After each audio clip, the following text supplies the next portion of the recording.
Chapter 2244. His little fox was very beautiful. The sadness that had occasionally appeared in her eyes was gone. This was what he hoped for. He only hoped that she would live a carefree life. Li Jinyan smiled faintly.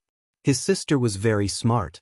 What she said just now was to tell him that she was on good terms with Xia Jinyuan and had the commander-in-chief's support.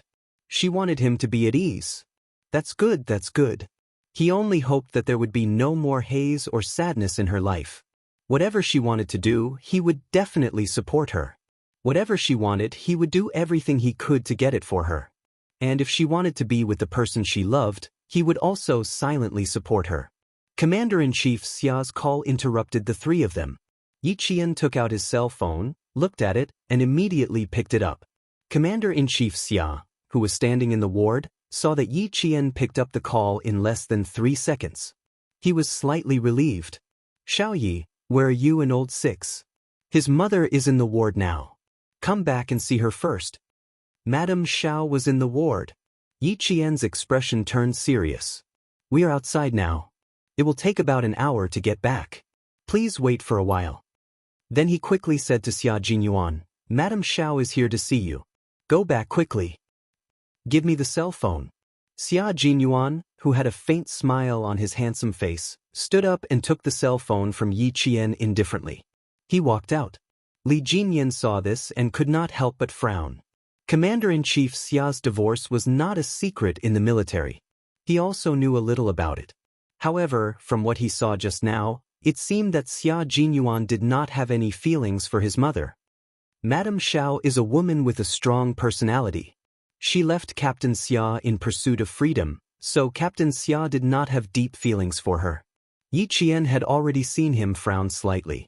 He explained the reason implicitly and defended his boyfriend. Ms. Zhao's departure hurt Captain Xia a little.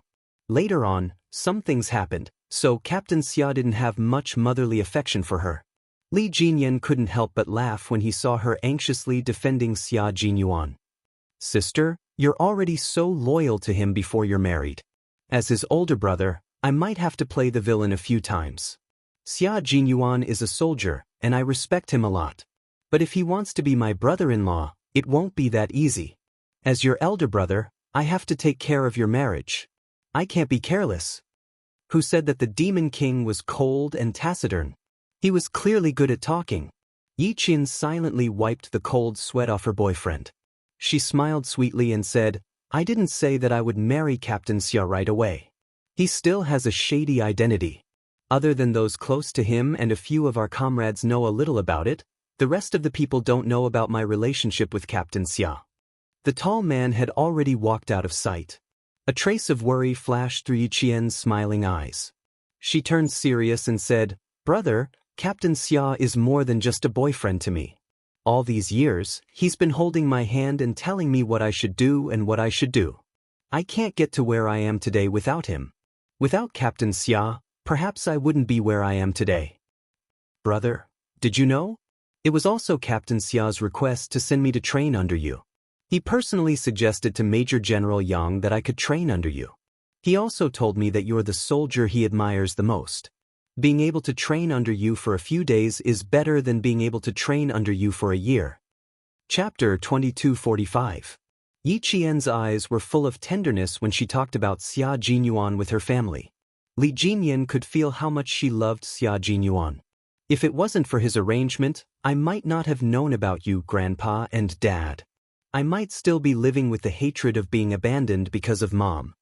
Brother, Captain Xia is very important to me. He has become a part of my life that I can't let go of. My life has long been linked to his. I know you want to test Captain Xia for my own good, but I can't bear to do that. So, brother, I have to ask you to be magnanimous and let him go. When he heard Li Jinyan's serious expression, he couldn't help but reconsider the importance of Xia Jinyuan in his sister's heart. He didn't know whether to laugh or cry when he heard her say, Be magnanimous and let him go. But I won't make things difficult for him. You can't bear for him to be sad, and I can't bear for you to be sad. Li Jinyan waved his hand. His cold, handsome face broke into a faint smile. I know you're worried about him. Go take a look. Yi Qian got up and left. Li Jinyan looked at his sister's anxious figure and couldn't help but laugh. Then he sighed softly. His sister was still too inexperienced. Sometimes, she would be at a disadvantage when compared to Xia Jinyuan, who was once the #1 playboy in the capital. Otherwise, he wouldn't have given Xia Jinyuan a warning on their first day together. Although his sister understood that he was doing it for her own good, she didn't understand why he said it. He was just telling Xia Jinyuan that the girl he loved now had her family backing her up. This was Li Jinyan's sister, who was pure and kind. Xia Jinyuan was a responsible man. He couldn't deny that he was relieved when he heard from his sister that the commander-in-chief knew about their relationship and was completely on his sister's side. Family Xia was different from the Fu family. Although the Fu family was wealthy, they were born into a business family. On the other hand, family Xia was an aristocratic family with roots in the imperial city. After all, there was a difference between family Xia and family Xia.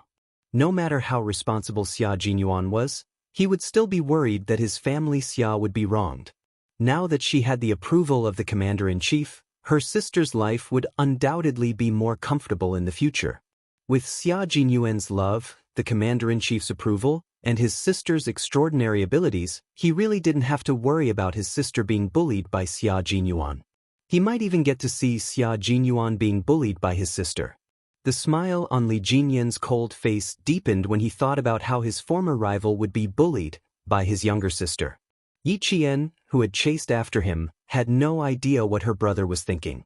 Seeing Xia Jinyuan's cold footsteps, she couldn't help but feel even more worried. "Madam Xiao, I appreciate your kindness. I'm outside now and won't be able to come back in a short time. You don't have to wait for me." Xia Jinyuan, who really didn't have any feelings for his biological mother, said politely, "Please put my father on the phone. I'll ask him to send you away."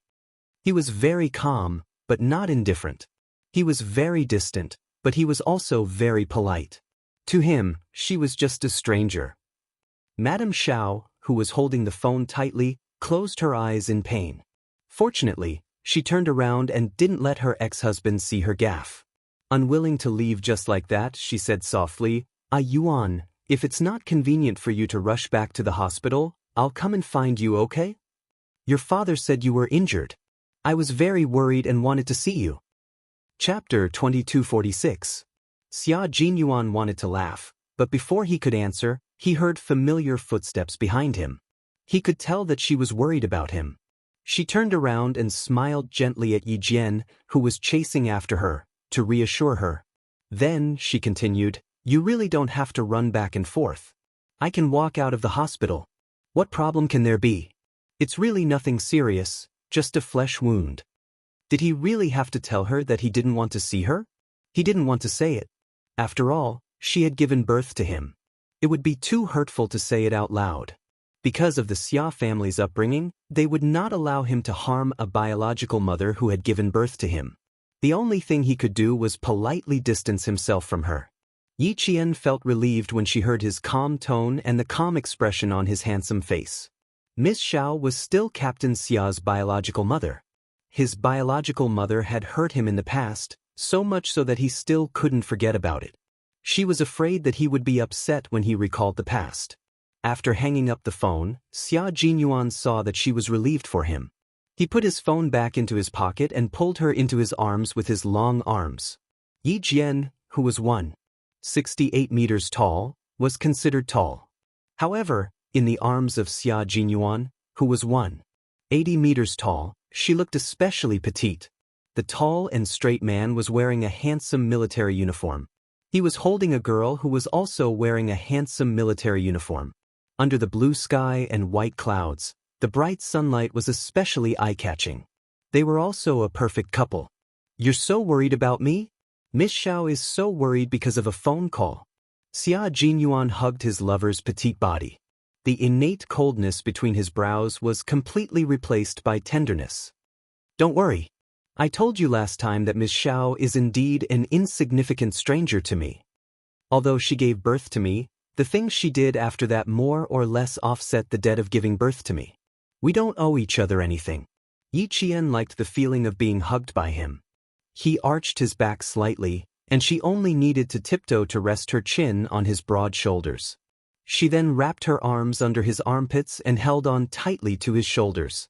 She liked this kind of hug. It was very reassuring and heartwarming. You said that we have to talk about everything between us except for business matters. Captain Xia, if you have something on your mind, you should tell me as well. Yi Qian, whose waist was tightly held by him, spoke softly. She even rubbed her head against his neck like a puppy. You know everything about me. I want to know about you too. You want to know why I don't have any feelings for Miss Shaw? Xia Jinyuan guessed what she meant. He suddenly lifted her up as if he was carrying a child. Startled, Yi Qian immediately reached out to support herself on his shoulders, not daring to let him carry her. Your injury. Put me down. Yi Qian panicked. Her delicate face changed color. However, he did not let her go. He used a little more force to lift her up. Yi Qian was suddenly half a head taller than him. She had to lower her head to look at him and talk. If you don't move, my injury will definitely be fine. Xia Jinyuan laughed deeply. He loved the way she panicked when she saw him. She was like a little bird that could only flutter in his palm, inviting him to love her tenderly. Could it be that his brother-in-law, Li Jinyan, noticed that he liked to tease little Fox, so he gave him a warning on the first day? Suddenly, Xia Jinyuan felt a chill in his heart. He liked to tease little Fox because his heart was itching. However, in the eyes of the devil and old master, it would be seen as him bullying little Fox. Chapter 2247. That would not do. He had to restrain himself. Now that his little Fox had a family, he had to respect his father-in-law's family. Xia Jinyuan did not dare to be presumptuous anymore, especially since they were still in Li Jinyan's territory. He had to restrain himself even more. Put me down first. You're injured and yet you're still so naughty. Yi Qian was worried about him and stopped struggling, but he did not let him do as he pleased. Put me down, or I'll call my brother out to teach you a lesson. This was the benefit of having a brother. As soon as he called out, someone would immediately rush out to protect him. Xia Jinyuan's laughter became deeper and more joyful. My little ancestor, you're already so naughty. Major Xia, who had just regained his senses, gently let go of Yi Qian's smug expression. He looked at her bright eyes and white teeth under the sunlight, and his heart went numb. He could not help but lower his head and kiss her cheek. You're getting bolder now that you have someone to rely on. His future life would be tough. He had a brother-in-law who kept a close eye on him, and a father-in-law whom he had never met. He did not know what his father-in-law's personality was like. The Fu family had always kept a low profile, and he did not even know what his father-in-law did. He heard from his brother-in-law that his father-in-law had not returned home for a few years, just like his third brother. He had been transferred to the Northwest for 4 years and had not returned home. He had not even called. Those who did not know would think that he had been missing for a few years. His father-in-law's situation was similar to his third brother's. He had to ask the devil about it later. Yi Qian had already looked around and said nervously, "Be careful. There are old scientists living nearby. It's not good to be seen by them." Then, his face turned serious again. You don't pay attention to the injury on your waist. I'll handcuff you to the hospital bed later. Let's see if you can still do anything. I'll handcuff you too. I won't go anywhere. Xia Jinyuan, who had stolen the kiss, smiled and did not do anything else. He was also worried that his brother-in-law would rush out of the house. Thinking of the devil's warning, Xia Jinyuan chuckled. The devil said that I'm not allowed to hug you casually in the future. What should I do? I'm a little scared that we have to be supervised when we're dating. Was he scared? Otherwise, he wouldn't have hugged and kissed her just now. Yi Qian smiled and glared at him. What are you afraid of? Are you trying to get me to coax you again? She raised her eyebrows slightly, and there was a sly and proud smile in her bright eyes. Captain Xia, I already have a brother, and he just told me that if you dare to bully me, my brother will seek justice for me. So, Captain Xia, don't tease me in the future. Otherwise, I'll tell my brother. As soon as she finished speaking, Xia Jinyuan did not say anything. Instead, she laughed heartily. Perhaps it was because she was so happy that tears came out of the corners of her eyes. Gradually, tears flowed out of her eyes, and her bright eyes became watery. Captain Xia, I have a grandfather and an older brother. I haven't seen my father, but I've been looking for him. Captain Xia, I'm so happy. What should I do? I'm so happy that I want to cry again. She laughed and cried again. With one hand holding the corner of Xia Jinyuan's shirt, she kept wiping her tears with the other. Why am I crying again? I don't want to cry. I want to laugh. I'm too happy. He knew that she was too happy. Although she was crying, her dark eyes were especially bright. Raising his hand to wipe away her tears, Xia Jinyuan smiled gently. I'm happy for you too. Sometimes, the tears that flow out are not because you're sad, but because you're too happy. Chapter 2248. Look at how happy you are. You're like a little kitten, crying and laughing at the same time. Do you really want to ask brother-in-law to teach me a lesson? Little fox, you've found someone to back you up. You're even more daring now. Why don't we cry inside? I'm sure brother-in-law will send me flying with a punch. Who told me to make his sister cry? Be good, you have to feel sorry for me. As an injured person, I'm no match for brother-in-law. I'll be beaten black and blue.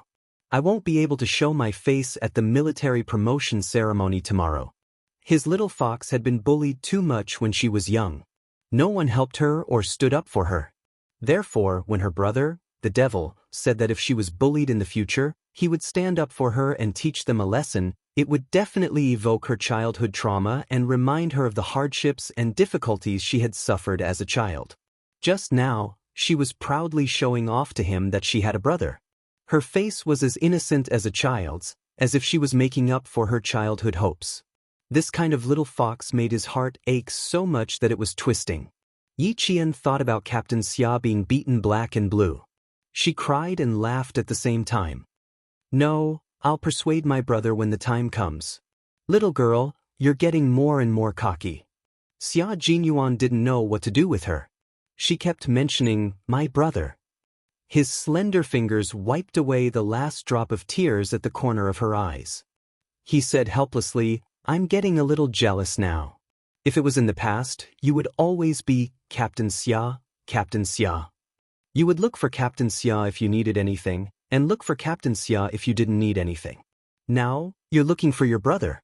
Little fox, I'm starting to get jealous. Hearing what he said, Yi Qian didn't know whether to laugh or cry. My brother is different from you.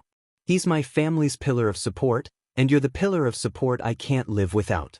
What's there to be jealous of? This was a little tricky. She still wanted to stay with her brother tonight to accompany her grandfather. Then, there would be no one to take care of Captain Xia.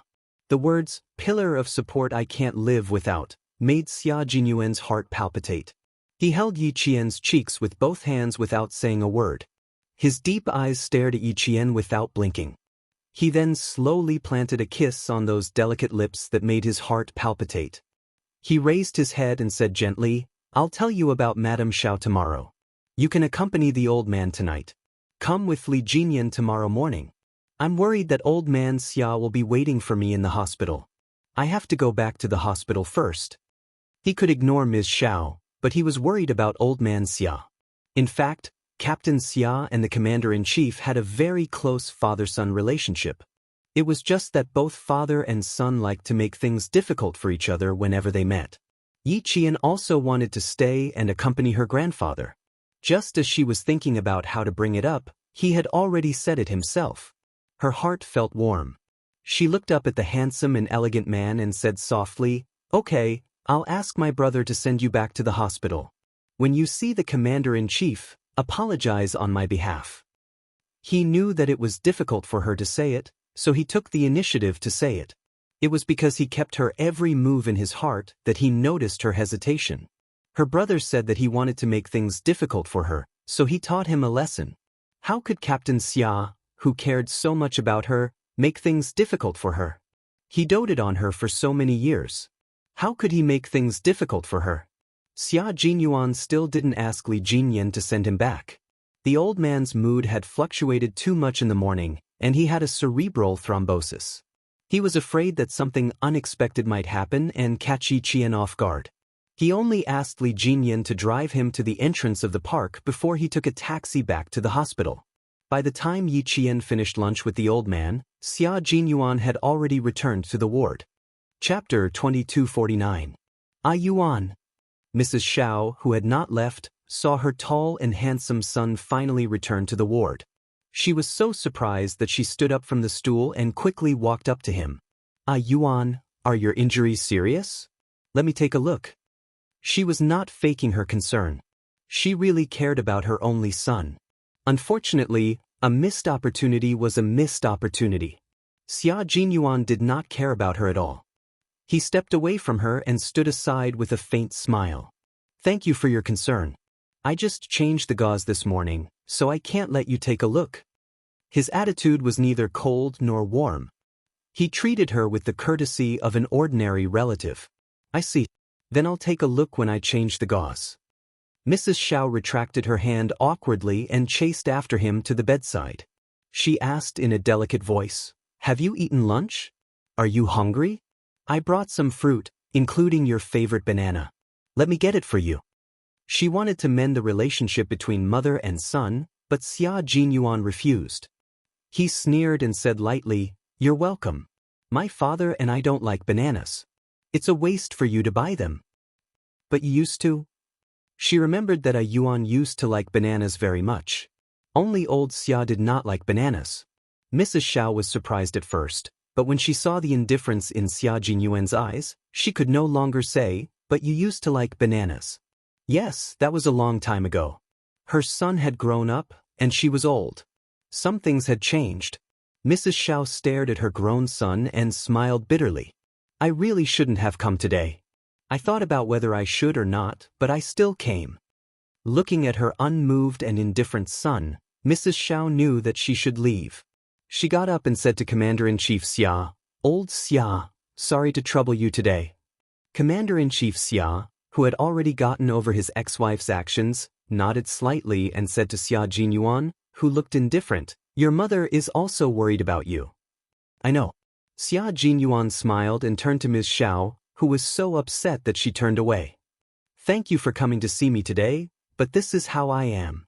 Please understand." Mrs. Xiao, who couldn't stand her son's politeness, nodded her head carelessly. She clutched her bag tightly and said, "I'll leave first." Then she staggered out of the ward. Commander-in-Chief Xia sighed softly and turned around to send his ex-wife out of the hospital. If he had known this would happen, why did he do it in the first place? By the time he thought about making it up to her, sixth brother was already past the age where he needed maternal love. When he ran out of the ward, he saw that his ex-wife had not left. Instead, she was leaning against the cold wall with her head raised high, trying hard to force back the tears in her eyes. Commander-in-Chief Xia approached and stood in front of his ex-wife. He said in a deep voice, "Sixth sister has grown up.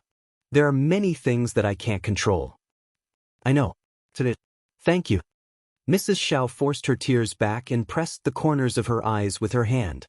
When she stood still, her face returned to its usual dignified state. She said in a dry voice, "I didn't expect him to be so polite to me like a guest. He wasn't fierce, he didn't scold me, and he was very polite. Old Xia, you taught Yuan well. You've worked hard all these years." Commander-in-Chief Xia smiled. "I didn't take care of him much. He grew up on his own." He paused for a moment and his face became serious. His voice was much deeper. "You haven't answered my previous question. How did you find out that sixth brother was in the hospital?" Chapter 2250. Mrs. Xiao froze for a moment. "Why are you so serious all of a sudden? Is it important that I know Yuan is injured?" "Yes, it's very important." Commander-in-Chief Xia stared at his ex-wife with sharp eyes. His cold and deep voice was tense, revealing a sharpness that made Mrs. Xiao panic. "You need to tell me very seriously." Mrs. Xiao, who didn't take it seriously, restrained all her expression. Her ex-husband's seriousness made her feel even more uneasy. This morning, old Du's daughter, Jai, accompanied Chenglan to the hospital for a physical examination. When she got out of the car, she accidentally saw Yuan leaving in a car, so she called me and told me that she saw Yuan in the hospital. Mrs. Xiao explained seriously, afraid that her ex-husband would misunderstand, and said, I asked this child to go to the border for me to inquire about a Yuan's whereabouts. Commander-in-Chief Xia frowned and stared at his ex-wife, as if to confirm whether she was lying or not. After a while, he asked, "Then how did you know that a Yuan was injured?" "How would I know that a Yuan was injured?" Mrs. Xiao smiled bitterly as if she had been soaked in gold thread. "I didn't know. I just remembered that a Yuan didn't like to go to the hospital since he was young. It was impossible for him to come to the hospital for no reason, so I called to ask you." It turned out that he had also been tricked by his ex-wife. Commander-in-Chief Xia was slightly relieved, but there were some things he had to remind his ex-wife. Although his son didn't recognize her, the relationship between mother and son could not be changed no matter what. "You know the relationship between family Xia and the Du family. Although you have been good friends with old Du's wife for many years, I hope you can distinguish between your good friend and your son." For the sake of his only son, Commander-in-Chief Xia didn't mind his relationship with his ex-wife strained. His usually dignified and deep voice was cold and sharp as he reminded his ex-wife, "If you insist on putting your good friend first, I don't mind using extreme means to make you never set foot in our country again." It was not just a reminder, but a warning. Mrs. Xiao's body swayed slightly. Her hands, which were holding her handbag, were so strong that her veins were bulging. She was very angry, but she endured it. She was afraid of disturbing Xia Jinyuan in the ward, so she lowered her angry voice. "Xia Xinhui, in your eyes, am I someone who doesn't even care about her own son's life?" Something like that. Facing his ex-wife's anger, Commander-in-Chief Xia said calmly, "Sixth brother thinks so too." Sixth brother thinks so too. Hearing this, all of Madame Zhao's anger disappeared. In an instant, there was no color in her eyes, only darkness. "Don't worry. Between my best friend and my son, I will naturally choose my son." The anger and questioning just now seemed to have exhausted all her strength. She grabbed the handrail on the wall of the hospital for patients to walk slowly with one hand. She seemed to have aged a lot in an instant and said softly, "I came here this time to see my son and tell you and my son that old Du seems to be interested in a Yuan. Since the last time I met a Yuan, old Du and his wife have been asking about a Yuan, intentionally or unintentionally. I know even less about a Yuan's current situation than the couple. It's useless to ask me. Today, Jai called me. At the same time, I was surprised and even more certain that old Du has his eyes on a Yuan."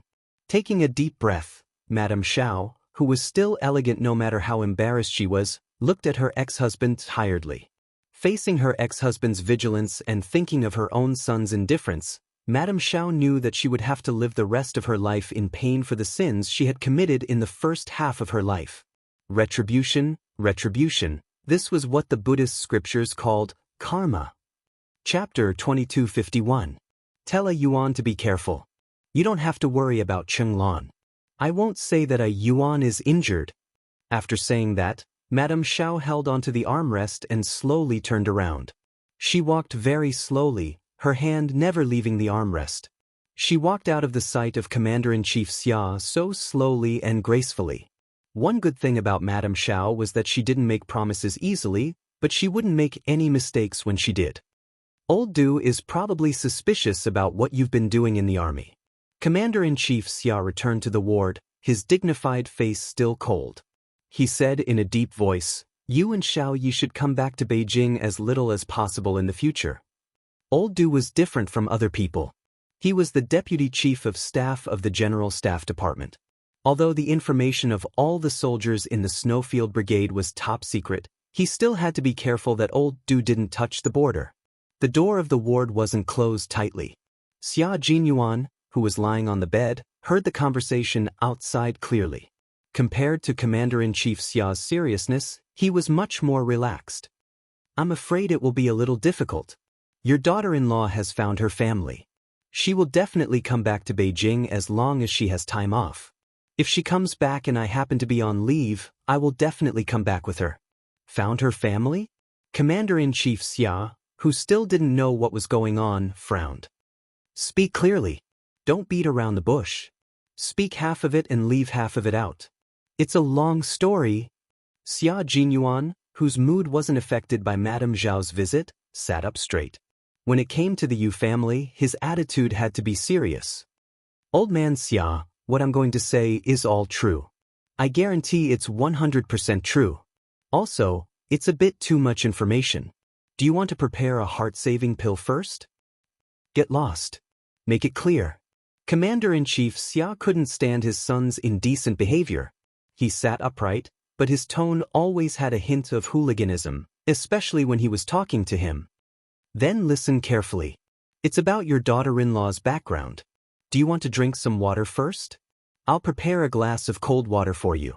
Xia Jinyuan wasn't being indecent. He was just being picked on by the commander-in-chief. He got up and poured a glass of water for him before starting to talk about business.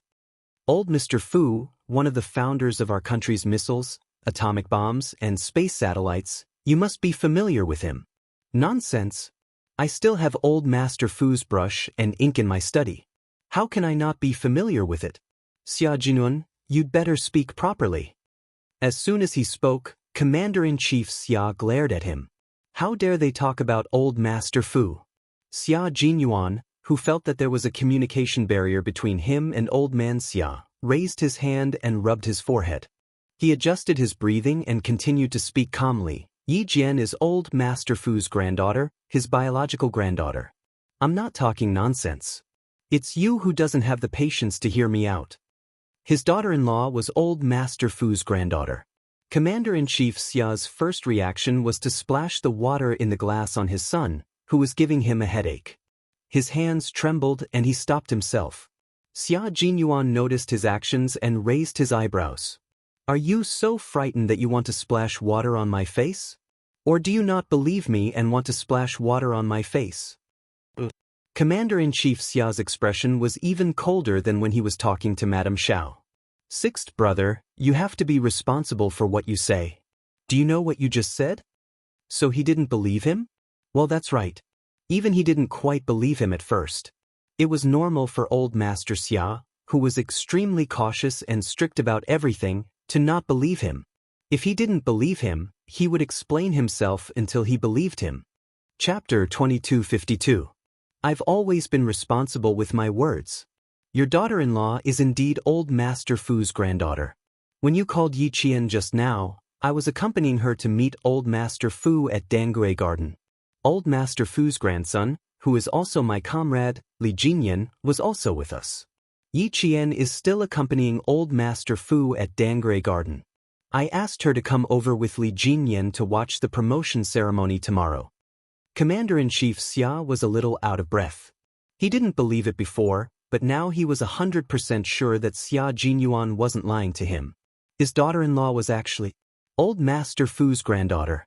Even though he had been through a lot, he was still shocked for a long time before he came back to his senses. He said in a low voice, the military investigated Xiaoyi before, but they couldn't find anything. How did you know? You didn't even say a word, and even I didn't know. You didn't even mention anything to me about such an important matter. Although he was shocked, his question was still very sharp. Xia Jinyuan saw that the commander-in-chief's expression wasn't too good. He knew that the impact of this matter was quite big. He hurriedly said, drink some water to calm yourself down. I didn't know earlier than you did. It all happened this morning. I rushed back to the hospital because I was afraid that you would wait for me. Secondly, I wanted to tell you about this matter as soon as possible. Commander-in-Chief Xia's expression eased. The news came too suddenly, and he still needed time to digest it. Are you sure it's true? Tell me how you found out that Xiaoyi was old Master Fu's granddaughter. This is such a big matter. It's not something that can be solved by old Master Fu's nod of approval. If something goes wrong, all of you will be stripped of your military uniforms. This was no small matter. The main reason was that old Master Fu's identity was special. Suddenly having a granddaughter was not something that could be solved with his own family behind closed doors.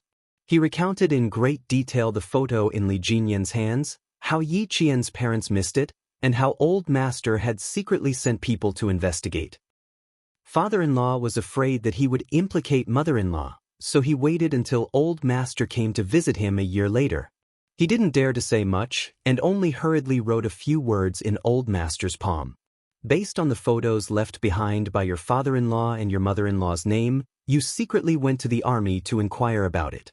20 years have passed since then. It wasn't until Li Jinyan brought the photos here today that we found out about the twists and turns in the story. Commander-in-Chief Xia, who had listened to the whole story, sighed heavily. Suddenly he thought of a very important problem. He frowned and said coldly, "This matter has to be suppressed. It has to be scientifically confirmed. Have a good rest, I have to return to the military first." Commander-in-Chief Xia did not say what he had to say. He hurriedly left with the guards. Sun Xueqing was Old Master Fu's daughter-in-law. Old Master Fu's son, Fu Yuxing, was the chief engineer of the country's navigation research. Back then, Fu Yuxing was suddenly confined for investigation for a year. A year later, Old Master Fu went to inquire about Sun Xueqing, but to no avail. When Xiao Yi was 3 years old, Sun Xueqing sacrificed herself, and all her information was erased. Commander-in-Chief Xia thought of all these and his footsteps became faster. His expression became colder. All these incidents made it seem like someone was deliberately targeting the Fu family. Xia Jinyuan did not chase after them to ask for the reason. He conveniently told Old Master Xia that his father-in-law had suddenly been confined for a year, just to make Old Master Xia think in a certain direction. The smart and capable Old Master Xia must have already thought in a certain direction. He left the rest of the matter to the military and the military commission. He and Little Fox did not have to interfere for the time being. Chapter 2253. Xia Jinyuan's eyes flashed with a cold light. There were some things that he and his little fox could not interfere with. What was his little fox doing now? Chatting with the old man with the Devil King?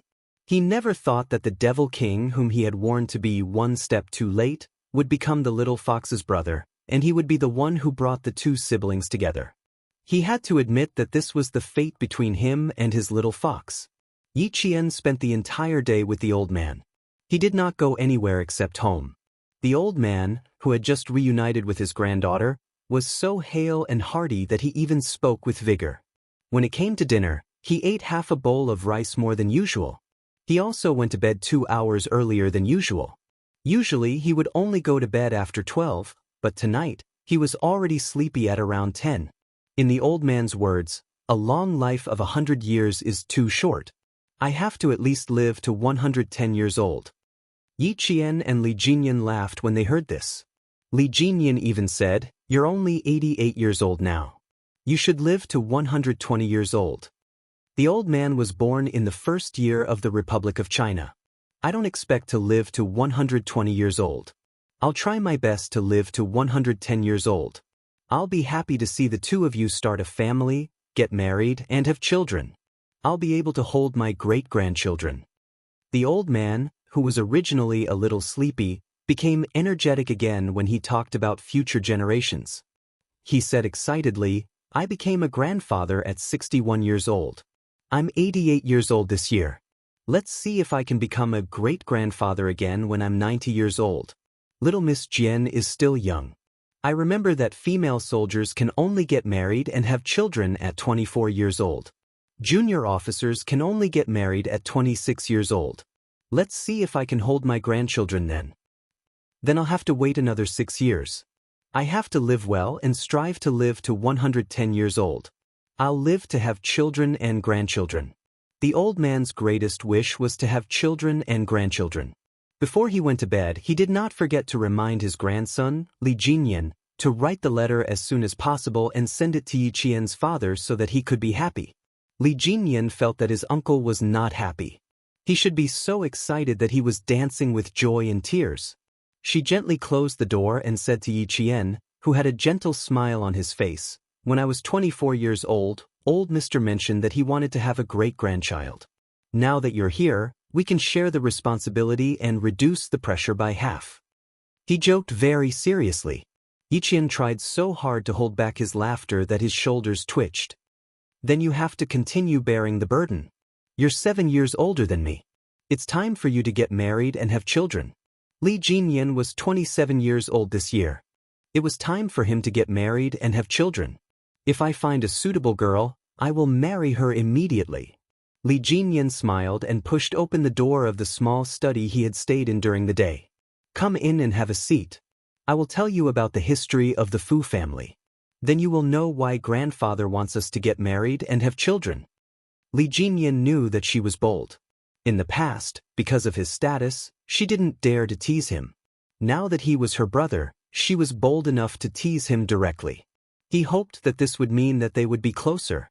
The old photo album opened again. Li Jinyan pointed at the photo taken in front of the Fu family's old mansion. His cold voice filled the darkness of the night as he said in a low voice, "The Fu family was a wealthy merchant family. They started their business in the late Ming and early Qing dynasties, and they declined when the old man was 28. From prosperity to decline, from being a wealthy family in Jiangnan to not even having a place to live." Yi Qian flipped through the photo album and listened to Li Jinyan talk about the history of the Fu family. Once again, his heart felt so heavy that it was difficult to breathe. Chapter 2254. He didn't feel much when he heard about his grandfather's and grandmother's life in the hospital, but now that he was no longer in the right state of mind, he felt so sad that his heart was twisted into a ball. When grandfather was 37, grandmother gave birth to my mother, who is your aunt. When your father was born at the age of 40, uncle was just 1 month old. Grandfather entrusted uncle to great-aunt's family. It wasn't until uncle was 9 years old that grandfather found uncle on the streets. On the streets? Yi Qian's heart ached as he asked in a hoarse voice, "My father, why was he on the streets?" Uncle didn't mention it, and grandfather didn't say either. If you want to know, you can ask uncle. He knew everything about the Fu family, but he didn't know the reason for this. Actually, it doesn't matter whether you know or not. If you ask again, it might be another sad story. Yi Qian pursed his lips. His brother was right. Grandfather had gone through too much. Why should he bring up the sad past? After closing the album, Yi Qian's heart was so heavy that he had to drink several glasses of warm water in order to slightly ease the pressure in his heart.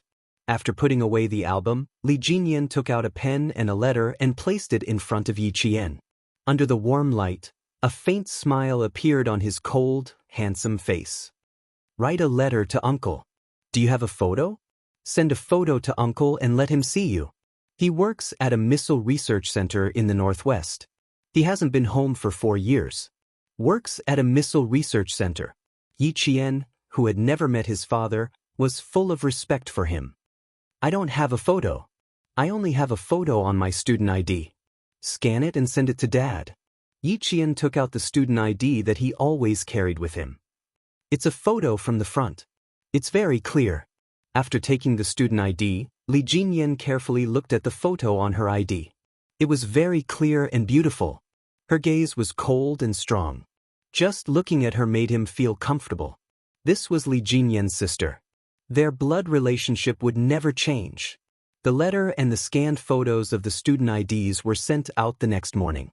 It would take at least a month for them to finally reach Chief Engineer Fu Yusheng. Yi Qian, who was sitting below the stage, was fully focused on the dozens of officers on the stage. Yi Qian knew all of them. They were his comrades from the Storm Commandos and the Snowfield Brigade. You must cherish your honor and never forget your original intentions. You must remember your mission and take responsibility for your actions. You must never let down the people, the military ministry, the military commission, and the chairman's trust in you. Be loyal, always remember what your responsibilities are and what your responsibilities are. Always remember that you are a soldier who protects the country. Serve the country, be loyal to the people, be loyal to the country. Commander-in-Chief Xia stood in front of the rostrum and spoke in a solemn voice, full of military might. He told all the promoted officers that a military rank was the highest honor bestowed upon a soldier by the country, and that they should remember their mission and responsibility as a soldier at all times. The promotion ceremony began with the solemn national anthem. The officers lined up neatly in front of the rostrum. Commander-in-Chief Xia, Major General of the Army, and Major General of the Navy respectively presented them with their military ranks. Yi Qian watched as Commander-in-Chief Xia personally removed the major rank from Xia Jinyuan's epaulet and fastened the lieutenant colonel rank epaulet. At that moment, Yi Qian was so excited that it was as if he had been promoted himself. The ceremony ended with the majestic singing of the People's Liberation Army. All the promoted officers saluted the rostrum and the audience. Chapter 2255. There were not many people in the audience. This was a military promotion that was not made public. When Xia Jinyuan walked to Yi Qian's side, the military rank on his shoulder was still that of a major. To outsiders, he would always be a major. Yi Qian's gaze softened as he looked at the man walking towards him. Li Jinyan, who was walking beside Xia Jinyuan, stopped in time and said to him, "I have something to do. Accompany my sister first." His sister's eyes were fixed on him. He had better be sensible and leave. Xia Jinyuan smiled slightly. It was not bad to have such an observant brother-in-law. "You're returning to the base this afternoon, right? I'll bring her over to look for you later. My dad still has something to discuss with the three of us. See you later." Commander-in-Chief Xian needed to discuss Yi Qian's return to the Fu family in detail with the three of them. "Okay." Li Jinyan nodded. Since the commander-in-chief had invited him over, he did not say anything else and turned to leave. The Devil King today was the normal Devil King.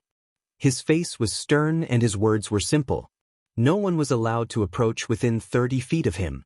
Yi Qian saw him walking towards the commander-in-chief and knew that he had something to do.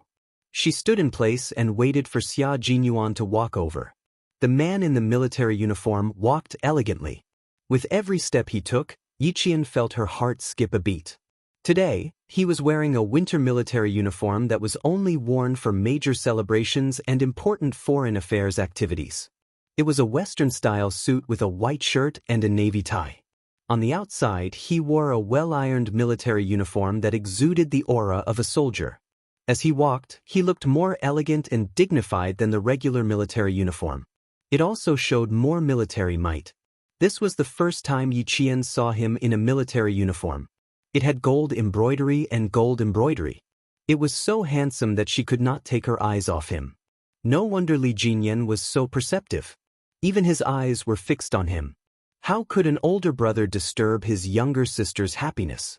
Xia Jinyuan had never been stingy with his charm, especially in front of Yi Qian. Even his hair was extraordinarily charming.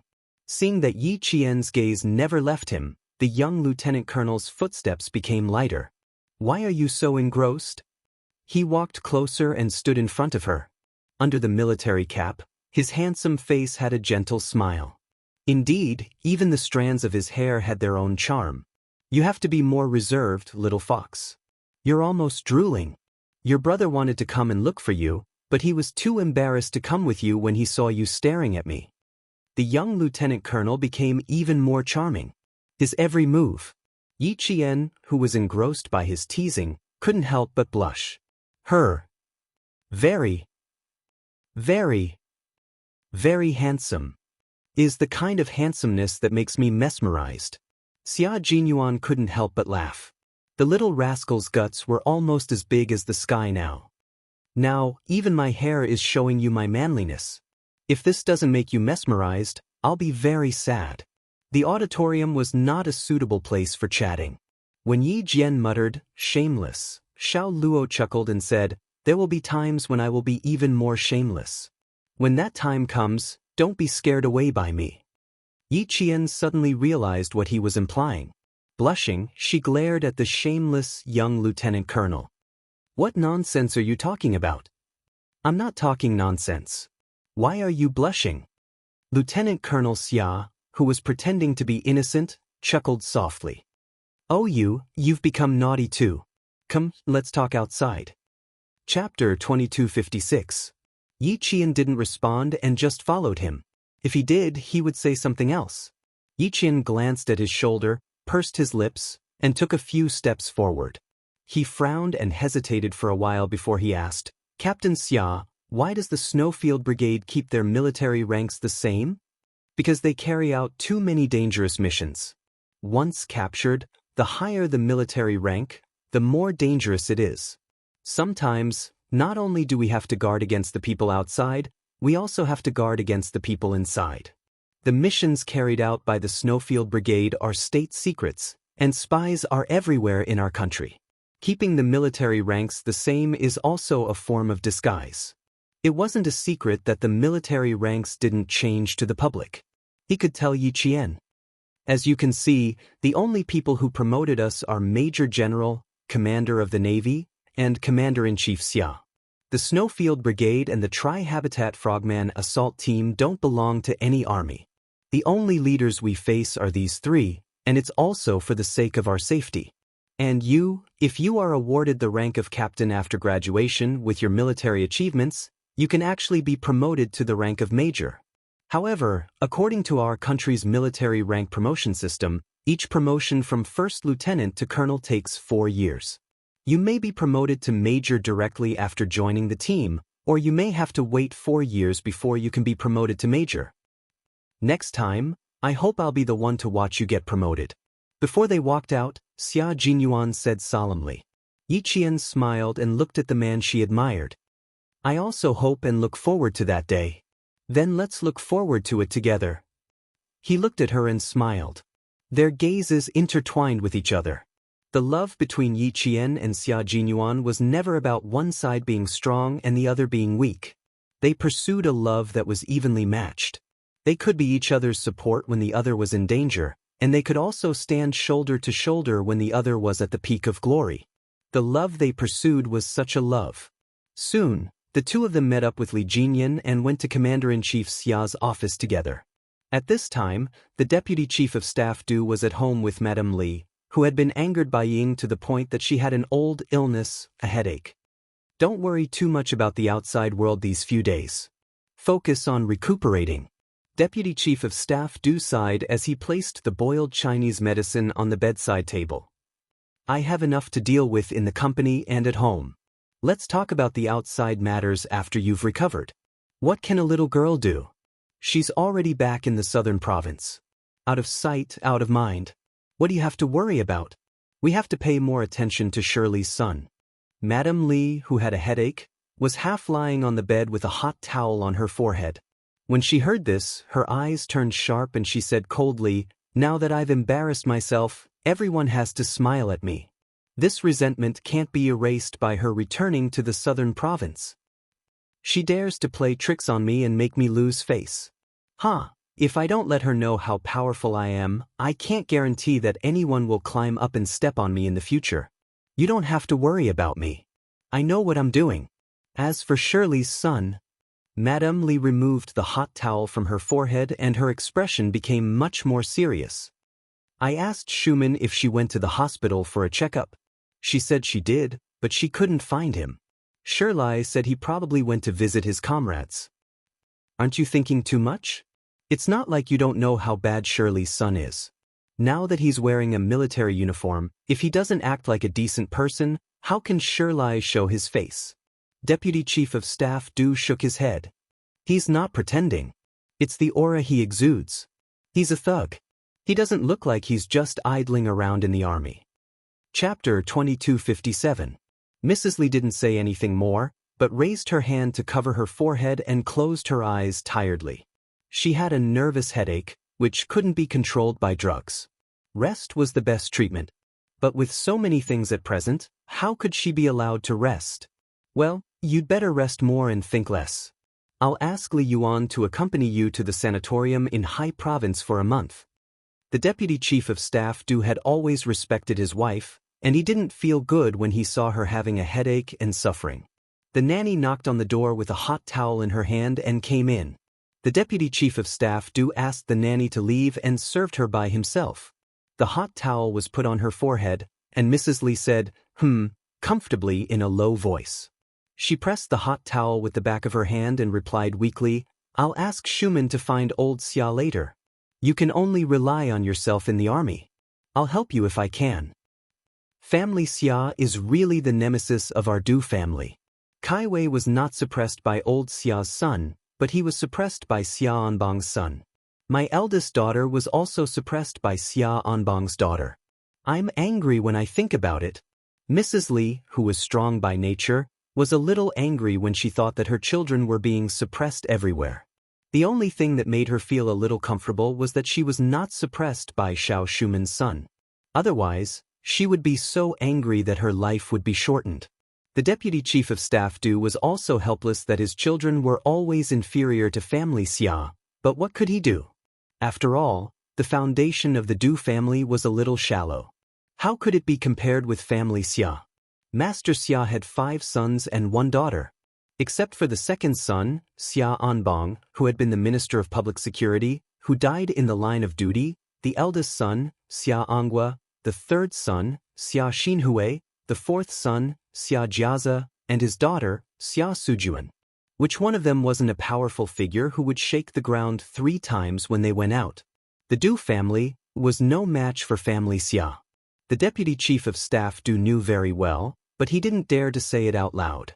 Otherwise, he would make his wife, who worked hard for the family, angry. But with his wife's temper, he couldn't change the topic if she wanted to talk about something. He had to continue with the topic. After pondering for a while, Deputy Chief of Staff Du comforted Madame Li with a smile. "You didn't say that before. You always mentioned that as long as our eldest son, Kai Wei, is better than Shirley's son. Now Kai Wei is a regiment commander while Shirley's son is a major. You've already won. If I want to win, I will win for the rest of my life." At the moment when Madame Li slowly opened her eyes, a strange cold light flashed through her deep eyes. Didn't those people often say secretly that Xiao Shuman was luckier than her?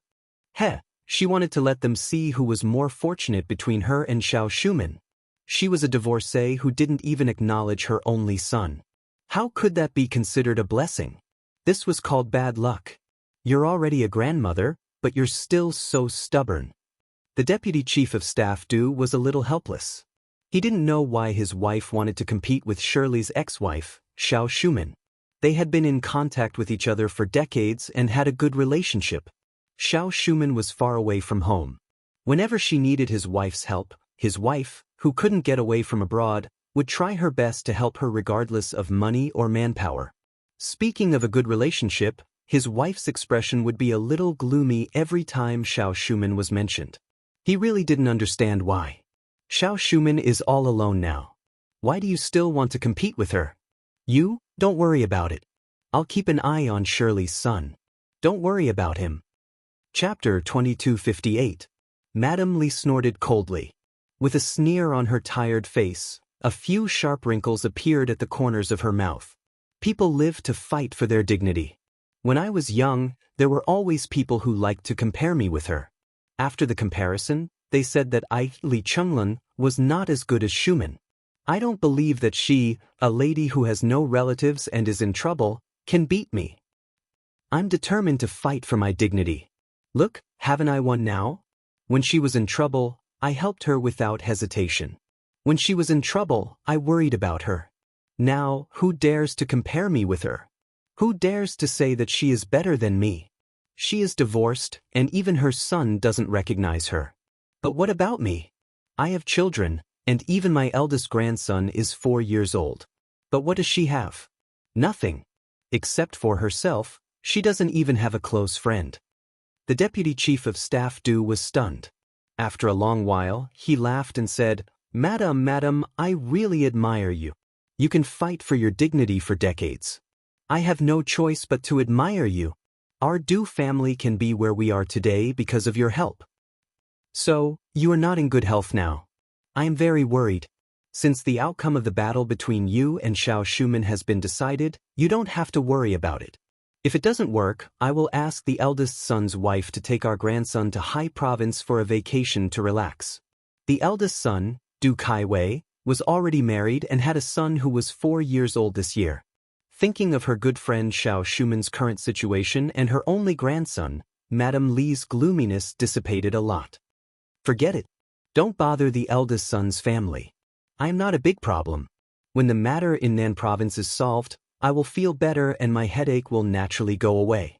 Madame Li, who had a slight headache after applying several hot towels, could not help but think of Ying when Nan Province was mentioned. Thinking of Ying, she remembered that she went to the brothel yesterday and heard several noble ladies next door talking and eating. Her head, which had finally calmed down, suddenly throbbed with pain, as if it was being pricked by needles. It was this bitch who made her the laughingstock of the upper-class circle in the capital. Did she think that after paying a fine and going to the police station for a few days, everything would be fine? In her dreams! Since she liked to change men so much, he would let her change men several times a day. Madame Li had always been ruthless in her dealings. Now that Sun Ying, whose surname was Sun, wanted to escape safely, it was simply wishful thinking. It was impossible. Madame Li, who had a splitting headache and had to take 2 painkillers, waited for the deputy chief of staff Du to leave. With a fierce look on her face, she called Du Kongyue, the eldest brother of the deputy chief of staff Du, who was now the second in command of your province. Yi Ying definitely wanted to come out. All right, then let her come out first. Once she came out, she would definitely make her life a living hell. With Madame Li's intervention, just as Xia Jinyuan had said, they did not have to care about Ying anymore. They just had to focus on their own lives. Xia Jinyuan, who was sitting respectfully in front of the old man and being scrutinized by the old man, maintained the standard sitting posture of a soldier. His expression and breathing were relaxed, and he tried his best to make himself look natural in front of the old man. The young lieutenant colonel, who was restless even when recuperating, walked out of Commander-in-Chief Xia's office. When he heard his brother-in-law say that he was sending his girlfriend back to Dangray Garden, Lieutenant Colonel Xia made up his mind to follow. Commander-in-Chief Xia was even more supportive. He said from behind the 3 of them, "Lao Lu, accompany Xiao Yi to visit the old man. Remember to bring some gifts. Don't be rude." Chapter 2259. Xiao Yi was very outstanding. In the past, when she was held tightly by his son, he was still a little worried that his daughter-in-law would be snatched away by other outstanding men. Now that his daughter-in-law had become Old Master Fu's granddaughter, he was even more nervous. Old Master Fu had dedicated his entire life to the country. He was involved in the 3 major fields of missiles, atomic bombs, and space satellites. There were countless outstanding students under Old Master Fu's tutelage, and countless outstanding students who were still unmarried. If Old Master Fu brought Xiao Yi to a blind date on a whim one day, he would be worried for 6th brother whenever he thought of that scene. With Xiao Yi's appearance, talent, and ability, only Old Master Fu would look down on others. No one would look down on Xiao Yi. Commander-in-Chief Xia, who was afraid that his future daughter-in-law would be snatched away, felt that he was really worried sick. He had to hurry up and express his feelings in front of Old Master Fu before everything started. At the same time, he had to show his face and leave a good impression. As a father, he thought a little too much, but as a son, he didn't think so much. It was definitely necessary for him to pay a visit and show his face in front of Old Master Fu to leave a good impression. As for whether Yi Qian would be snatched away by other outstanding men, Xia Jinyuan didn't think in that direction. Old Master Fu's gaze was very sharp. When he swept his gaze over, it was as if he could make demons and monsters have nowhere to hide. Under such a sharp gaze, Xia Jinyuan maintained the steadiness of a soldier. He didn't move or sway and was as majestic as a mountain. Yesterday, Old Master Fu, who was in a bad mood, only looked at him briefly and focused all his attention on Yi Qian. Today, facing Xia Jinyuan, who was obviously related to Yi Qian, Old Master Fu's gaze was not only sharp but also quite detailed. After sizing him up for at least 5 minutes, Old Master Fu retracted his gaze and nodded secretly. He was a very good young man. Just his majestic aura alone made him feel at ease. Xia Jinyuan saw the satisfied look in the old man's eyes, and his tensed heart immediately relaxed. The old man's gaze was comparable to the old man's. Just a glance from him could make one's blood turn cold. It could turn a tiger into a rabbit in an instant. No one dared to be presumptuous. Xia Jinyuan's heartstrings had just loosened when he suddenly felt the old man's gaze fall on his face and scrutinize him. His breathing almost became erratic as he revealed a calm smile and allowed the old man to scrutinize him. The old man's gaze landed on Xia Jinyuan's face, and his eyes narrowed slightly. After a rough look yesterday, he immediately felt that this young man's appearance gave him a sense of familiarity. Today, after a closer look, the more he looked, the more he felt that he was acquainted with an old friend of his. He didn't know if this young man was a descendant of his old friend. That old friend of his not only had status, but his character was also unquestionable. He was upright, loyal, and honest.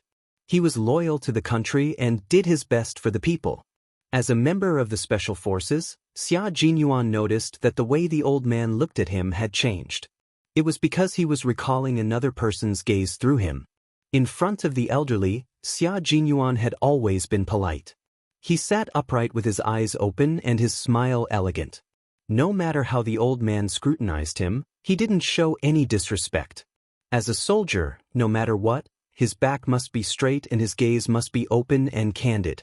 No matter where he sat, even if he didn't move, his strength of character and integrity could subdue others. The old man, who had seen countless people, nodded repeatedly in his heart. His gaze was no longer sharp.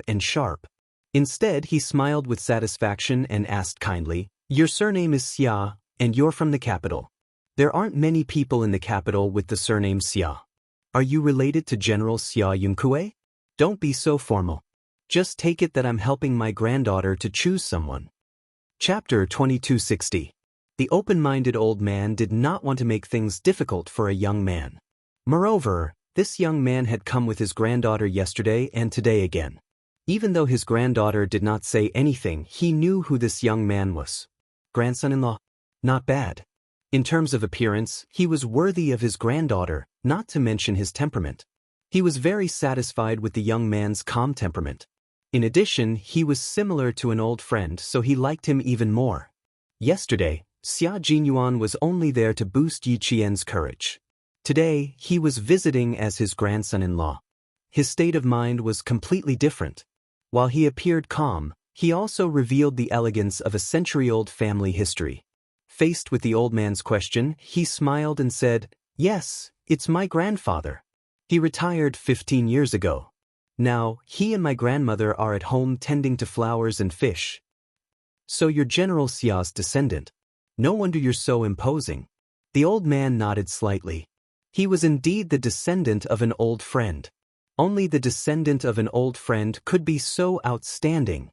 General Xia was a righteous man.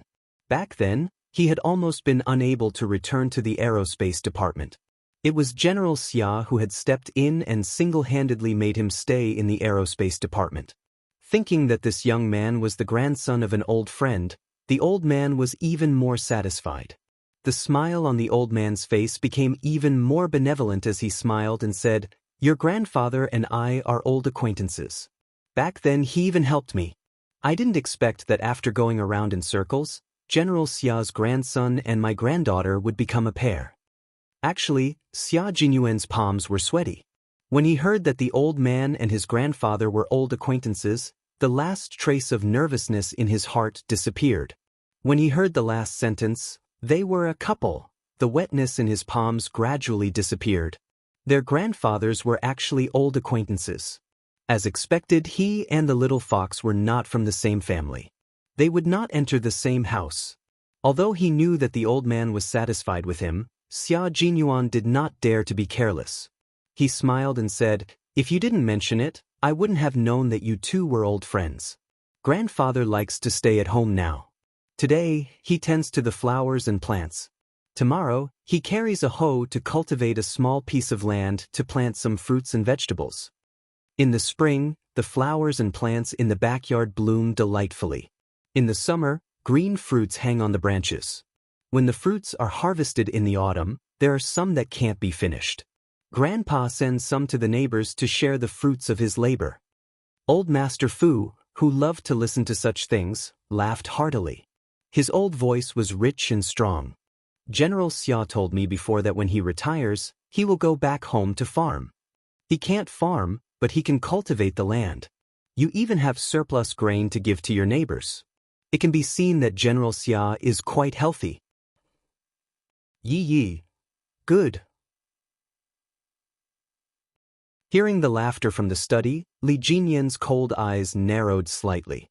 It seemed that his grandfather approved of Q King's identity. Yi Jian took the supplies in his hand and put them aside. She smiled and said, "He's very popular with the old man." When Grandpa Jian was still around, the old man didn't quite agree with him coming over to pursue me. Later, Grandpa Jian told me that Captain Xia is a good man and that he's worth a try. Uncle Chen also tested him and was very satisfied. He also advised me to discuss things with him and not make decisions on my own, so that we won't be at odds. Chapter 2261. Therefore, she was not worried at all when her grandfather said that he wanted to talk to Captain Xia alone. Li Jinyan finally understood how much his sister trusted Xia Jinyuan. He had originally wanted to test Xia Jinyuan, but now he had completely given up on it.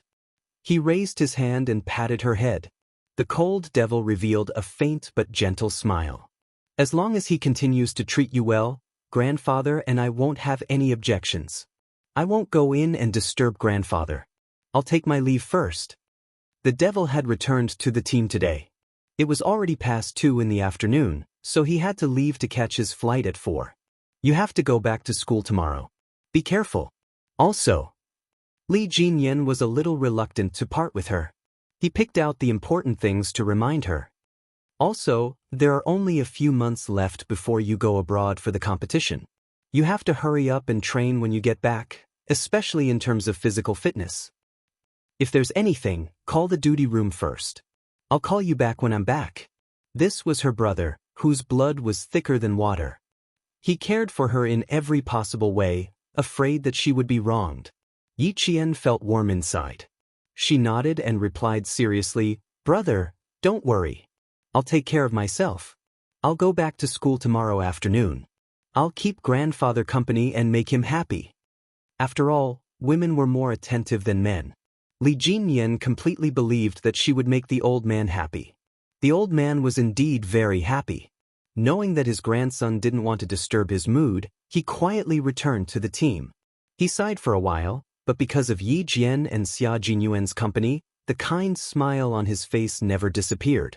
It was already 7 in the evening when Xia Jinyuan left Dangrai Garden.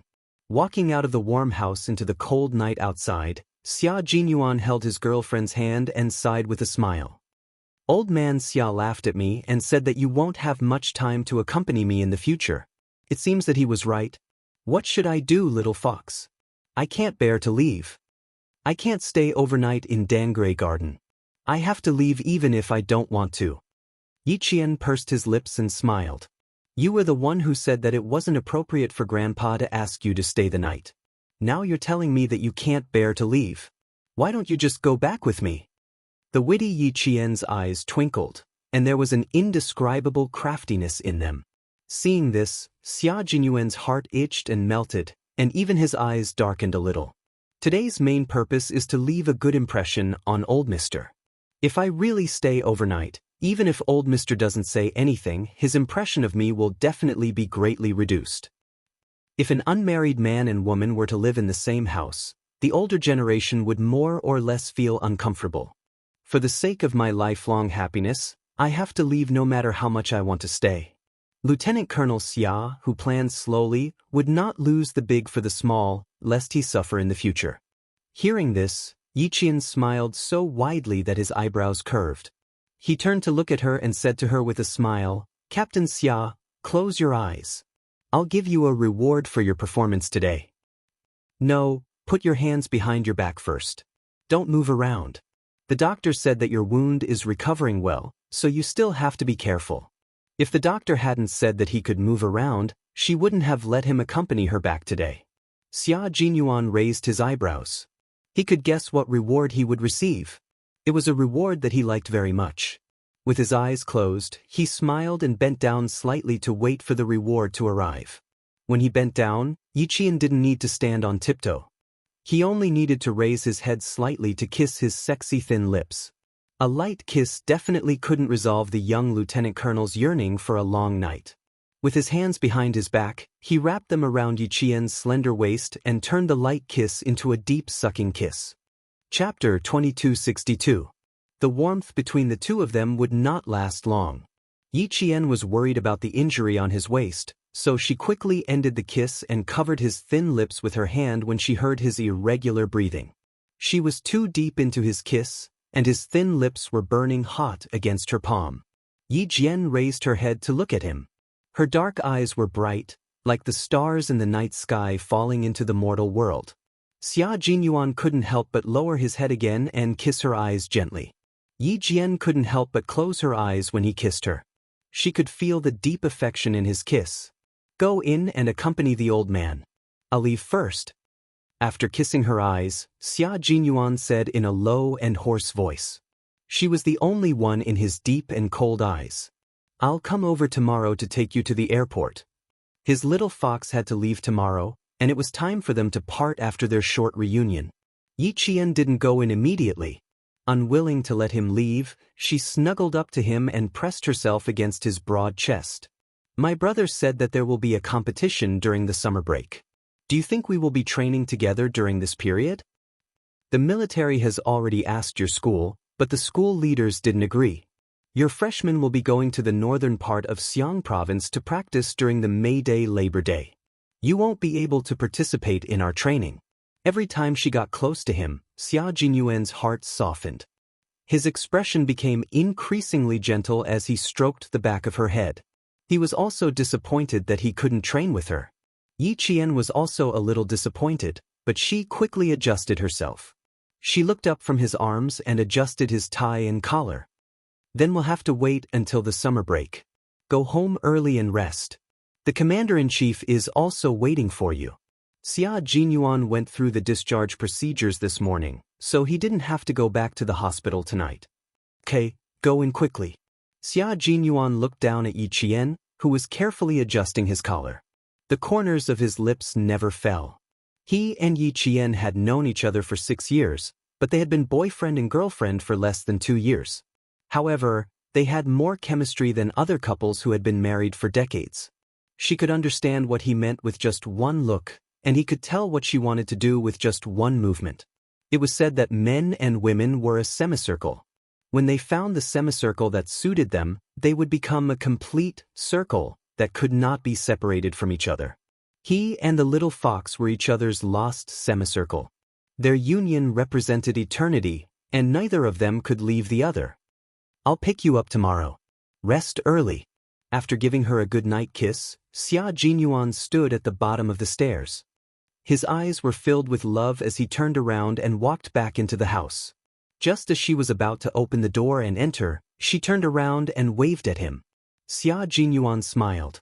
See you tomorrow, little fox. See you tomorrow, Captain Xia. Yi Qian turned around and saw the tall and straight man staring at her. She waved her hand, and only then did she open the door and enter the house with a smile. As soon as the door closed, the elegant and handsome man stopped smiling.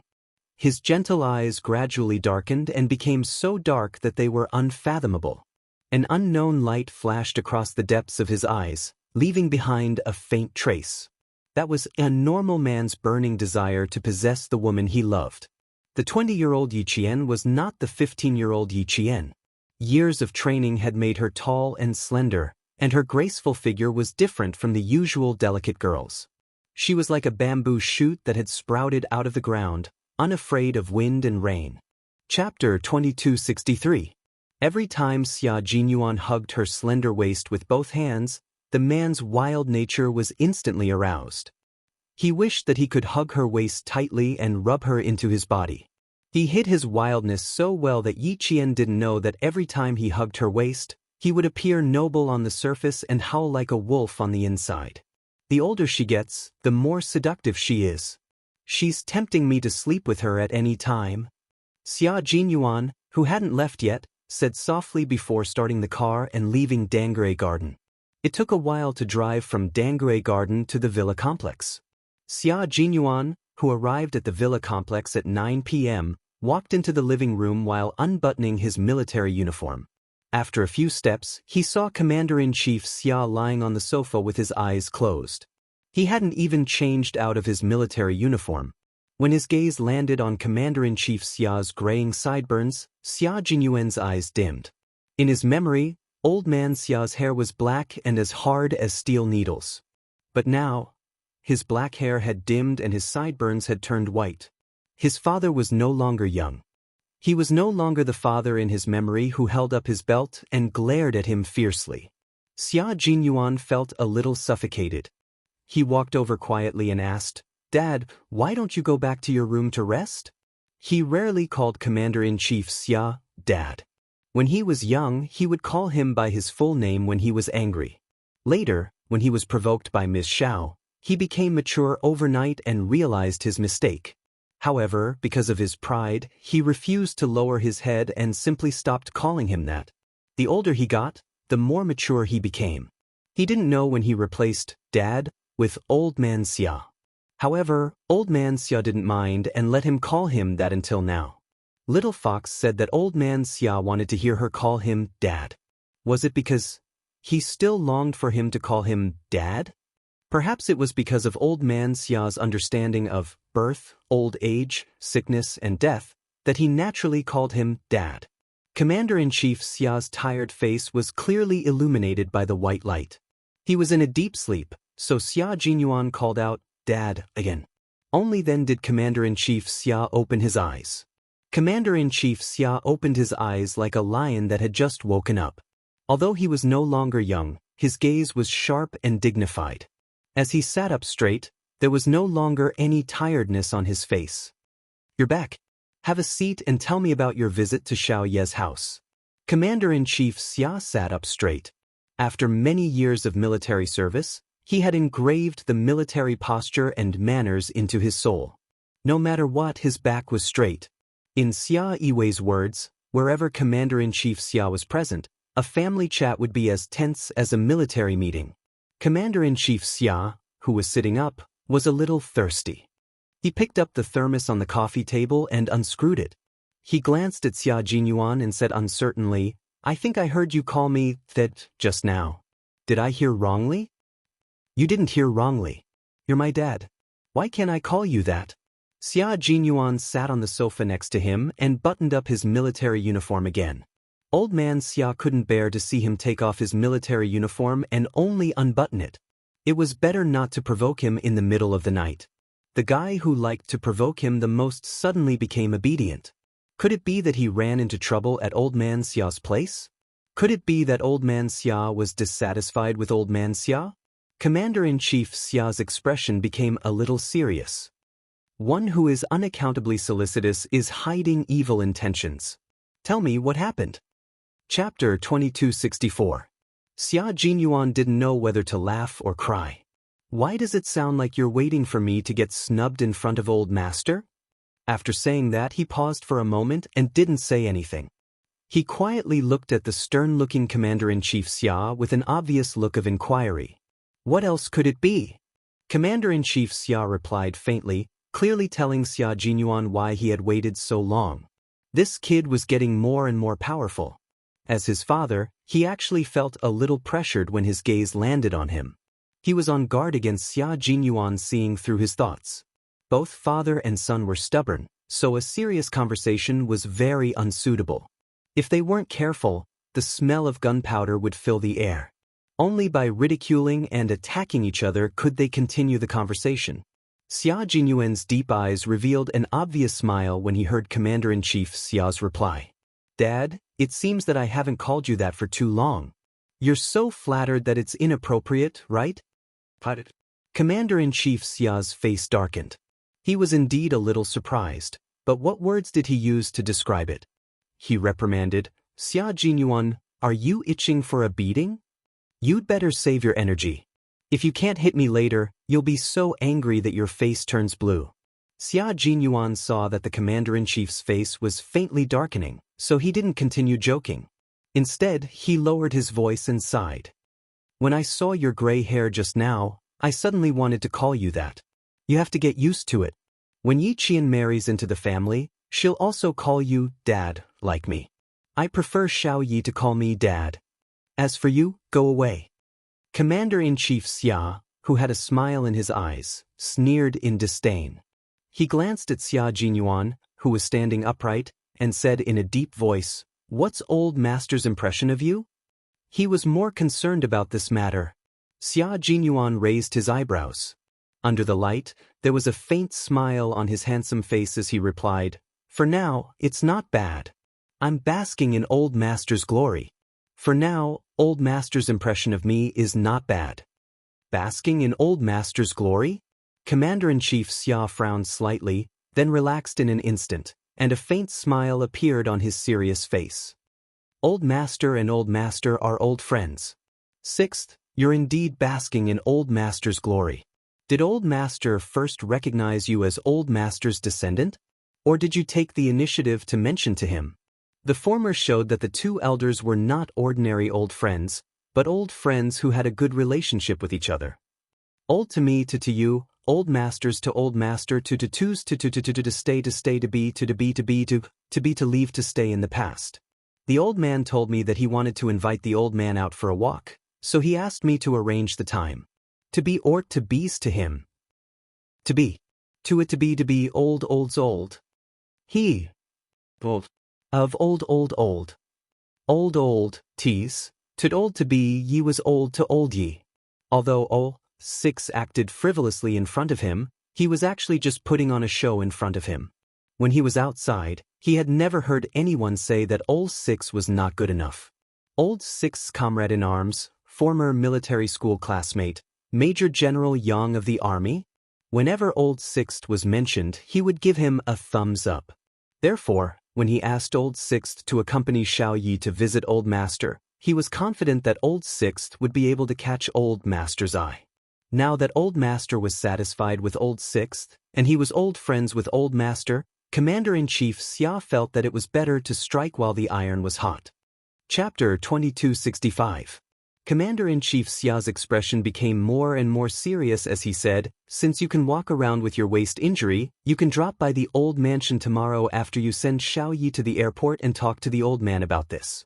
He was also worried that Xia Jinyuan's wound would reopen, so he added, "Let the guards drive tomorrow. You can rest." Xia Jinyuan couldn't help but laugh when he saw this. "You're more impatient than I am." "Of course I'm impatient. You're so unreliable. You're lucky to be able to marry Xiaoyi. Strike while the iron is hot. Let the old man be satisfied with our family first." Commander-in-Chief Xia discussed this matter seriously, but when he saw that Xia Jinyuan was happy and not anxious at all, his face darkened again. "Xia Jinyuan, I'm seriously discussing your marriage with you now. You'd better correct your attitude. Dad, do you think that Yi Qian and I still need to rely on family connections for our marriage?" Seeing that the commander-in-chief was getting angry, Xia Jinyuan, who had taken a step back, stopped smiling and revealed a rare coldness. "In your eyes, am I a man who needs to rely on his family to solve his marriage? Dad, aren't you underestimating your son too much?" The last sentence was a little cold, as if it was wrapped in ice shards. Commander-in-Chief Xia choked. He had never underestimated Old 6. Although this kid has been muddling along since he was little, he was very opinionated. When he did bad things, he was able to cast himself clean, so that other people could not find any weakness that could be used against him. The old master once joked, "Lao Lu is someone who can do big things, he can hold his temper." Reality had proven that Old 6 was indeed someone who could accomplish great things. He had gotten into the military academy on his own without using any connections. He had applied to join the Special Forces on his own accord and immediately became the team leader of the Special Forces.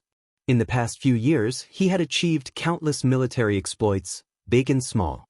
Everything he had done was done with an indomitable spirit and a clear conscience. However, no matter how capable Old 6 was, he was still a naive child in his heart. For some reason, the words that should have been in his heart slipped out of his mouth. Suddenly, the living room was silent. The father and son looked at each other and felt awkward. Commander-in-Chief Xia, who had been through a lot, was the first to come back to his senses. Seeing Xia Jinyuan's surprised expression, the commander-in-chief cleared his throat and said with a straight face, "What? Aren't you my son?" Cough. Yes, I am your son. You are right." Xia Jinyuan, who was trying to hold back his laughter, choked. It was rare to see old man Xia so embarrassed. As his son, he had to laugh, but as his father, he would have to keep a straight face for the next few days. The pressure would be so low that it would double the pressure on the guards. Other than laughing in his heart, there was also a trace of lament. His old man was indeed old. When a person was old, his state of mind would be smoother and firmer. If it had been a few years ago, she would have picked up the thermos flask in her hand and smashed it on him. Time hastens the aging of a person, and it was not up to him at all. As a son, it was better to follow his parents. After laughing, Xia Jinyuan said, Although Old Master and Old Master are old friends, they haven't contacted each other for a long time. I have to go back and ask Old Master first. I don't intend to tell Old Master that Yi Qian is Old Master's granddaughter for the time being. Yi Qian sent a letter to father-in-law early this morning. I think it won't be too late to tell him when he comes back. You see, the military commission is currently investigating my mother-in-law's death. I personally think it's better not to do anything for the time being to avoid complications. He was referring to the fear that someone would do something if they found out that Yi Qian had returned to the Fu family. Chapter 2266. The commander-in-chief pondered for a moment and nodded. As long as you know what to do. The commander-in-chief looked at his son, who was already taller than him. Seeing his calm and confident face, the commander-in-chief revealed a kind smile that he only showed to Yi Qian. Sixth brother, I'm very relieved to see you like this. Then, without waiting for Xia Jinyuan to say anything, the commander-in-chief stood up with a kind smile and solemnly said, "Rest early." Then he turned around and strode away. Xia Jinyuan covered his forehead and laughed so hard that his shoulders trembled. He and Xia Jinyuan were really not suitable for father-son tenderness. Both of them felt uncomfortable. You pick on my thorns, I pick on yours. This kind of father-son relationship was more suitable for him and Xia Jinyuan. No matter how they interacted, he respected Xia Jinyuan because he was not only a father, but also a commander-in-chief who shouldered heavy responsibilities. The next day, Xia Jinyuan woke up early and learned from the guards that the commander-in-chief had received an emergency call and left. The military situation was so urgent that he didn't even bother to wash his face and brush his teeth and left in a hurry with 2 guards. Xia Jinyuan's eyes turned cold. He immediately turned on the TV and called the team. There was a coup in a neighboring country that affected our borders. A mortar fell into our sugarcane forest. Fortunately, it happened at 5 o'clock in the morning, so there were no casualties. However, the border has entered a level 1 alert and may be upgraded to a special level at any time. The J5 in the army had received the news within half an hour, which was less than 5 minutes after the mortar fell into their country. At this time, an assault team of the Snowfield Brigade had been formed and was ready to go. How many brothers are you going to bring over now? Since he knew so much, he must have received the mission. The J5 smiled and said, an assault team and an ambassador. He was holding a photo in his hand. It was a photo of the ambassador who would meet up with the Snowfield Brigade later. He's also an acquaintance. We cooperated with him once when we were carrying out a mission in Pakistan. Xianxia. Xia Jinyuan, who didn't see the photo, accurately said the name. Where are you going to meet him? What level is the mission? J5, who was ready to leave on a private jet, hurriedly said, we'll meet at the border. It's a level 1 clearance mission. Reswell, we're waiting for you to recover and fight together. Don't talk nonsense. Don't be envious. I'll brag to you when we get back. Take care. Xia Jinyuan, who had only been back in China for less than a week, could no longer hold himself back when he heard that his comrades were going to carry out a level 1 elimination mission. A level 1 elimination mission was usually a decapitation mission, and J5 and the others were going to decapitation. Before he recovered from his injuries, he would not be allowed to participate in the decapitation operation. He would not even be allowed to participate in normal operations. As soon as he hung up, a beeping sound came from the landline at home. Xiao Yi has already set off from Dangray Garden. You can rest at home today. Commander-in-Chief Xia, who called from the military headquarters, brought Xia Jinyuan a piece of completely unexpected news. She needs to accompany an ambassador from our country to negotiate with a neighboring country. She will leave immediately on a special plane from Beijing. The news came unexpectedly, but Xia Jinyuan accepted it calmly. Okay, got it. Yi Qian left in a hurry. She was so anxious that she didn't even say goodbye to the old man and left in a hurry. The person who picked her up was a security guard sent by the military headquarters.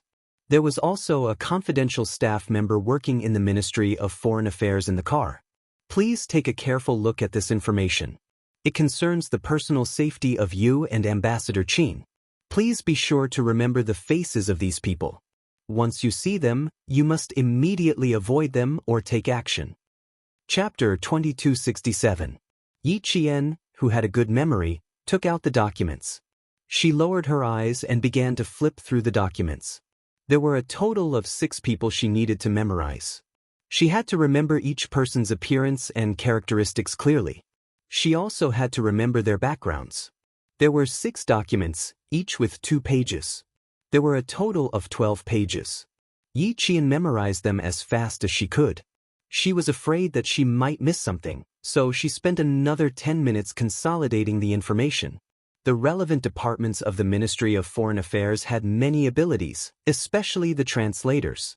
Their memory was quite amazing. When Yi Qian finished memorizing all 6 documents in 20 minutes, the confidential personnel was not surprised. After reading the documents, the confidential personnel took out a separate document from the briefcase.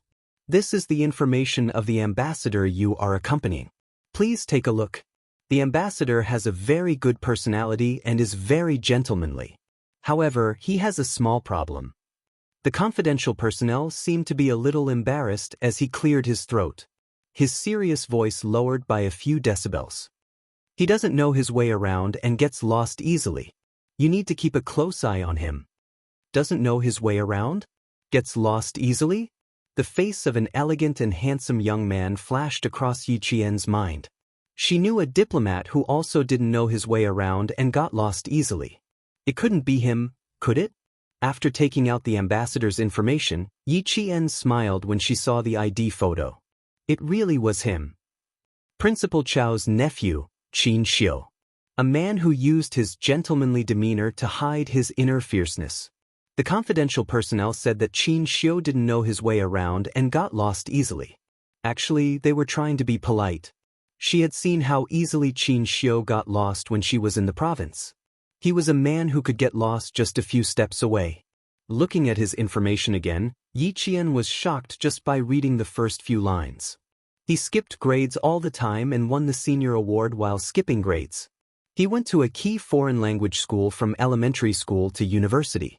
He graduated from university at the age of 16 and studied in the United States, Italy, and France. Yi Qian, who had experienced 2 lifetimes, was really shocked by Xianxia's information. It was no wonder that he had become the youngest diplomat in the history of the Ministry of Foreign Affairs. He was a winner in life and had been looked up to since he was young.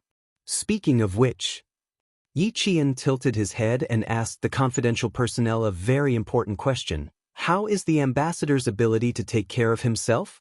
Do I need to take care of him? Geniuses always had some flaws. In her previous life, she had seen a few news articles. Some geniuses in the children's class at the University of Science and Technology did not even have the basic ability to take care of themselves other than studying. They had outstanding IQ, but had 0 experience in life. He didn't know if Xianxia was a genius among geniuses in languages. For a moment, the confidential personnel did not understand why Yi Qian would ask such a question. Seeing this, Yi Qian clarified, for example, eating, sleeping, dressing, and so on. Is there someone to serve you? The consequence of clarifying his words was, the confidential personnel of the Ministry of Foreign Affairs turned his head to the car window from time to time. His shoulders trembled from time to time. Yi Qian was a little embarrassed. Xianxia was a diplomat who could accompany national leaders on overseas visits. How could he not know how to take care of himself? Yi Qian was shocked by his resume. If Xianxia knew what he was thinking. Yi Qian covered his face. He would probably be speechless. Chapter 2268. No. Other than the fact that Ambassador Qin doesn't know his way around, he's pretty good at everything else. Eating, sleeping. Ahem. The confidential personnel choked a few times as he tried to hold back his laughter. He adjusted his breathing and continued, his clothes are all arranged by the ambassador himself. He has a certain degree of mysophobia, especially the room he sleeps in. No one is allowed to enter or leave at will. Even more so, you can't sit on the bed casually. No, you should never sit on it. If you offend him, you'll see the gentlemanly ambassador instantly turn cold and indifferent. The bathroom as well. Can't be shared. His clothes are all packed. You don't have to pay attention to it. The personnel saw Yi Qian's forehead twitch faintly. He was afraid that it would cause disgust, so he hurriedly added, "The ambassador is very particular about his privacy. The bedroom, clothes, and bathroom are all important places of his privacy. Other places don't matter. Don't be scared." Yi Qian smiled. "I'm not scared. It's normal. I don't like people sitting on my bed either." The bed was where people slept at night. She really didn't like people sitting on her bed casually. Therefore, she didn't think that it was misophobia. It was just a personal hygiene habit. The ambassador is very easy to get along with. You'll know when you see him later. He's a pretty good man. The confidential personnel was probably afraid that his words would cause Yi Qian to dislike Xianxia. After confirming that Yi Qian had memorized all the information, he spared no effort to say good things about Xianxia. With the confidential personnel's words, Yi Qian had a preliminary understanding of the language genius Xianxia. It was only a preliminary understanding. The confidential personnel only talked about Xianxia's general habits that could be seen by others. As for the specific details and Xianxia's secrets, he didn't say a word. Xianxia, who was holding a paper bag in his hand, was already waiting for Yi Qian in the lobby of the Ministry of Foreign Affairs. He had received Yi Qian's information half an hour ago. Although there was no photo, when he saw the familiar name and her brief introduction, he knew that this was the girl he had fallen in love with. She was accompanying him to the neighboring country. He was a little surprised. Going back to the neighboring country wasn't an easy task. According to his own analysis, it was very dangerous. It was the most dangerous trip he had gone abroad in recent years. After all, there was a coup in the neighboring country. He was surprised that Yi Qian was accompanying him, but he was also looking forward to her arrival. They hadn't seen each other for about 40 days. Ever since he returned from the border, he had dreamt of her walking over a snowdrift. She was tall and straight, like a goddess walking from the top of a snowy mountain, bringing with her the hope of survival. That scene was still unforgettable, so much so that he would dream of it at night. "Yi Jian," he muttered softly as he stared at the door. There was also a tall young soldier beside him. His background, name, and unit were unknown. He only knew that this was a Special Forces soldier who knew the language of a neighboring country. The Special Forces soldier who seemed to have heard his murmur glanced at Xianxia from the corner of his eye. His eyes flickered slightly. Why did it feel like this ambassador knew Xianxia? V8 glanced at his watch. His steady and sharp gaze looked toward the entrance of the office lobby. Xianxia was almost here. 2 minutes later, Yi Qian's figure appeared at the spacious and bright entrance of the Ministry of Foreign Affairs. She was wearing a student's military uniform and walked calmly against the light. He couldn't see her face clearly. He could only see her slender and straight figure walking step by step into his world. Chapter 2269. Xianxia couldn't help but hold his breath. He could hear the sound of his heart beating. He could hear her light footsteps, which sounded like the sound of a drum or a guqin, hitting his heart. He thought that at this moment he would fall in love with her even more. His world would be invaded by her. Looking at the figure walking towards him step by step, Xianxia's elegant and handsome face had an even more refreshing smile. He didn't stay in place to wait, but went up to greet her. "We meet again, Yi Qian." They meet again, the girl who made him fall in love with her. His gaze landed on her face in a reserved and polite manner.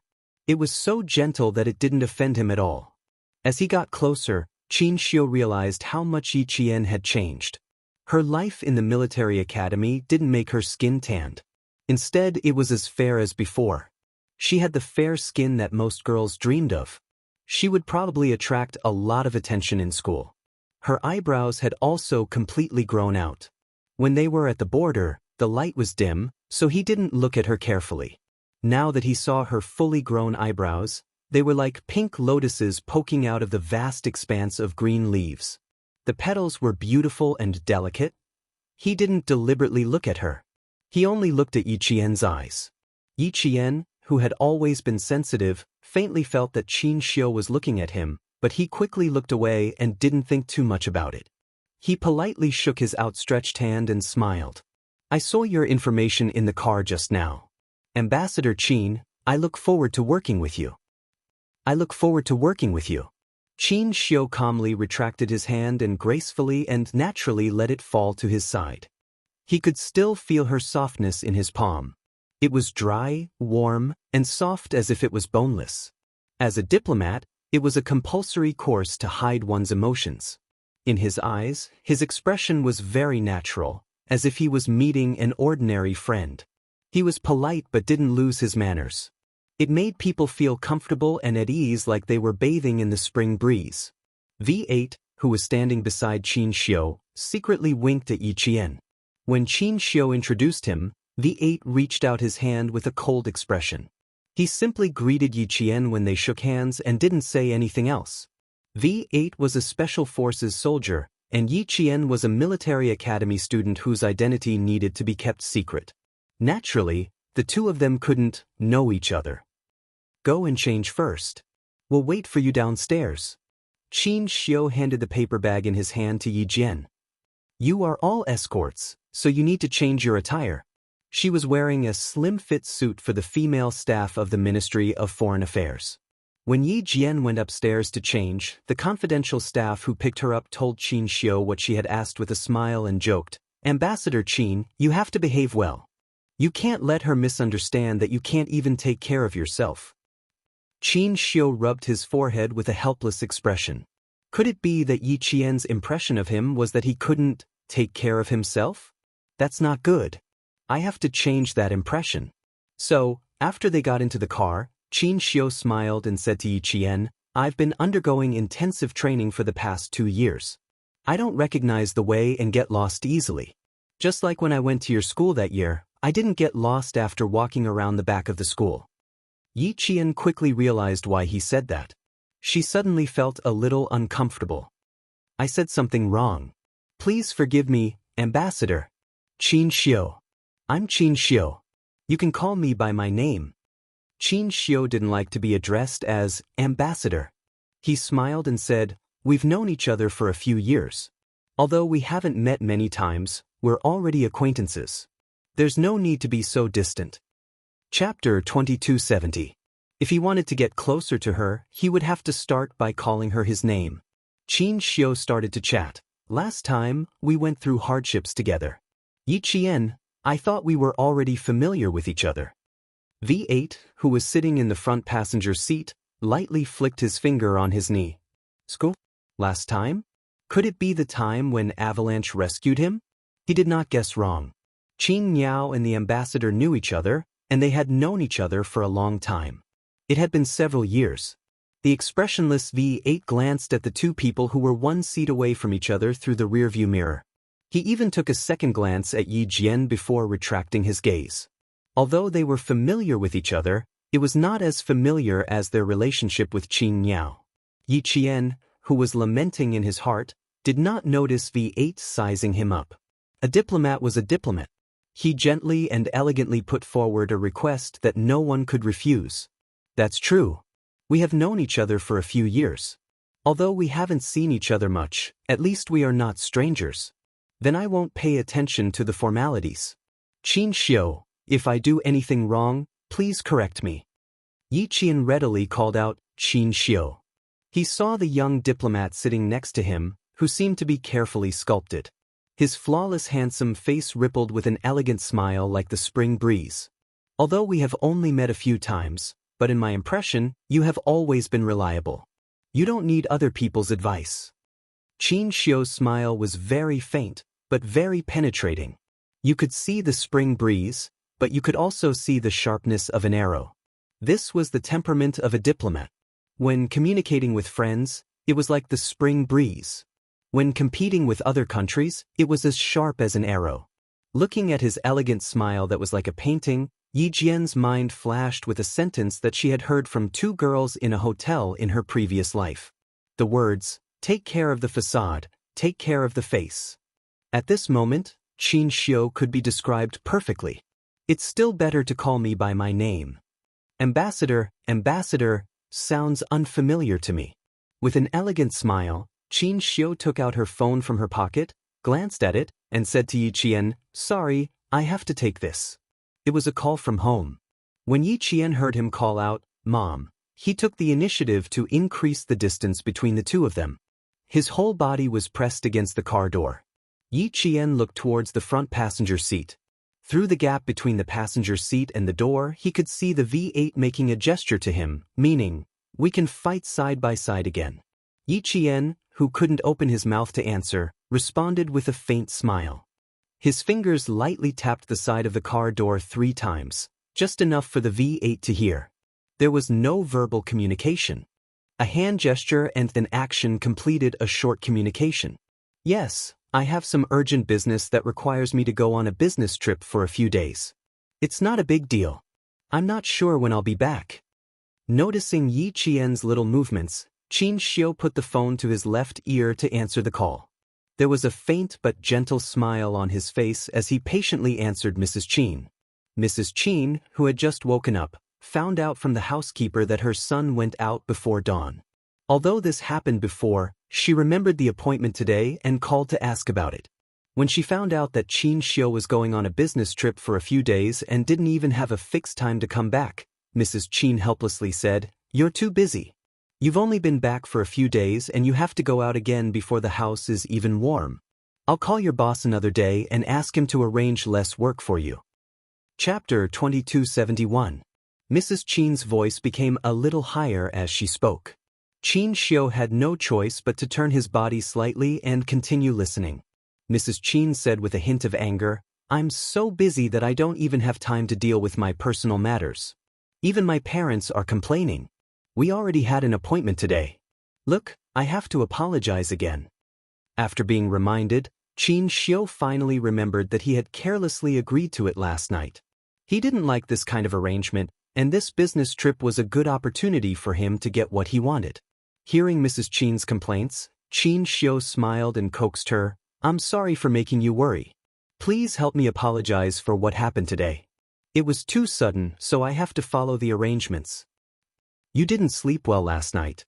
I heard you open the door and go downstairs several times. It's still early, so you should sleep a little more to make up for it." Mrs. Qin, who had some complaints about her son's thoughtfulness, smiled and said, Okay. You know I'm worried.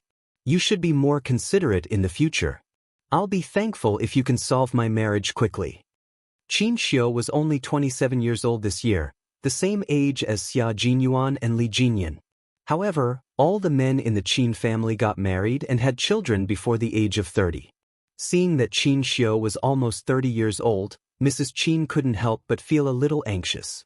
Xianxia said a few more words to Mrs. Qin before hanging up the phone. She looked sideways and saw Yi Qian holding a small silver-white phone. Her long and slender fingers were typing furiously. She didn't know who she was texting, but there was a gentle smile on her face. She was as delicate as a flower blooming by a stream. She was so beautiful that it was suffocating. Yi Qian was chatting with Xia Jinyuan. She had to put away her phone when she arrived at the airport. She had to inform Captain Xia first. Xia Jinyuan, who received the text, replied very seriously and reminded her, "Be careful. If there's anything urgent, you can contact J5 at any time." Although Commander-in-Chief Xia didn't tell him in detail, when J5 mentioned going to a neighboring country, Xia Jinyuan guessed that J5 and Yi Qian were on the same side. Seeing his reply, Yi Qian's cold eyes revealed a gentle smile. She replied with an "okay" and turned off her phone. They were already at the airport, so she had to hand in her phone. Xianxia's heart sank because of the tenderness in her eyes. Who was Yi Jian talking to just now? Classmate? It didn't seem like it. Family? Of course. He didn't seem like a classmate or a relative. Instead, he seemed like he was chatting with the person closest to him. Of such an outstanding girl. Maybe. He had been too careless and overconfident. Xianxia. Fortunately, I realized it. It's not too late. I realized it. Without asking who Yi Qian was talking to, Xianxia saw that her phone was turned off. He smiled and said, "Phones will only be handed in for safekeeping when we reach the border. Once you're there, tell your family that you're safe." He shook his phone and smiled helplessly. "I left home in a hurry. I didn't tell my parents. They're already here to ask what happened. You left in a hurry too. Remember to tell them that you're safe. Xianxia was indeed a very gentlemanly man. His meticulousness could be seen from the details. He was the kind of meticulous man who didn't bat an eyelid. With his reminder, Yiqian knew that she wouldn't have to hand in her phone for the time being. She could also tell them that she was safe when she got off the plane. Chapter 2272. Before boarding the plane, Yiqian sent a message to Xia Jinyuan that she had boarded the plane. Yiqian left a note for the old man. She didn't want the old man to worry, so she planned to call home after the plane landed.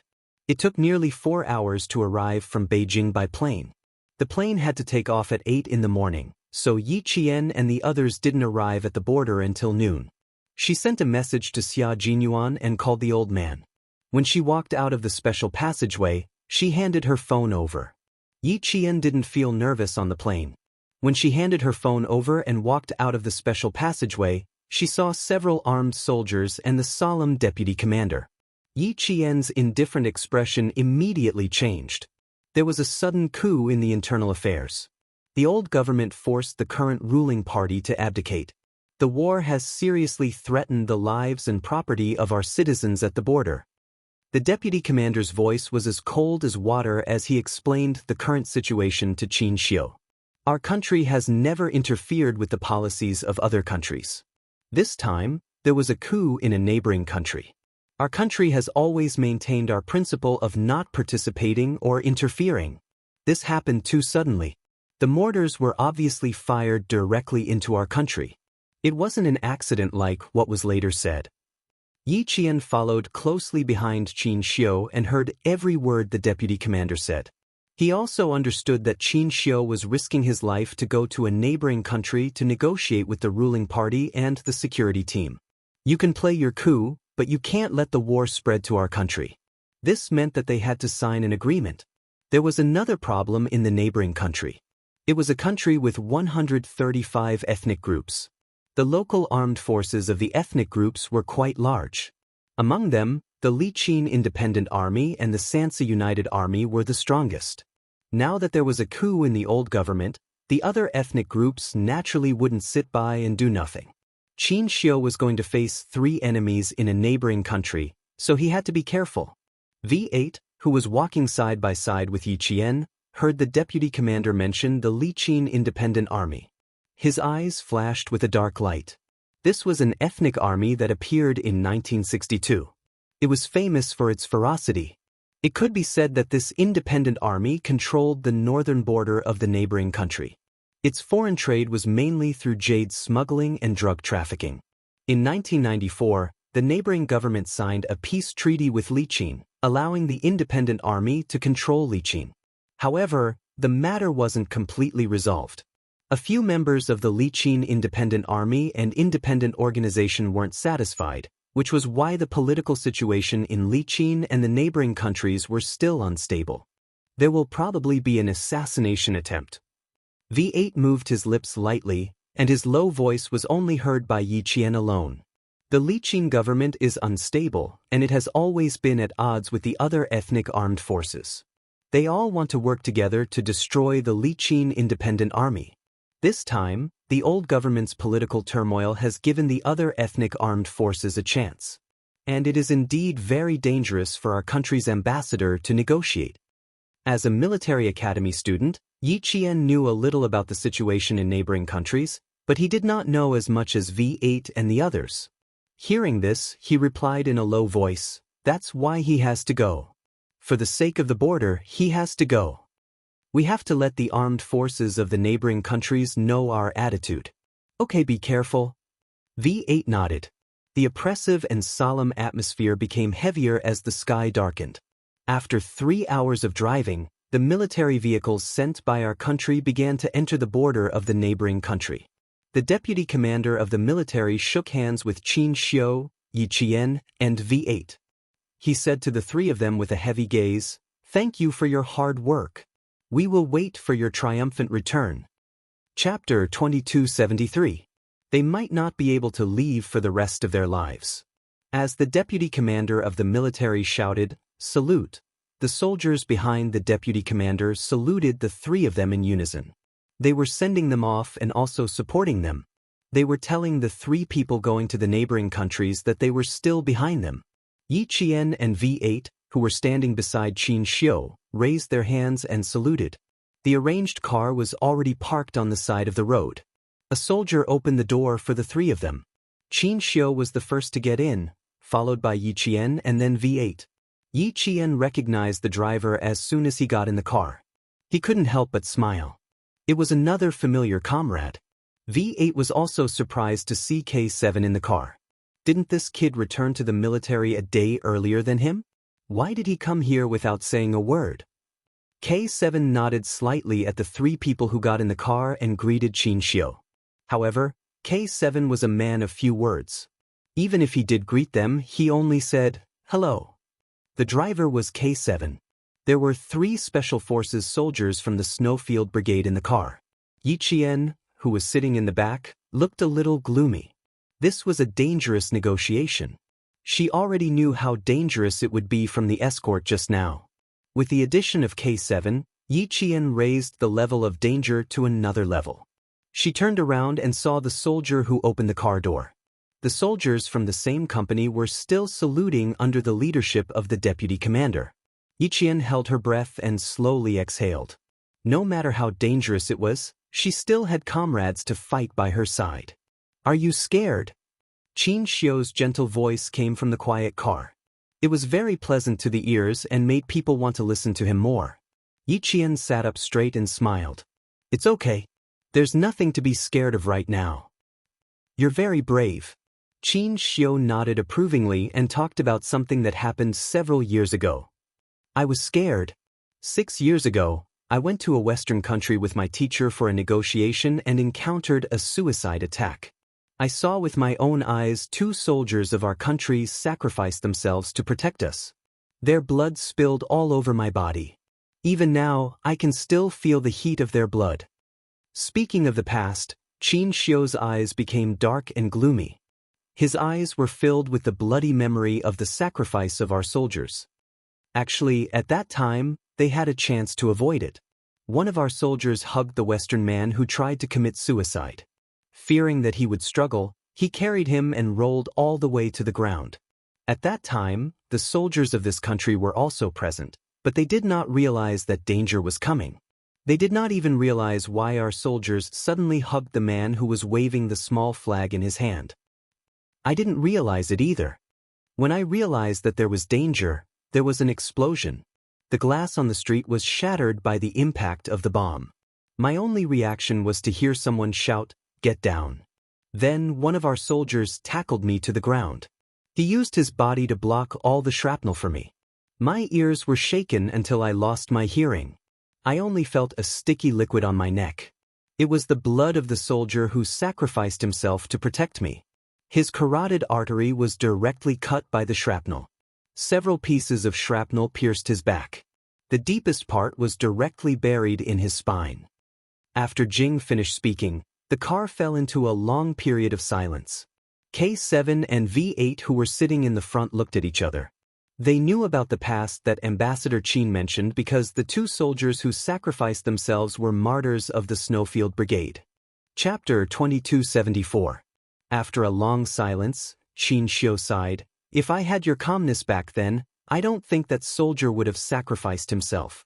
To this day, I still don't know the name of the soldier who sacrificed himself to protect me, or which unit he was from." After listening to the heavy past, Yi Qian said softly, "Their duty is to protect their home and country. You don't have to blame yourself. That's why I said you're very good. You're 2 years younger than I was back then. You know the dangers ahead, but you can still face them calmly. Yi Qian, you're really good." Xianxia smiled and said to the 3 people in the car, "I'm going to rest for a while. Wake me up if you need me to drive." No one would disturb his rest. Yi Qian, who was sitting in the car, could faintly smell the smoke of gunpowder in the night wind. He looked through the car window and saw the endless rolling mountains that connected the neighboring country and our country. The concave peaks between the mountains were like the giant mouth of a monster, quietly waiting for its prey to come into its mouth. Yi Qian gently tightened his grip on the pistol in his hand. His dark eyes looking into the distance were steady, sharp, and suffused with a cold light. No one spoke in the car. Xianxia closed his eyes and rested, waiting for the next negotiation. V8 sat in the front with a gun in each hand. He would shoot immediately if he noticed anything unusual. The roads in the neighboring country were not as good as in our country. The roads leading to the neighboring country were rugged and bumpy. As the car drove past, yellow dust rose. The negotiation was not public knowledge. It was a secret trip. Due to the unstable situation in the neighboring country due to the coup d'etat, they did not directly arrange for a private plane to fly to the neighboring country for the negotiation. Instead, they sneaked in secretly. Even the governing body of the neighboring country, the old government, and the armed forces of the various ethnic groups did not know the specific itinerary of our ambassador. In terms of security and confidentiality, our country has always been known for its stringent security measures. The car drove along the road that extended into the neighboring country, but it was extremely stable. Next, it would enter the road that merchants from the two countries used for trade. The car would blend into the merchants' vehicles and drive through the two cities. It was estimated that they would arrive at the negotiation location around 2 in the morning. The negotiation would officially begin at 7 tomorrow. As the negotiation ambassador, Xianxia's safety had to be guaranteed. At the same time, he had to maintain a good mental state. No one woke him up. Even Yi Qian did not have a chance to drive. K7 and V8 took turns to drive.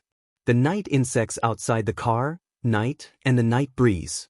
Under the dark night sky, the K7 drove the car with its headlights shining straight ahead, heading towards the first city they were about to reach. Because of the war, the neighboring cities were quiet at 10 o'clock in the evening. Only a few street lights were lit. The sentry posts in the market were shrouded in the darkness of the night. Only one light was on at the post, illuminating the tall and simple sentry post. This sentry post was not a sentry post between countries, but a sentry post set up by the local armed forces. Inside the sentry post, there were 2 sentries holding a rifle. Their bodies were leaning against the chair, and their heads were tilted to the butt of the rifle. They were snoring very soundly. Outside the sentry post, there were 4 armed local soldiers with guns on their backs, walking back and forth from time to time. Occasionally, they would yawn a few times, rub their eyes, and force themselves to complete the mission until midnight. Several shadows ran along the dark roadside, hunching their backs as they ran toward the sentry post. When they were about 200 meters away from the sentry post, a few black shadows hid in the bushes and communicated in the neighboring country's native language. A total of 6 people. Kill them all and drag them into the forest. Chapter 2275. The man who spoke was of medium build and dark skin. In the darkness, his eyes shone with a cold light. He was a supporter of the old regime. They wanted to control the city to have more bargaining chips. Now that the entire city was infiltrated by armed forces, they were just waiting for the order to start the war. The darkness of the night was always the best camouflage. The war to start the armed forces started as the sentry post was taken down. K7 stepped on the brakes slowly. He stared coldly at the flickering fire in front of him. "Is there any other route to take?" he asked V8, who had also noticed the problem. 2 cars passed by them. They continued driving toward the city without noticing anything. V8 shook his head and said in a low voice, "No, we can only continue driving forward." There were only 3 routes to take from the port, but there was no time to go back now. "Keep driving forward." Xianxia, who had just woken up, did not hesitate. He looked at the flickering fire and said calmly, "We have to reach the negotiation point at 6 in the morning." The negotiation was at 7. They had no choice but to drive forward. 10 minutes later, more and more cars turned around. They shouted at the cars that were driving forward, "There are gunshots! There are gunshots!" Soon, more and more cars turned around on the road that connected the two countries with the most traffic. However, there were also cars that continued to drive forward. When they passed by a car that was parked on the side of the road, Yi Qian saw the driver talking on his phone. He was so excited that he did not know what to say. Not long after, The car overtook the car at a high speed and sped toward the city. Most of the cars that were driving forward were city locals. They had families and had to bring them back. The cars that turned around drove very fast. The cars that were driving into the city also drove very fast. This gave K7 the opportunity to speed up and shorten the estimated time to reach the city. The gunshots were especially intense near the edge of the city. As a bomb landed, a huge fire rose from the center of the city with a boom. The entire city was in chaos. Countless civilians who were affected by the gunfire and artillery hurriedly packed up their clothes and rushed out of their homes with the only money they had. As for the civilians who were far away from the war zone, their eyes were wide open. Their families gathered together with their palms together, praying for the war to end quickly and for their families to be safe. Many civilians rushed out of the sentry post, not daring to stay in their hometowns any longer. Some drove their cars all the way out, but when they realized that the road was blocked, they had no choice but to abandon their cars and leave. Yi Qian and the other three had already abandoned the car and blended into the crowd of locals who were looking for their family members. They passed through the checkpoint and entered the city. It was too chaotic and there were screams everywhere. There was no way to drive a car, so it was better to walk. Xianxia, this way. Yi Qian held Xianxia's right hand tightly. V8 was leading the way in front and K7 was covering them from behind. All she needed to do was to take care of Xianxia and make sure he didn't get lost. Not having a good sense of direction was indeed a big problem. If he was not careful, he would get lost. Yi Qian did not dare to be careless. She could only hold his hand tightly. It was the first time in Xianxia's life that he was being held by a girl. The feeling of being protected by Yi Qian struck him hard in his heart. It made him realize that the girl he loved was very determined and fearless. Right now, she was fighting to protect him.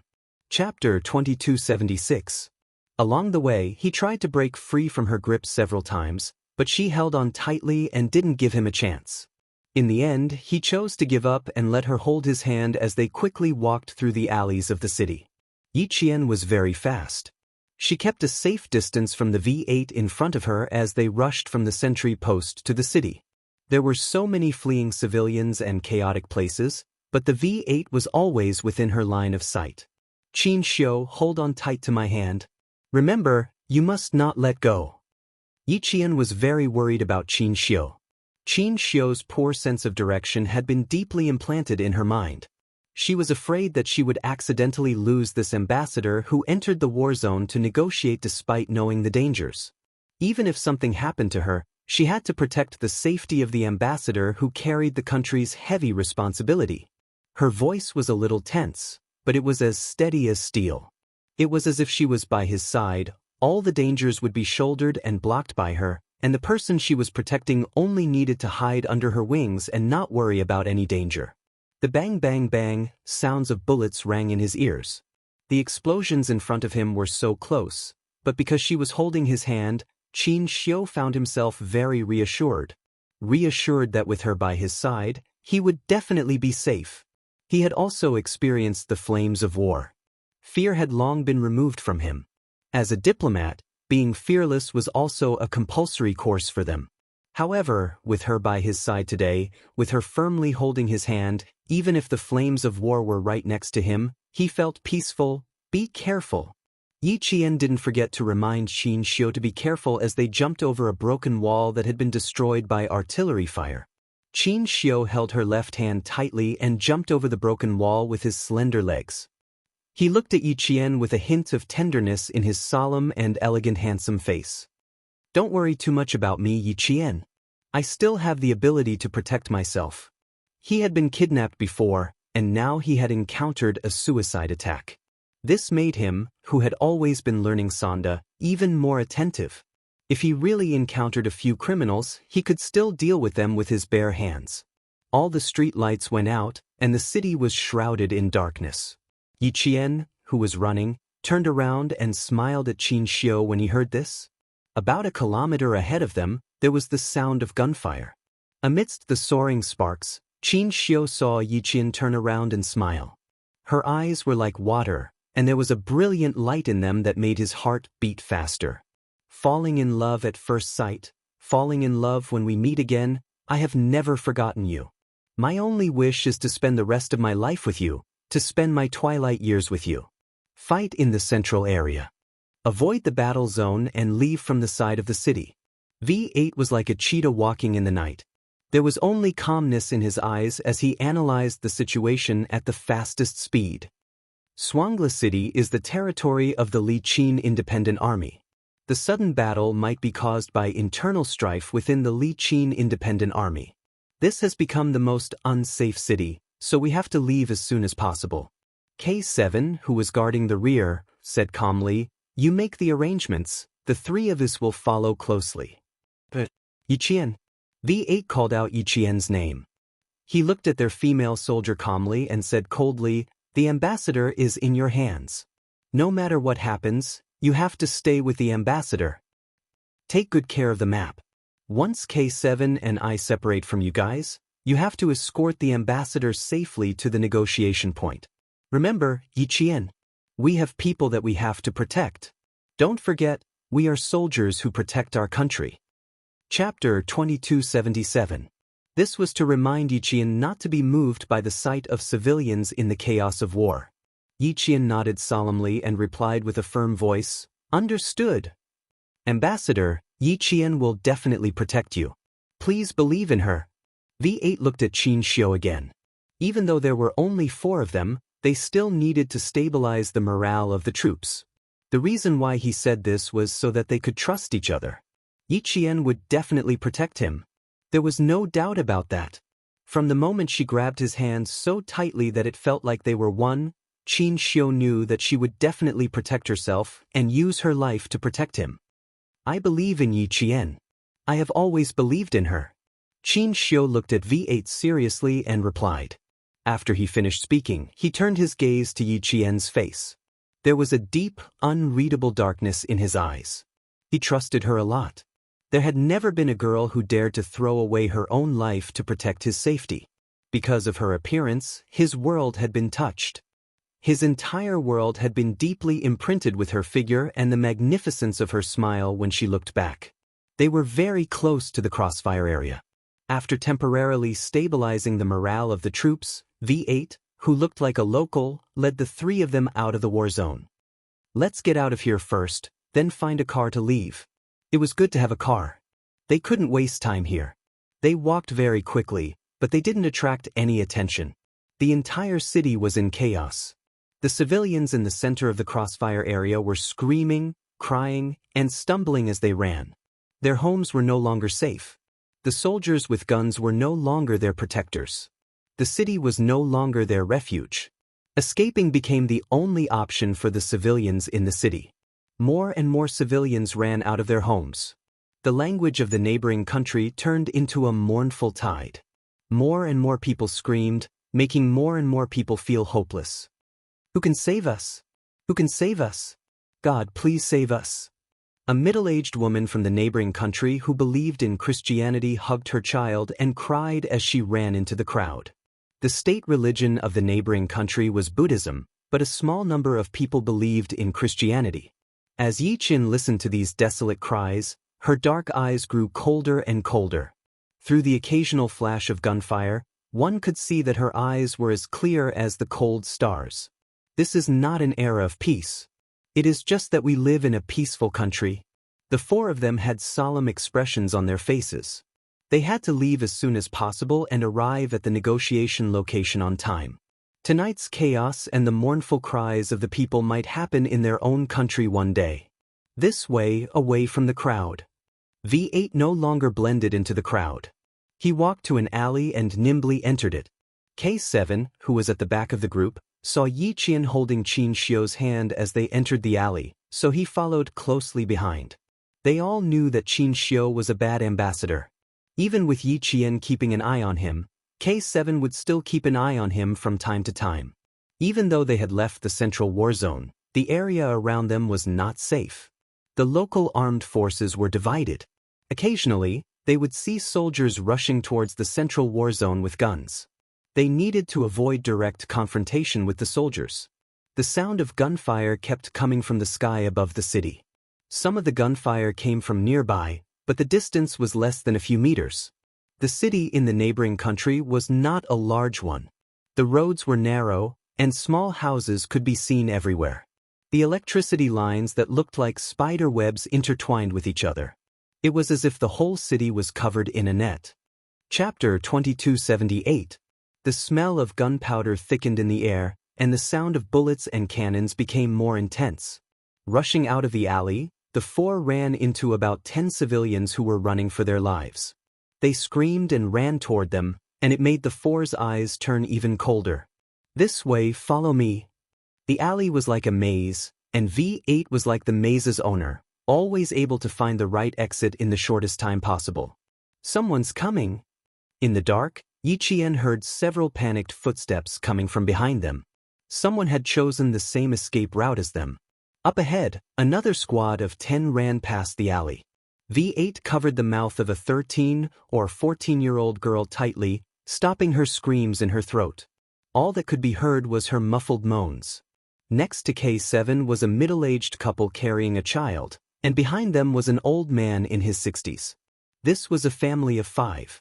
They had escaped from the center of the war and were planning to run to the child's aunt's home. "I'll let go now. You, don't make a sound. If you make a sound, your parents and grandfather will be shot by the people outside. Do you understand?" V8 used the local language to communicate with the girl.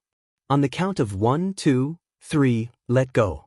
The girl, whose eyes widened from fear, nodded in a panic to show that she understood. V8 let go, and she covered her mouth. In the dark, the girl's bright eyes were filled with heart-wrenching fear. She was afraid, but she was responsible for scouting the way and protecting the family.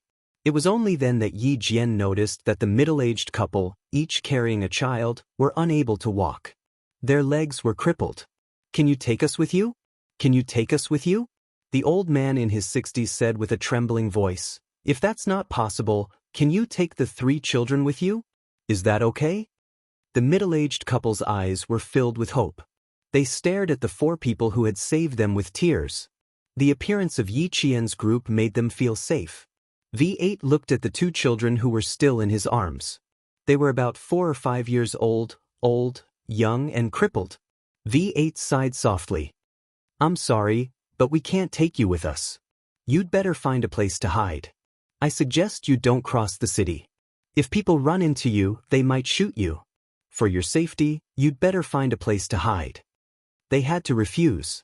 Once they agreed, they would be a burden on their journey. They were not there to represent themselves, and they could not be heroes.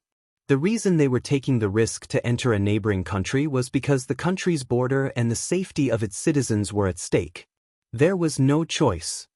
V8's answer extinguished all the hope in the eyes of the old man's family.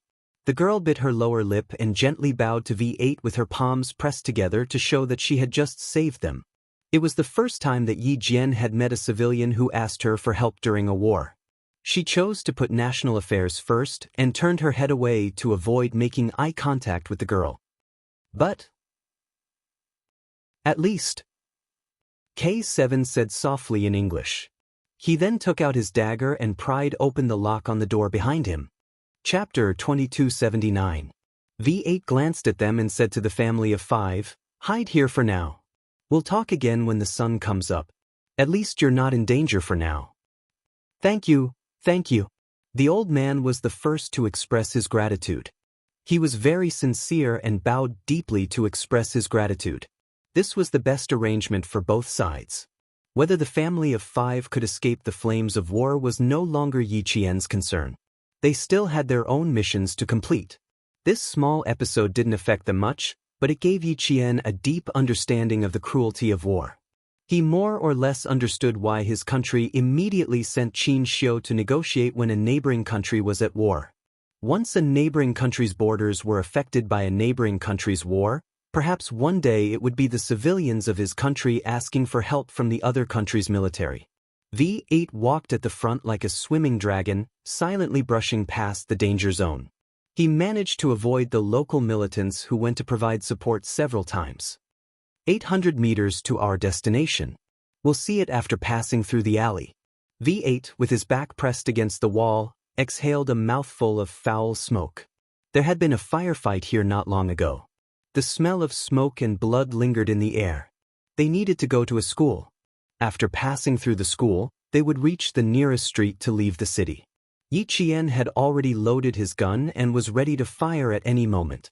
Her hand was tightly gripping Xianxia's hand and didn't let go for even a second. The four people hiding in the dark passed through two alleys.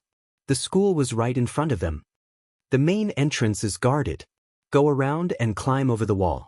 V8 saw several armed soldiers standing at the school's main entrance. His eyes darkened as he quickly retreated. The school has been taken over. I'm afraid the city is completely divided. We need to leave as soon as possible. The city was divided. Some people supported the reactionary old regime while others supported the current ruling party. Once Xianxia's whereabouts were exposed, he would most likely become a target. Xianxia rarely spoke. At times like this, he only needed to follow the soldiers who protected him with their lives. The only thing he could do was make sure nothing happened to him. They couldn't pass through the school's main entrance. They had to climb over the wall. V8 was very familiar with the school. He went around the main entrance and arrived at the wall on the left. He bent his knees slightly and placed them on top of each other. He signaled Yi Qian to go first. Step on my shoulder and climb over the wall. K7 was in charge of being on guard. His eyes were sharp as he looked around. Yi Jian nodded and let go of Xianxia's hand. She ran up and stepped on V8's palms. As V8 lifted his hands, she quickly climbed up the wall. She leaned against the wall and gestured for Xianxia to come up. After all, Xianxia was a man.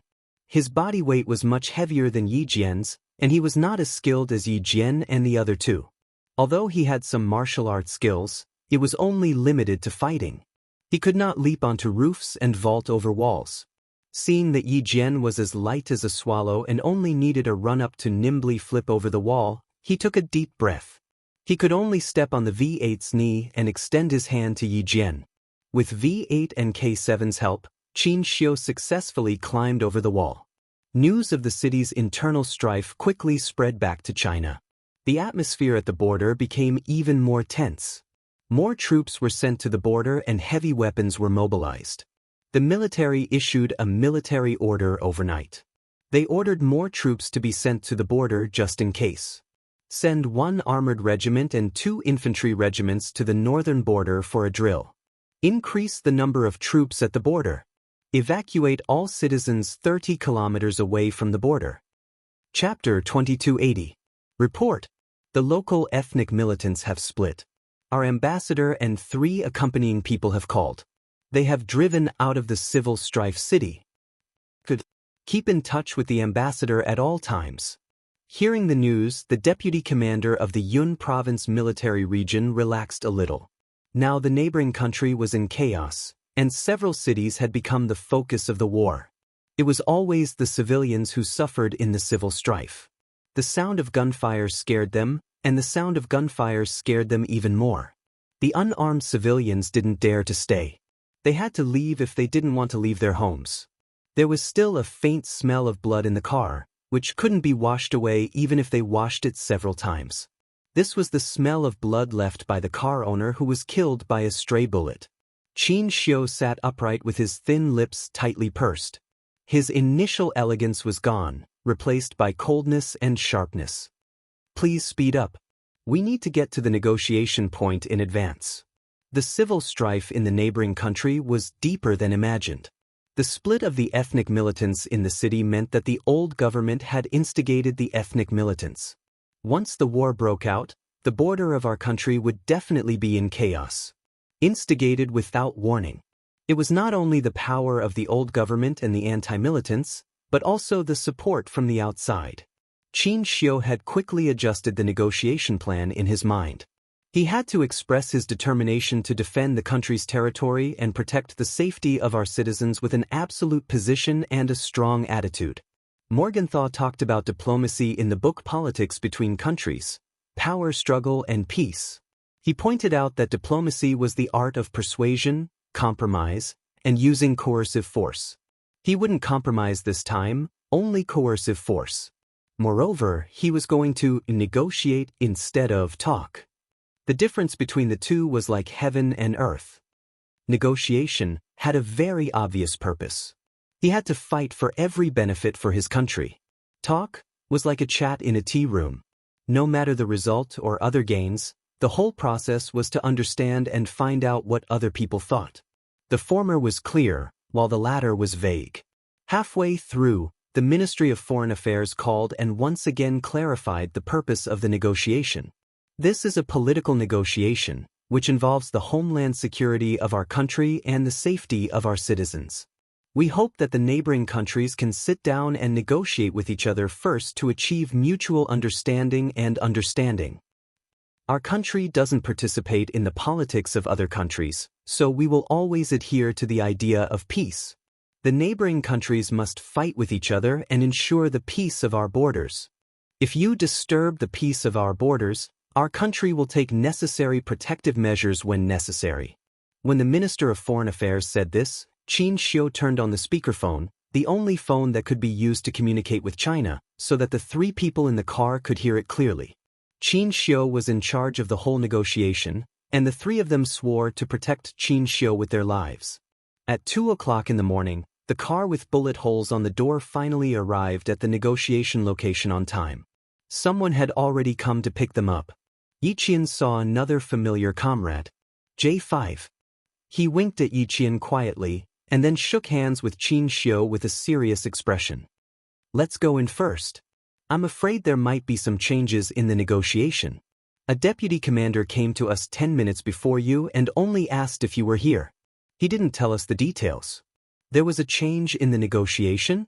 Xianxia, whose face suddenly darkened, walked with a swift and fierce wind, and the corners of his suit fluttered even though there was no wind. At this moment, as a diplomat, Xianxia attracted everyone's attention. Chapter 2281. Yi Jian followed closely behind him. Xianxia walked quickly and hurriedly. He was calm even in the war zone. When he reached the top of the stairs, he moved his long legs and took 3 steps with each step. He entered the 3-story building that was temporarily controlled by the Chinese soldiers as fast as he could. In the car, Xianxia had already tidied up his clothes. His bow tie was carefully tied and his collar was meticulously smooth. His black suit jacket was so smooth that it looked like it had been ironed. There was no panic, only calmness. Only then did Yiqian remember that Xianxia had been running with his suit jacket hanging in the crook of his arm. So when he appeared at the meeting point, his neat clothes made him look even more composed. A diplomat represented the country. The details of his attire and appearance had to be meticulous. Just like a soldier, he gave people a sense of calmness and inviolability. As a diplomat, Xianxia had done everything perfectly from the very beginning. He walked very quickly. His shiny and dust-free leather shoes stepped on the wooden floor, making thump-thump sounds. When he reached the 2nd floor and approached the room where someone was waiting, Xianxia slowed down his footsteps and adjusted his already slow breathing. Then, he turned around and said to Yiqian, "Is there anything wrong?" He was asking if his attire was messed up. Yiqian looked quickly and finally pointed at his bow tie. "It's a little crooked to the left. Just straighten it." Yiqian straightened his bow tie with his fair, slender fingers, then straightened his collar and tugged at the hem of his shirt. Looking at him up close, Yiqian was full of respect for his details. Xianxia was able to become the youngest diplomat in the Ministry of Foreign Affairs not by luck, but by his own ability. The elegant and gentle Xianxia straightened his clothes. As his expression became more serious, his eyes darkened. Even his gentle and elegant temperament had changed greatly. He was fierce, calm, and orderly. This was a qualified and excellent diplomat from our country. We don't all have to go in together. Yiqian, accompany me. Xianxia stopped and said to the 4 soldiers behind him, "Sometimes, more people means less power." J5 raised his hand, and V8 and the others behind him stopped in their tracks. Everyone's gaze fell on Yiqian. J5 said sternly, "Yiqian, the ambassador's safety is in your hands." "Don't worry." Yiqian gave the order and walked with Xianxia to the room where someone was waiting. Xianxia's footsteps were very steady. Every step seemed to be carefully calculated. The distance was surprisingly consistent, and the rhythm of his steps was very strong. Just by listening to his voice, One could feel that he was a mature and steady man with a deep mind. "I'll open the door." When they were about to reach the door, Xianxia said gently. The fierceness in the corner of his eyes faded a little as he looked at Yi Qian, revealing his gentleness. "Come in after me." This was when Xianxia was in charge, and Yi Qian obeyed him the whole time. When he knocked on the door, Yi Qian, who was paying attention, saw him raise his hand. The gentleness that he had when he spoke to him disappeared instantly, and only coldness remained. The door opened immediately. It was obvious how anxious the person waiting inside was. Inside was a middle-aged man in a khaki military uniform. When he saw Xianxia standing at the door, the anxious middle-aged man's eyes lit up. "You're the ambassador sent by China, right?" He spoke fluent Mandarin and was the deputy commander of the Democratic Alliance Army in the 2nd Special District of the neighboring country. "I've received news that the old regime has no intention of negotiating. Mr. Ambassador, for your safety, the commander and I suggest canceling the negotiation at 7 in the morning." This news was undoubtedly a bomb dropped on the already turbulent waters. Chapter 2282. Xianxia sat down without a trace of emotion in his eyes. He calmly sat down and looked at the deputy commander of the Alliance Army. He smiled and said, "Sir, can you tell me how you found out about the old regime?" He didn't panic and held the right to ask questions from the beginning. The deputy commander glanced at Yi Qian. Before he said anything, Xianxia understood. "You can rest assured that no one will know what you say tonight. The new ruling party doesn't want to expand the war. They found out that there are forces supporting them behind the old regime. The new ruling party hopes that your country will continue to remain neutral. Our two countries have been on good terms for decades. The leader of the new regime hopes that our two countries can maintain friendly relations." The deputy commander spoke very sincerely, but Yi Qian secretly clenched his fists. "Continue to remain neutral?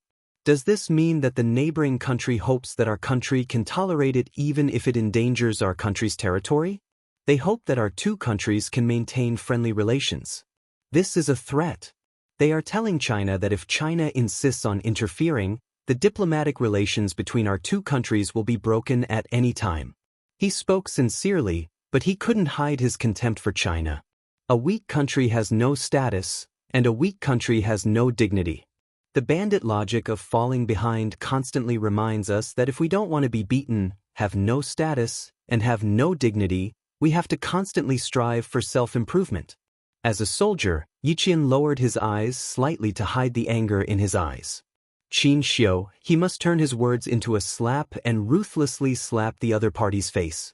He must tell them that China is no longer the same as before.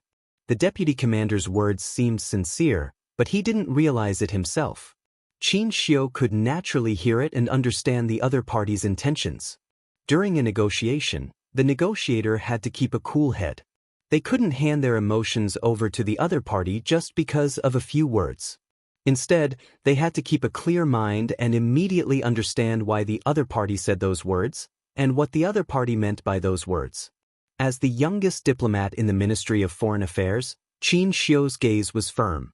He calmly said, "I can tell you very clearly that our country has always adhered to the policy of governing the country peacefully. We don't participate in the political affairs of any other country. However, this time your country's intentions are sinister. It's impossible for our country to not express ourselves and not appear. Your country has already pointed its sword at our territory.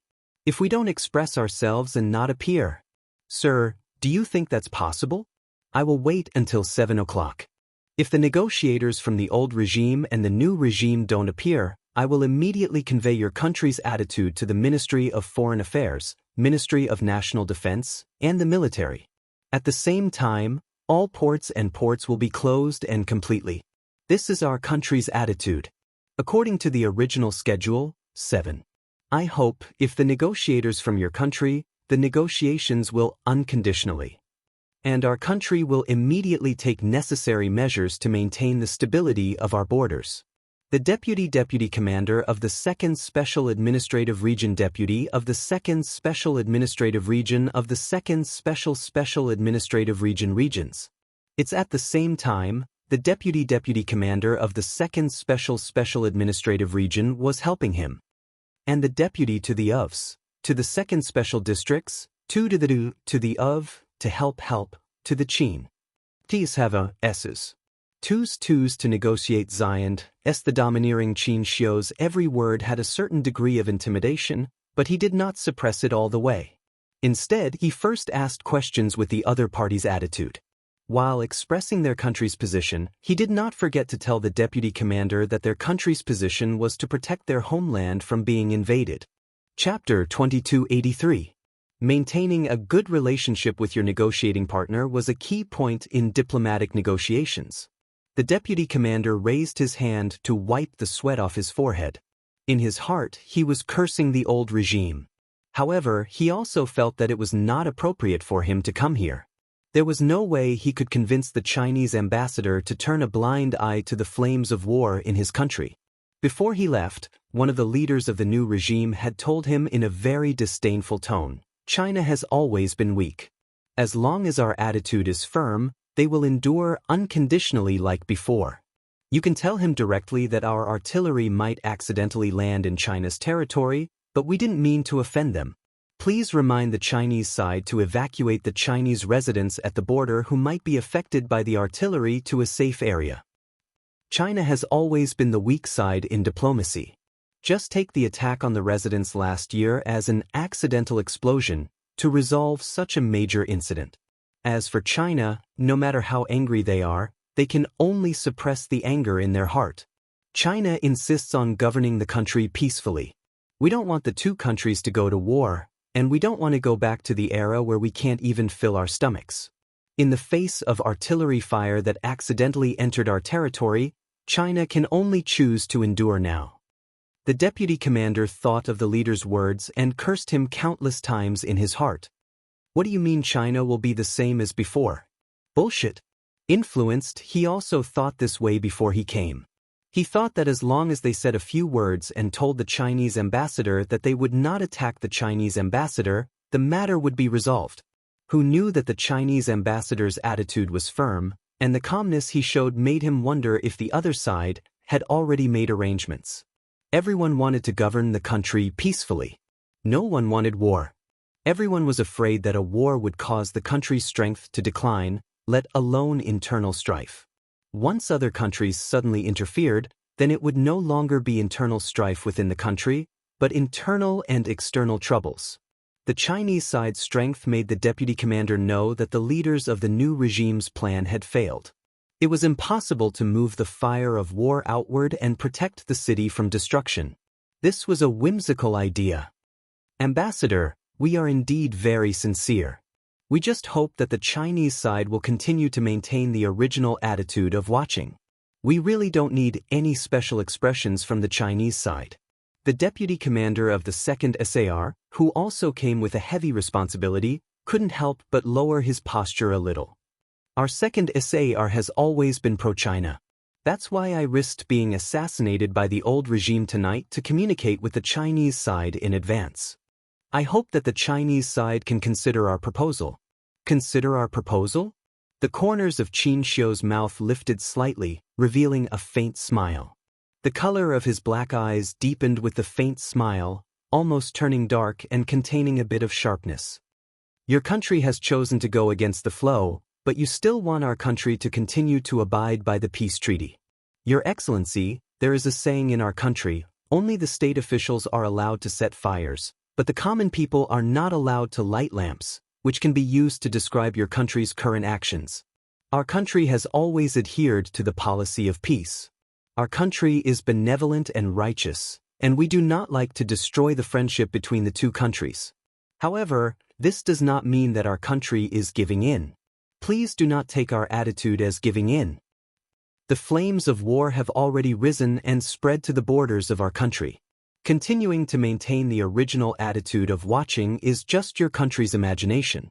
The sanctity of our country cannot be violated. This is our country's only attitude. It's getting late. Deputy Commander, you should go back as soon as possible and truthfully convey our attitude to your country's leaders. Chapter 2284. Qin Xiu stood up with a smile in his eyes.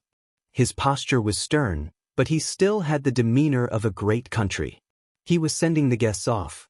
The deputy commander left quickly. He had to convey China's attitude to all the leaders of the new government immediately. He had to tell them that China's attitude this time was strong and that they had come prepared. The room was very quiet. Xianxia had been sitting quietly in his original position. Yi Qian, who was sitting on his left, did not disturb him. Instead, he sat quietly with him. She was deeply shocked by Xianxia's diplomatic talk. Xianxia represented the country's gateway. The strength he displayed was very good at upholding China's dignity. Yi Qian felt very proud to have such a diplomat. Although he didn't know much about diplomacy, he could tell that the deputy commander wanted to take the initiative. In the end, Xianxia quietly took the initiative and emphasized that the negotiation time would be at 7 o'clock. This meant that he had grasped the time limit in his hands. It was just the beginning. She could already foresee how serious the negotiation would be at 7 o'clock p.m. sharp. After about 5 minutes, Xianxia, who was sitting quietly, looked up and calmly looked at Yi Qian. Yi Qian, please ask the soldiers outside to come in. We have some things to discuss. There was indeed a change in the negotiation at 7 o'clock p.m. The new government and the old government seemed to have reached a consensus. However, the deputy commander of the 2nd Special Administrative Region suddenly came in, indicating that there were internal differences within the new government. If there were internal differences, it would undoubtedly damage the authority of the negotiators. This was beneficial to China. The 5 minutes of silence allowed Xianxia to analyze the negotiation situation in more detail. When J5 and the others came in, Xianxia spoke of his arrangements with a sharp gaze. It's very likely that the old government will not arrive on time. I need to contact the military now and leak some information about our current arrangements at the border. What he meant was to put pressure on the borders of neighboring countries to let the old government, new government, and national armed forces know China's attitude. J5 nodded. I'll contact the military immediately. I will arrive at the negotiation location 10 minutes in advance to show my sincerity and respect to the negotiators. At 7 o'clock p.m. sharp, if any negotiator does not arrive on time, I will leave immediately. As an ambassador, I represent the country. In such a serious situation, even if the other party is late by even a minute, it means that they have lost respect for our country. And my early departure is likely to indirectly promote the struggle between the old regime and the new regime. When dragons and tigers fight, one is bound to be injured. If the momentum is too great, it will definitely harm the innocent. Everyone, my departure will put you in a dangerous position. Xianxia told them everything he could think of and what might happen, so that all the soldiers in the room would feel confident. Ambassador, you don't have to worry too much. Before we came here, we already knew that the situation was dangerous. Everything you do represents the dignity of our country. As soldiers, we have to fight for the dignity of our country. J5's words were cold and heavy, revealing a fearless military might, telling Xianxia of their determination.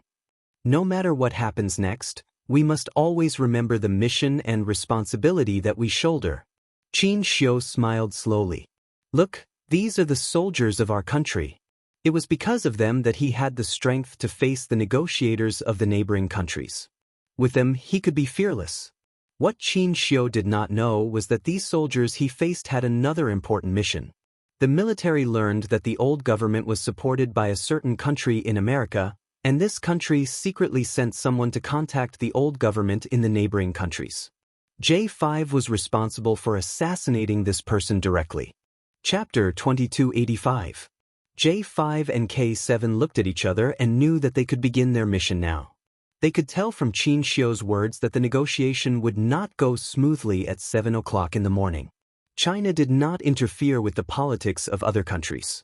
Similarly, they would not allow anyone to destroy the peace of China. Since it was all done in secret, then let's do it in secret. Soon, the news of the deployment of additional troops at the border of China spread. There were also a few blurry photos of armored weapons and new missiles that were half covered. The photos were released at 6:40 a.m. The military media had not reported it yet, but the old government, the new government, and the armed forces of various ethnic groups already had these photos.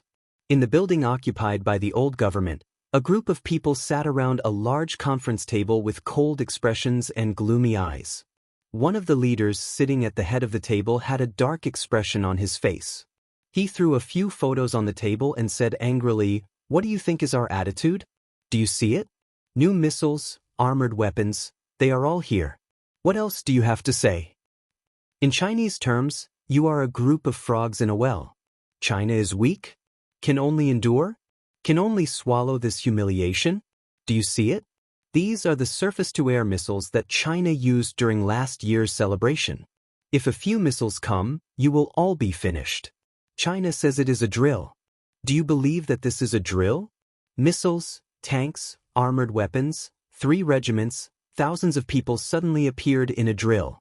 Do you think this is a drill?" The leader was so angry that he slammed the table. The people sitting below all held their breaths and endured the anger silently. The ambassador sent by China told the new government that if he does not see any negotiators at 7 o'clock sharp, he will leave on time. "Commander-in-Chief, why don't we wait a little longer? If the Chinese ambassador does not leave at 7 o'clock sharp, we can send someone over immediately." "That's right, Commander-in-Chief. The Chinese ambassador and the others are used to waiting. Since they are used to waiting, let him wait a little longer this time. They want to use a drill to intimidate us. China is not a Western country. We can let him wait. Our negotiators are leaving now and will arrive at around 7:20 a.m. Call them first and say that there is an emergency that needs to be dealt with immediately. That's why they can't arrive in time."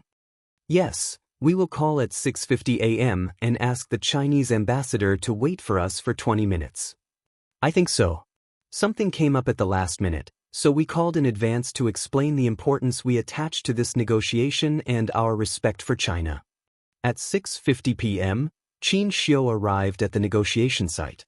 At 6:51 p.m., old Zheng called, saying that there was an urgent matter that needed to be dealt with.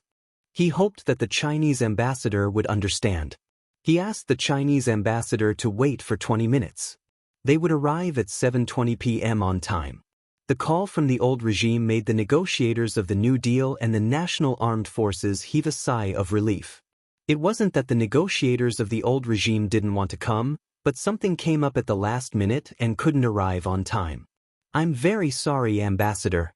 Please wait for another 20 minutes. The negotiators from the old regime will definitely arrive.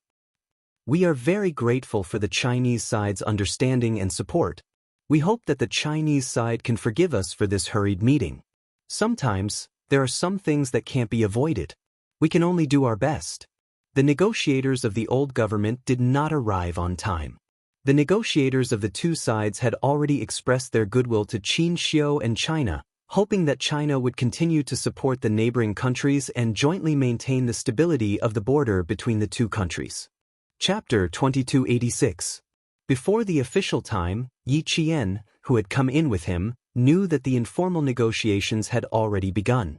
They were facing a pincer attack from 2 foreign ambassadors from 2 neighboring countries. They were trying to make things difficult for Qin Xiu by saying that the 2 countries should work together for peaceful development. They were even trying to use peace to force Qin Xiu to agree with them before he even entered the formal negotiations. Yi Qian's expression was calm, but there was anger under it. Now that Yi Qian was facing difficulties, especially those who were trying to make things difficult for him, the more difficult it was for Yi Qian. His expression was as calm as a mirror, without the slightest ripple. Right now, this was Qin Xiu's home ground. She was only there to ensure his safety. It was up to Qin Xiu to deal with the difficulties of the foreign negotiators. For some reason, Qin Xiu's behavior outside seemed to have reassured everyone. J5 and K7, who were guarding outside, were not worried at all. Yi Qian and V8, who were accompanying him inside, were not nervous at all. They believed that Qin Xiu could handle everything well. Since the Ministry of Foreign Affairs had only sent Qin Xiu, and only the youngest ambassador in the entire Ministry of Foreign Affairs, wasn't this a strong declaration to the outside world? There was no need to send an experienced ambassador. Our country's young ambassador could Fight a group of heroes.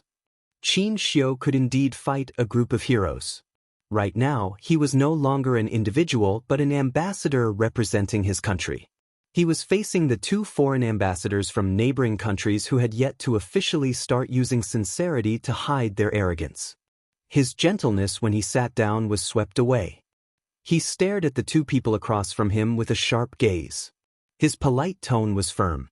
Your Excellency has completely subverted the true meaning of the 2 countries should work together for peaceful development! The 2 countries represent both neighboring countries and China, not just China alone. Our countries, the 2 countries should work together for peaceful development. Just like in the beginning, we advocate the supreme concept of peace, harmony, and harmony. We have always been working hard for the peace and development of mankind. As Your Excellency said, when faced with your artillery fire that has landed on our territory, do we still need to understand and support you? Your Excellency, working together for the peaceful development of the 2 countries means that the 2 countries can only achieve peace if they work together. In the face of your country's invasion of our territory, your country's meaning is that if we don't express our understanding and support, it will be a breach of peace. Your country's bandit logic has really opened my eyes. Her clear and elegant voice was loud and clear. Facing Lin Guoqing, who was deliberately making things difficult for her on the surface, she directly replied, Our country advocates peace, but we will never tolerate the invasion of our territory. Yi Qian gently loosened his clenched fists under the table. The intentions of the 2 diplomats from the neighboring countries were extremely sinister. To put it simply, if China insisted on pursuing the matter of the artillery fire that landed on China's territory, then China would be destroying the peaceful development of the 2 countries. Using the peace between the 2 countries as a conspiracy theory, they were still testing the bottom line of the Chinese side. Since the victory of the anti-Japanese war, China had been concealing its strength and biding its time. In the face of some provocations, large and small, it chose to remain silent because of its military strength. As a result, when the artillery fire spread to our territory, the wrong party still dared to turn around and challenge us. Today, China's military strength had made a breakthrough, and it had developed high-end weapons on its own. Xianxia's strength was to tell the neighboring countries not to take China's, concealing its strength and biding its time, as a step back. The 2 diplomats from the neighboring countries were indeed shocked. Before this, they had never thought that China would be so strong. It was even several times stronger than last night. Chapter 2287. Last night, the deputy commander of the 2nd Special Administrative Region conveyed Xianxia's attitude. The leaders of the New Deal and the leaders of the Allied forces quickly convened an emergency meeting to discuss countermeasures. In order to suppress Xianxia's strength, the 2 of them used the excuse of disrupting peaceful development to make the Chinese side have no choice but to agree to their proposal. Unexpectedly, when they launched their attack, the Chinese ambassador's momentum was so strong that it shocked them so much that their backs were covered in sweat. The Chinese ambassador misunderstood. We never thought of unilaterally disrupting peace. Absolutely not. The ambassador of the Allied forces was the first to speak. He looked down at his watch, stood up, and said politely, There's still 5 minutes until 7 o'clock. I'll hurry the negotiator and ask him how long it will take for him to arrive. Xianxia smiled faintly and said to Yi Qian, who entered the venue with him, Inform the outside that I'll be leaving at 7 o'clock sharp. Then he turned slightly to V8 and said in a low voice, Inform the military that the exercise will begin on time. But V8, who was impressed by Xianxia's strength, nodded slightly. He couldn't help but look at him with admiration. As he got up, he moved his fingers inadvertently and quietly gave Yi Qian a look, indicating for her to protect Xianxia. Then he left the venue. The foreign affairs negotiator of the New Deal also instructed the staff accompanying him. Feed back the Chinese ambassador's words without missing a word. Come up with a new countermeasure. Give me an answer as soon as possible. He was no longer as calm as before. There was a faint trace of anxiety in his expression. In the diplomatic negotiation field, the development of the situation and the severity of the situation could change at any time. The neighboring countries took the initiative to launch an attack on Xianxia's side with the reason of peaceful development together. As soon as Xianxia's side relaxed a little, the neighboring countries would move forward to attack. Xianxia didn't give them a chance, which was equivalent to blocking their reasons. The neighboring countries couldn't do anything if they didn't get a response. Naturally, they would feel anxious. The sweat on their backs was the first sign of their momentum beginning to weaken. Yi Qian cheered for Xianxia and felt even more proud.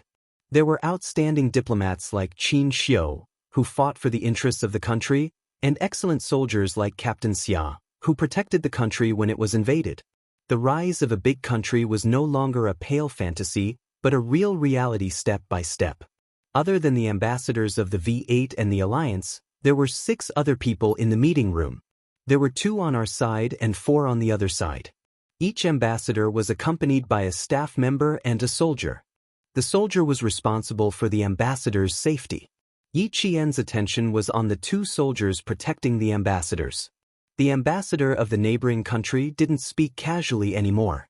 After smiling at Xianxia, he flipped through the information in his hand. He looked calm, but in fact, even his palms were sweating slightly at this time. He was a little worried about how the diplomatic negotiators of the Alliance army would communicate with the negotiators of the old government. The old government was influenced by Rui Lila. Their central thinking was quite extreme. They were the only ones who could betray others, but others couldn't betray them.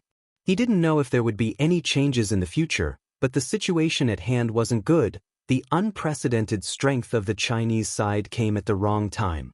It messed up all their plans. So much so that the secret agreement between them and the old government would be changed again. This was the situation they didn't want to see the most. Chapter 2288. If the Chinese side cooperated as usual, there wouldn't be so much trouble. But they didn't cooperate, and their attitude was even stronger than last night, so they were now in a passive position. The neighboring country's ambassador, who was dissatisfied with the Chinese side's attitude, couldn't help but purse his lips. Yi Qian, who was sitting opposite him, saw this and glanced at him indifferently. Finally, he returned a faint smile to the neighboring country's soldier who was staring at him, and calmly looked at the other party. You look at me and I look back at you. This was courtesy demands reciprocity. Yi Qian thought that Xianxia was quite outstanding, and Xianxia also thought that Yi Qian was quite outstanding. When he turned his head slightly, he saw that her expression was calm as she looked indifferently at the neighboring country's soldier. He couldn't help but laugh. You're very calm, not bad. He leaned slightly closer to Yi Qian and laughed softly. You've made me see you in a new light again. Surprise after surprise was equivalent to surprise after surprise, and it was also equivalent to being moved again and again. When the other party saw this, he consciously looked away. Yi Qian turned sideways, lowered his head, and replied with a faint smile, Same here. I don't know how many times I've applauded your answer just now. If I could clap my hands, my palms would definitely be red. The girl smiled sweetly. Her lips were as red as cherry blossoms, which contrasted with her fair skin and rosy skin. She was like a ripe fruit, tempting people to take a bite to see if there was too much juice or too much sweetness inside. It wasn't time for formal negotiations yet, so Xianxia, who was appropriately relaxed, calmly hid the darkness in his eyes. When he suddenly smelled a faint fragrance, he realized that as Yi Qian leaned over and lowered his head, the 2 of them were very close to each other. They were so close that her soft hair brushed against his forehead. That faint, soft touch caused Xianxia's eyelids to droop a little. After hiding everything well, he smiled faintly and said, It seems that you quite admire me now. If he said this outside, it would be a bit ambiguous, but at this time, it was as if he needed to be acknowledged. Yi Qian nodded and looked sincerely at the outstanding diplomat in front of him. Everyone admires you, including me. You stepped forward and defended the dignity of our country. You too, Yi Qian. Xianxia answered with a smile as he put some distance between them. He couldn't do anything inappropriate in an inappropriate situation. Although the delicate fragrance was tempting, it was not worth mentioning compared to national affairs. Outside, the diplomatic negotiator sent by the alliance was trying to suppress his anger as he spoke to the negotiators sent by the old regime. Where the hell are you now? The Chinese ambassador won't budge an inch, and the time will be completely according to the agreed 7 o'clock. Your delay is the most foolish behavior. There are still 2 minutes left before 7 o'clock. If you don't show up immediately, you don't have to come again. No one will wait for you here. You will also pay the price for your foolish actions. The old regime's diplomatic negotiations were still in the car. He didn't dare to be too careless when he entered the new regime's territory. There were a total of 4 cars, but he didn't sit in the most luxurious car in front. Instead, he sat in the staff car in the back to avoid being targeted by the new regime's snipers. Hearing this, he snorted softly. The Chinese side's attitude suddenly became strong because you are weak. Do you still need to be afraid of a country that doesn't dare to do anything? Peace, peace. Tell the Chinese side that they hope for peace between the two countries. It's best to cooperate. Chapter 2289. There was nothing to be afraid of.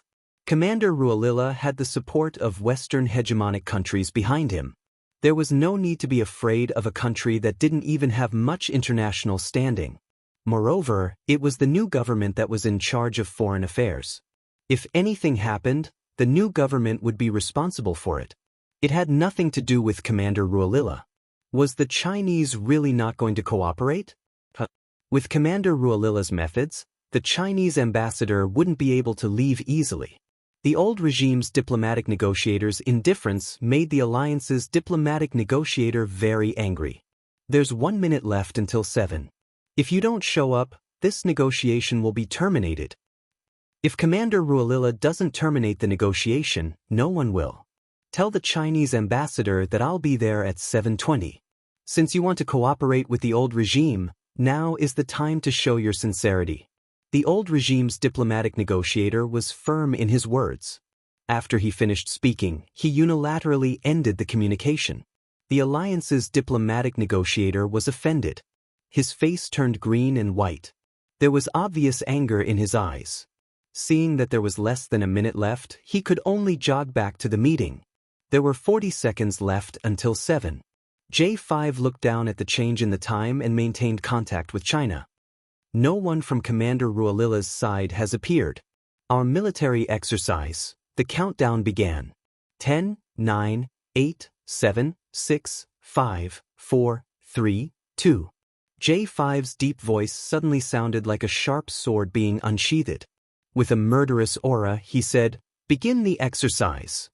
At 7 o'clock sharp, if either side of the negotiation didn't show up on time, the Chinese military exercise would coordinate with Xianxia's time and immediately begin the large firepower mountain attack exercise. China had always been benevolent, especially in the international community. It would never do anything that would endanger the friendship between the two countries. China had always abided by international treaties and never violated the terms of the treaties. It had always prohibited everything and worked hard to promote world peace and development. Then, the neighboring countries and even other countries interpreted China's attitude as forbearance, concession, and cowardice. The mortar fired by the neighboring country that fell into China's territory was actually a test to see how far China would go. Xianxia wouldn't allow the neighboring countries to continue testing. China wouldn't allow this kind of testing with contempt. Yi Qian and V8 received Xianxia's order and immediately prepared for everything. He stood up with an imposing aura and said coldly to the negotiator, "Sorry, time is up. Our negotiation has failed. I am very sorry that Commander Rivera does not wish to contribute to the stability of the border between our two countries. I hope that your country can solve its internal problems for the time being and not endanger our borders. Please wait, Mr. Ambassador." When the New Deal ambassador saw this, his expression suddenly changed. The staff he had just sent to ask for instructions from the higher-ups had not returned yet, and the Chinese ambassador had left without even staying for a minute. "Mr. Ambassador." The ambassador of the Alliance Army pushed the door open and entered. He suppressed his anger and said sincerely, "Mr. Ambassador, please wait for another 20 minutes. The representative sent by Commander Rila will be here soon. Mr. Ambassador, please wait for another 20 minutes. Why don't we go to the banquet room and have a glass of champagne first?" When the two sides saw that Xianxia really stood up and left, The negotiators of the new policy couldn't help but stand up. They didn't expect that the Chinese side would suddenly stop making concessions and become so aggressive. For a moment they panicked. One of them walked around the conference table and hurried over, while the others stood at the door, trying to persuade Xianxia to stay. Chapter 2290. The two soldiers who were in charge of protecting the neighboring country's negotiations strode over and stared at Xianxia. They were very rude. The rudeness of the neighboring country's soldiers made Yi Qian's eyes darken. She stepped out from behind Xianxia and swept away her previous calmness. Her dark eyes were filled with a murderous aura. Her gaze was like a bullet as it swept straight towards the two soldiers who were rude to Xianxia. She didn't walk in front of Xianxia but stood side by side with him. She didn't block Xianxia's fierce aura and also let the other party know that she wasn't an ordinary staff member. The two neighboring countries' soldiers probably didn't expect that the Chinese woman who had been silent all this time, who looked delicate and didn't even have a sense of existence, would suddenly have a big change in her aura. She was like a general who had returned from the battlefield bathed in blood. The bloody and murderous aura made the two neighboring countries' soldiers' pupils contract slightly. They ignored this Chinese woman. She wasn't an accompanying staff member at all, but a Chinese female soldier. Moreover, she was a Chinese female soldier whose hands were stained with human lives. Her gaze was like a bullet passing by, bringing with it a sharpness that made the cerebral cortex tense. The two neighboring countries' soldiers' right hands couldn't help but slowly reach for their waists. Yi Qian said to Xianxia, "You go first. They are outside." V8 went out and didn't come in. He was standing at the door to support Xianxia. When he got up, his fingers moved inadvertently. This was a secret gesture to Yi Qian, indicating that he was in charge of the outside and she was in charge of the inside. Hearing her words, Xianxia didn't seem to notice the sudden hostile atmosphere in front of him. He nodded indifferently and calmly walked towards the door. Xianxia had already shown the neighboring country's ambassador the strength that couldn't be offended. At this time, Xianxia's indifferent gaze swept over, emitting a sense of oppression that made the Alliance Army's negotiation ambassador who was blocking the door a little tense. "Mr. Ambassador, you'd better." Seeing that Xianxia was about to walk out of the door, the ambassador of the Alliance Army was unwilling to give up and wanted to persuade him to stop again. However, Xianxia, whose handsome face was cold, walked past him without even looking at him.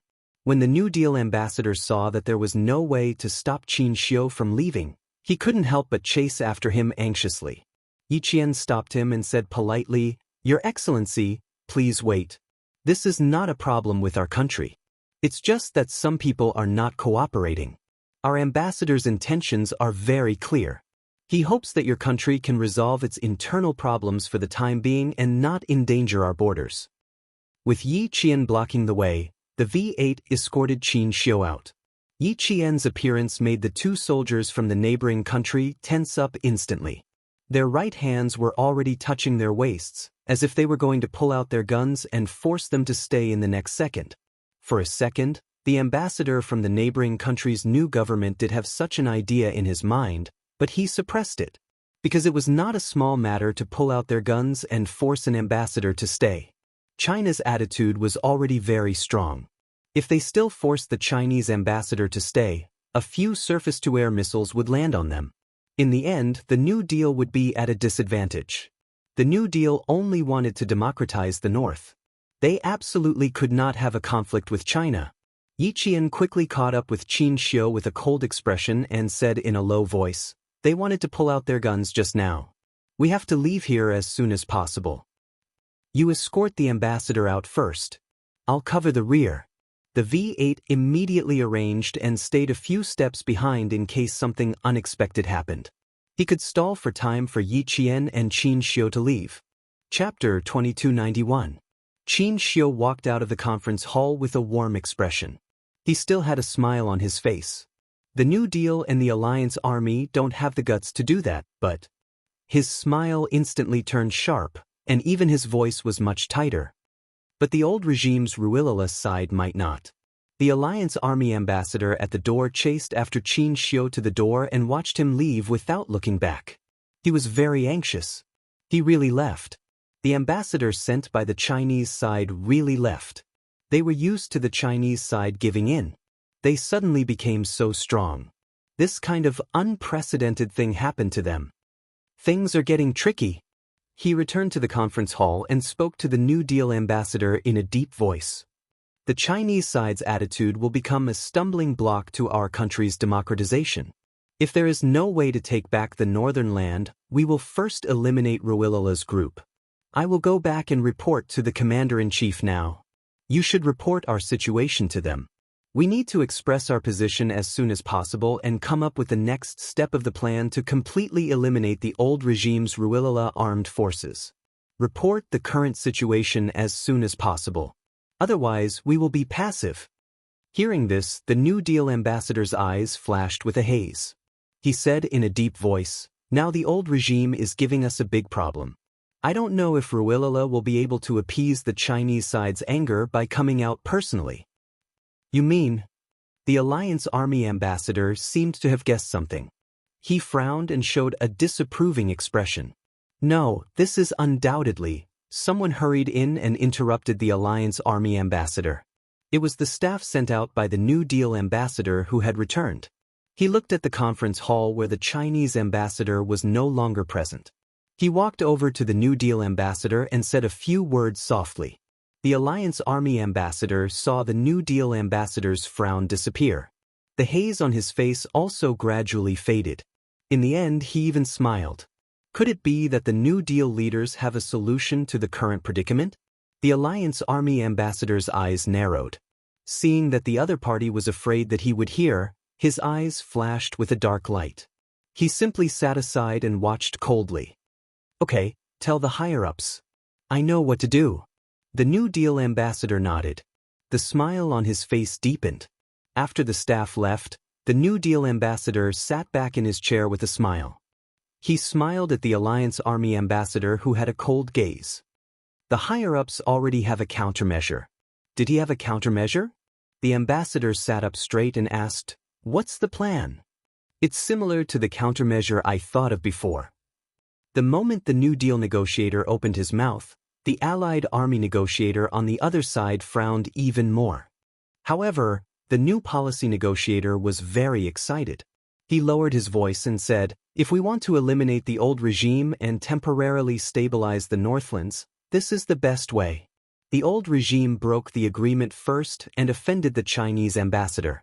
It's also the best time for us to send troops to wipe out the old regime.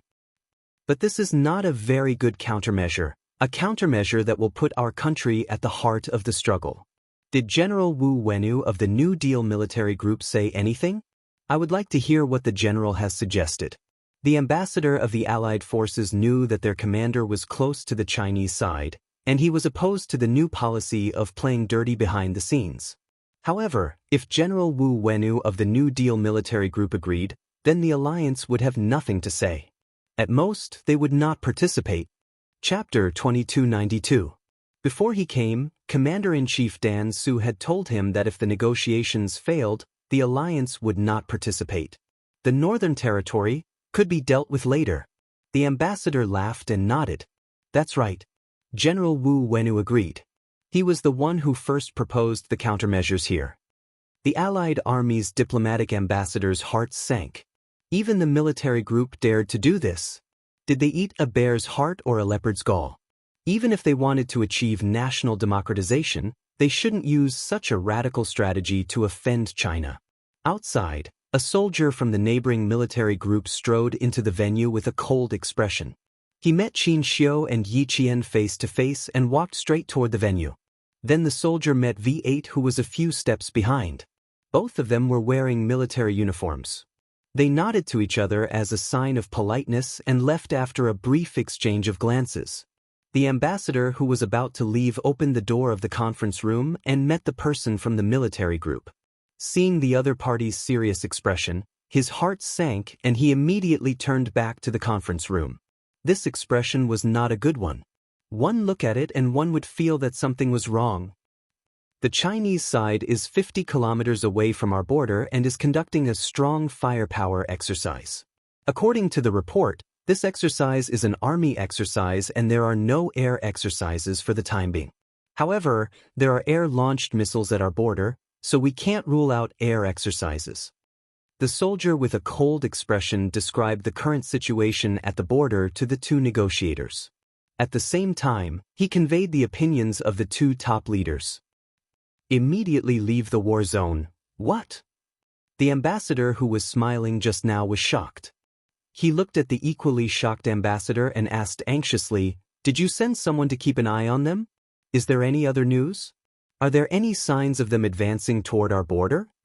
Now he was anxious. Two exclamations came from the conference room. V8, who was a few steps behind, had a ruthless sneer in his eyes. "You want the Chinese side to continue to remain silent? What a joke!" The door of the conference room gradually closed, cutting off the sound of the soldiers of the neighboring country. Yi Jian, who had walked a few meters away, walked beside Xianxia. Her pace was a little fast. Now they needed to leave the heavily guarded negotiation point as soon as possible. J5 greeted the three and walked side by side with V8 as they escorted Xianxia out of the building. Outside, the K7 had already opened the door for Xianxia. There was a certain distance between the venue and the outside. Xianxia noticed that Yi Qian's expression was exceptionally cold as a sword. He deliberately slowed down his steps and asked with a smile, "Were you nervous for a few seconds just now?" It referred to whether they were nervous when they pulled out their guns. "A little." Yi Qian pursed his lips and smiled.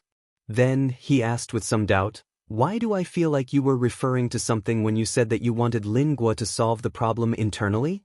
Xianxia, who had a cold expression on his face, stared at Yi Jian for a moment. Then he smiled and said, "When you stopped the negotiator for the new policy and said those words, I thought you understood my intention. It turns out that you didn't. You were just following along with what I said.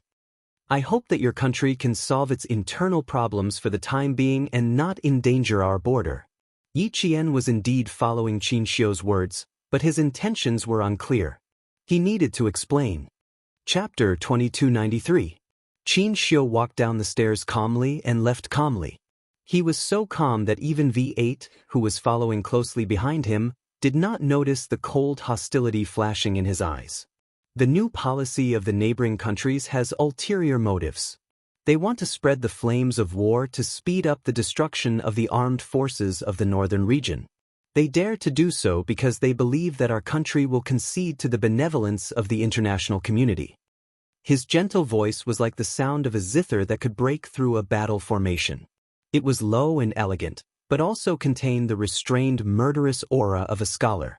The old regime and the new policy had an internal conflict. In the end, the artillery fire was focused on the armed forces of the northern region. Perhaps this is a feint played by the old regime and the new policy.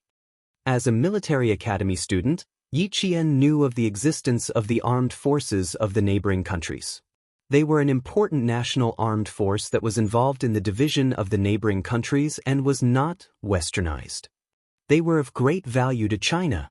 After listening to him, she said softly, "As long as the armed forces of the northern region exist, it will be difficult for the neighboring governments to achieve full democratization. They will also not be restrained by America and become a pawn to contain our country." That's right. We have now understood the intentions of the neighboring countries. It doesn't matter whether the negotiations are carried out or not. So, Xianxia walked down the stairs and looked at Yi Qian. A warm smile like the ripples of spring water appeared on his elegant and handsome face. "Get in the car first. I'll talk to you in detail in the car." The car was right in front of them. Xianxia bent down and entered the car first. Then, the three cars on the Chinese side started and sped away from the venue. In the car, Xianxia said to Yi Qian with a solemn expression, "They used a mortar to test our country's bottom line and tried to spread the flames of war to our borders to maximize their benefits. This mortar is a direct wake-up call for us. If we don't make a strong statement immediately, more shells will land on our borders and cause casualties to our citizens. Although my departure will bring about certain danger, it will also make the new policy and the alliance wary. The new policy and the old regime were originally fighting for power, but it also invisibly pushed their unspeakable thoughts. So, I've completed half of my mission. This was an explanation to Yi Qian and the others in the car. It was also a form of consolation. What she had expected last night really happened today, so she could face it calmly. What Qin Xiu said now was the height that Yi Qian lacked. His explanation opened a window that had never been opened before for Yi Qian, broadening her vision. Diplomacy is to deal with countries all over the world. A good diplomat not only has to understand the world, but also has to have a certain understanding of the overall situation and have their own unique views. When it came to diplomatic negotiations, he could immediately analyze the other party's intentions and fight for the benefits that his country should get from the overall situation. Confucius said, "A gentleman is slow in speech, but quick in action." It was indeed not suitable for a diplomat. A diplomat indeed needed to think thrice before speaking, but this, thrice, had to be done quickly. Otherwise, it would be easy for the other party to take control of the situation. Qin Xiu's words were sharp and sharp. Even if the deputy commander of the second special zone of the neighboring country came prepared last night, he could easily face him. However, there were too many twists and turns in this matter that Yi Qian couldn't understand with her 2 lives of experience. In her previous life, she was, after all, a person at the bottom of society. Although she had a good memory and outstanding intelligence, she had been oppressed for too long and had never received a proper education. With her limited vision, how could she understand politics and diplomacy? After Qin Xiu's advice, Yi Qian suddenly felt that the depth of the situation was too deep for her to see through. She had never thought that perhaps the new policy and the old regime were working together to eliminate the armed forces of the Northlands. If that was really the case, wouldn't they really be targeting the Chinese side? Chapter 2294. In that case, Qin Xiu said that he had completed half of his mission. Then what was the other half? Next, let's look at the next steps of the old regime, the new regime, and the alliance army. When 2 regimes fight, one side has to be defeated. Yi Qian asked a question, but Qin Xiu didn't end the topic out of courtesy. Instead, he continued to chat with her with a smile. Now, can you guess which half of my mission is unfinished? Guess the other half of Qin Xiu's mission? Although it was difficult, Yi Qian still thought about it seriously. After a moment of silence, Yi Qian deliberated and replied, "I don't know if I'm right. You're waiting for the 2 regimes to fight again and pass on the old regime and the new regime to the Northland ethnic armed forces. The 3 sides will each have their own regime and further prevent the neighboring countries from democratizing. When you said, 'I hope that your country can solve its internal problems for the time being and not endanger our borders,' the main point was actually the first half of your sentence." After saying this, Yi Qian pursed her lips and smiled. "I feel like I'm showing off in front of an expert. I didn't get it right. Please don't take offense." Discussing politics in front of an excellent diplomat, she really lacked confidence.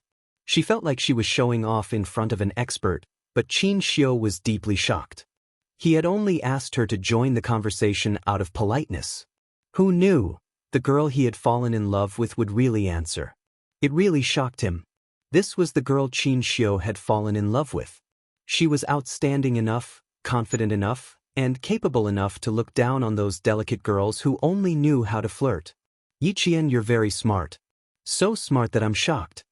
Qin Xiu smiled and shook his head. He was very good at hiding his thoughts. He praised, "What you said is indeed the other half of my mission. But there's one thing you're wrong about. It's not that we passed on the old regime and the new regime to the Northland ethnic armed forces, but that the Northland ethnic armed forces figured it out themselves. Don't forget, our country is a country that never interferes in the politics of other countries. Now it is, and maybe in the future, it will be, but it's not certain. If the country's strength increased in the future, it might be able to influence a country." With a smile on his face, Qin Xiu thought to himself, "Once our country reaches the status of being able to control another country, we will be the overlord of the world." He was also looking forward to that day. His answer caused Yi Qian's eyes to gradually darken. Qin Xiu. He wanted to spread the news that he had entered the neighboring kingdom to negotiate, so as to achieve the goal of letting the armed forces of the Northlands guess the conspiracy of the old government and the new government. Xianxia was putting himself in danger. If he released the news now, he would have a slim chance of survival. For the country, he had disregarded his own life and death and did everything to protect the dignity and interests of the country. Such a diplomat made the two special forces soldiers in the car respect him. V8, on the other hand, looked deeply at the diplomat who was also fighting for his country through the rearview mirror and said in a low voice, "Ambassador, Yi Jian and I are here to ensure your safety. Please rest assured that we will return to our country safely." "I always thought that we would return to our country safely." Xianxia smiled. This diplomatic negotiation process was not very pleasant. However, with these special forces soldiers protecting him by his side, his mood would always recover quickly. Xianxia's phone kept vibrating. When he saw the number, he knew it was from the Ministry of Foreign Affairs. He did not answer the call. V8 and Yi Qian consciously shifted their attention away to give Xianxia some personal space. Only the Ministry of Foreign Affairs would call at this time. Chapter 2295. Xianxia pressed the answer button. As soon as the phone was pressed to his ear, the familiar voice of the Minister of Foreign Affairs came through. "Xianxia, you have completed the important task given to you by the country. The country's top leader personally called the Ministry of Foreign Affairs and told me that you have returned to China." Knowing that the negotiation had failed, the Minister of Foreign Affairs did not wait for the voice on the phone to come through. After the call was connected, he said seriously, "We are all waiting for you to come back." This was the most serious concern, telling Xianxia that the Ministry of Foreign Affairs knew about his great feat and was waiting for him to come back. The familiar voice was filled with trust, concern, and hope for him. Xianxia slowly raised the corner of his mouth and smiled slightly, making his elegant and handsome face look exceptionally noble. This was the reason why he was so strong and had strong backing. His motherland sent him out and was waiting for him to come back. Xianxia smiled faintly and said calmly, "You still owe me a meal. You have to fulfill your promise when I come back." "Of course. You can choose whatever you want to eat from the 4 famous cuisines of our country." The leader of the Ministry of Foreign Affairs laughed heartily. Xianxia was the youngest diplomat in their department and also the most promising young man. He was only 27 years old now, but he was already able to hold his own. In time, he would definitely leave his name in the history of our country's diplomacy. Next, the Minister of Foreign Affairs reminded Xianxia to follow their soldiers closely and remember not to walk around on his own to avoid trouble. The minister knew that Xianxia had a bad sense of direction. After ending the domestic communication, Xianxia suddenly saw the soldier who was driving the car talking cheerfully to him. "Ambassador, the military is still waiting for our triumphant return. We should go back safely and have a drink." V8 did not maintain his cold image anymore. He turned his head and promised Xianxia with a smile, "With us here, everything will be fine." With an outstanding soldier and an outstanding diplomat, Yi Qian confirmed that everything would be fine. "With an ambassador as capable as you accompanying us, there will definitely be no problems." Xianxia looked sideways at her voice, which was as clear as spring water. Her smiling face was like a blooming flower. The color of the flower was simple and elegant, and the stamen was so beautiful that it took him a lot of effort to look away. He chuckled softly, and his unreadable eyes were filled with a smile that could not be concealed. He half-jokingly and half-seriously said, "With you by my side, I really feel quite safe." The girl in front of him was like a blooming flower, bright and beautiful. It was hard to imagine that such a girl would use her life to protect him. He himself had never thought about it.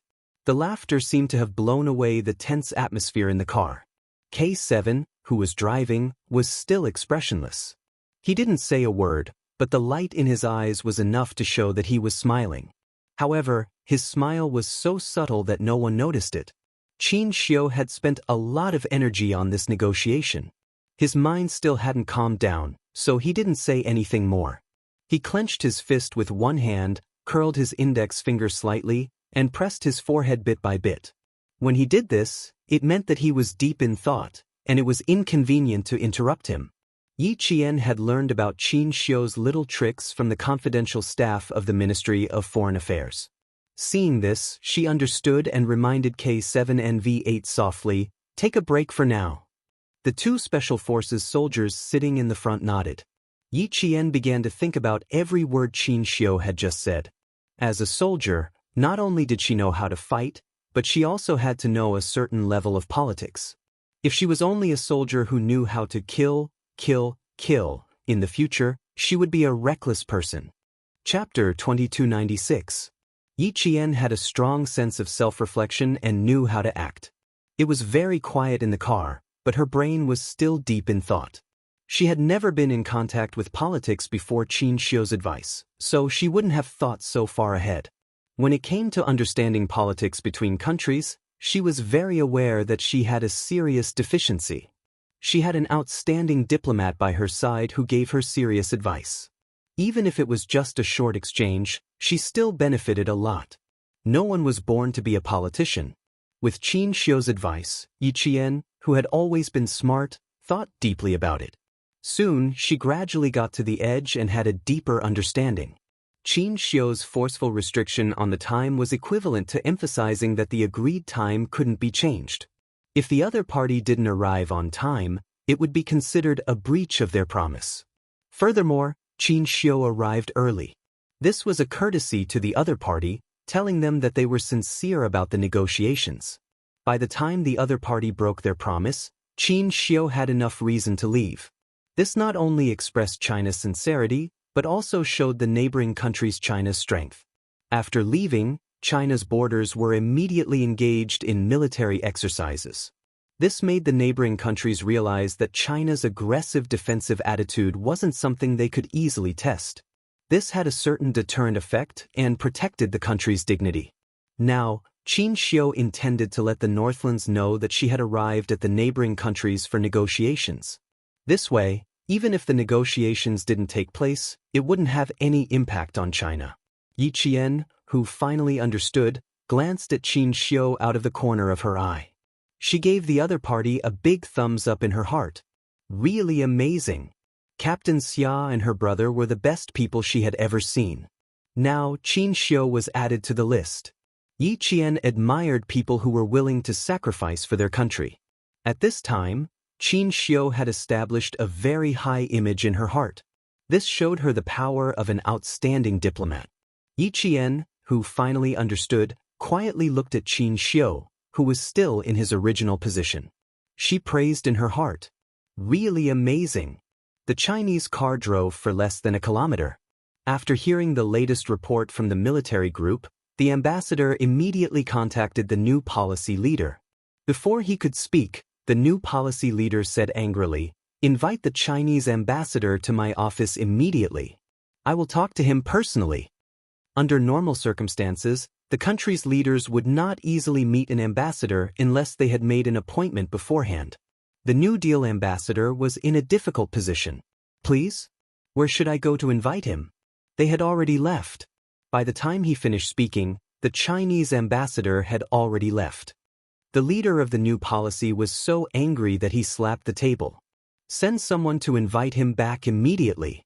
No matter what method you use, you must invite him to my office." The New Deal ambassador also realized the seriousness of the problem. China had never conducted such a large-scale military exercise on the border between the two countries. They were also skeptical and wary of the news they had received previously. However, when they thought of China's usual style of handling matters, they still subconsciously believed that China was just bluffing. But now it was wrong, all wrong. "Is the person Raleigh sent not here yet?" "Very good, I am now on the phone with Raleigh." Later, tell the person he sent and tell him how serious the consequences of China's anger are. In addition, General Wu Wainu said that the plan will not change. The leader of the new policy leader hung up the phone angrily and immediately picked up the receiver. He needed to talk to this lunatic Raleigh. Chapter 2297. The leadership of the new government was shocked by the maneuver launched by the Chinese side. The negotiator from the old government arrived late at the venue and found it quite unbelievable that the Chinese ambassador had not been seen. Left? Did he really leave? Are you joking with me? Did the Chinese ambassador really leave? How is that possible? Didn't I say that I would definitely arrive? Why did he leave? The negotiator from the old government stared and expressed his confusion in a completely incomprehensible tone. The negotiator sent by the new government thought of the possible trouble that might arise in the future. His face grew darker and darker, and his tone was not polite at all. Because your negligence disappointed the Chinese ambassador, he can totally leave. After all, the agreed time is 7 o'clock. And you are a full 20 minutes late. The attitude of the negotiator from the new government made the negotiator from the old government instantly pull a long face. I am telling you very seriously that there is an urgent matter that needs to be dealt with and will arrive at 7:20. If we were negligent, we would not have called to explain. His face was ashen as if he had been offended. The more he spoke, the angrier he became. A few years ago, the Chinese ambassador negotiated with our diplomatic personnel. He waited for nearly an hour and did not leave. When he went to the Western countries, he gave in step by step. We have already called to apologize and explain seriously. Huh? You want to tell me that the Chinese ambassador left disappointed just because I was 20 minutes late? Do you think I will believe that? Would a country that had regressed diplomatically leave because of a negotiation that could solve all problems with a nod of the head? His words were full of contempt for the Chinese side, and there was an inexplicable arrogance in them. He was also full of contempt for the negotiator from the new government. Such a contemptuous attitude made the negotiator from the new government furious. You mean that we deliberately let the Chinese ambassador leave and deliberately let the Chinese side have a prejudice against you? Even we don't believe your explanation. Do you think the Chinese ambassador will believe it? Last night, the Chinese ambassador clearly told the deputy commander of the 2nd Special Zone that he would only wait until 7 o'clock. If the negotiator from either side did not appear at 7 o'clock, he would leave immediately. Just now, the new government contacted Commander Ruilala and asked Commander Ruilala if you remembered the wrong time for your late arrival. The two sides were already at odds with each other. Now that Xianxia was not present, the last fig leaf was directly removed, leaving only the tit for tat. The negotiators of the new policy received instructions from above. Their words were sharp, and they mercilessly criticized the old regime. A negotiation that was supposed to win and could make the Chinese side temporarily give in has failed because of your broken promise. Please go back and tell Commander Ruilala that this war will not end for the time being. We have no way to reach a common agreement. The negotiator from the National Alliance calmly looked at the conflict between the new and old governments. When both sides stopped, he said coldly, "You two should go back as soon as possible. Once the Northland Armed Forces counterattack, it will not be a matter that can be solved by a war of words. Once the Northlands learn about this, do you think you will still have time to blame each other? Is there any meaning to your quarrel?" The negotiator of the old regime stood up. With a hint of haze in his eyes, he snorted softly and left quickly. The Chinese ambassador had actually left. Since that was the case, then don't blame them for being impolite. The negotiator from the old regime quickly contacted Commander Ruilala and reported the situation. Chapter 2298. Just now, Clichin informed me that the Chinese ambassador has left. Very well. Since you think we were rude first, then please invite the ambassador over to our place. An imposing and cold voice came from the other end of the phone. I've already sent people to keep an eye on the Chinese ambassador. When he leaves the New Deal sphere of influence, I'll send troops to invite the Chinese ambassador over for a chat. This meant that they wanted to detain Xianxia. Commander Raleigh of the old government was an extremist. He was a hegemonic figure who would rather betray the world than betray him. He wanted to detain Xianxia, but he did not know that Xianxia, Yi Qian, and J5 had already taken precautions against Lingguo after the deputy commander of the 2nd Special Zone left. After getting into the car, V8 drove directly to the city center. The roads in the city center were complicated and there was a lot of traffic. Lingguo was also a big motorcycle country, so there were many motorcycles on the streets. Although the old government started a gunfight, it did not affect the city.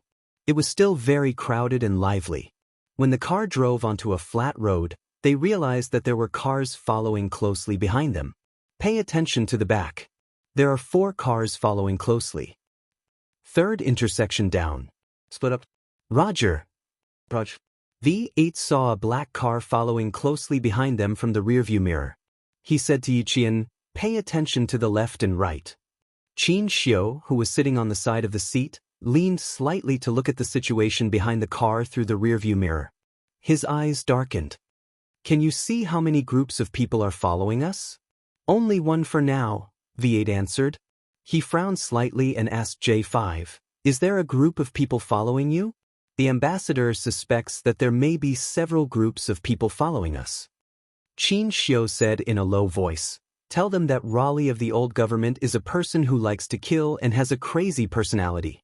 Once the new government, the alliance, and the armed forces of the Northlands attack him at the same time, he may do something even crazier."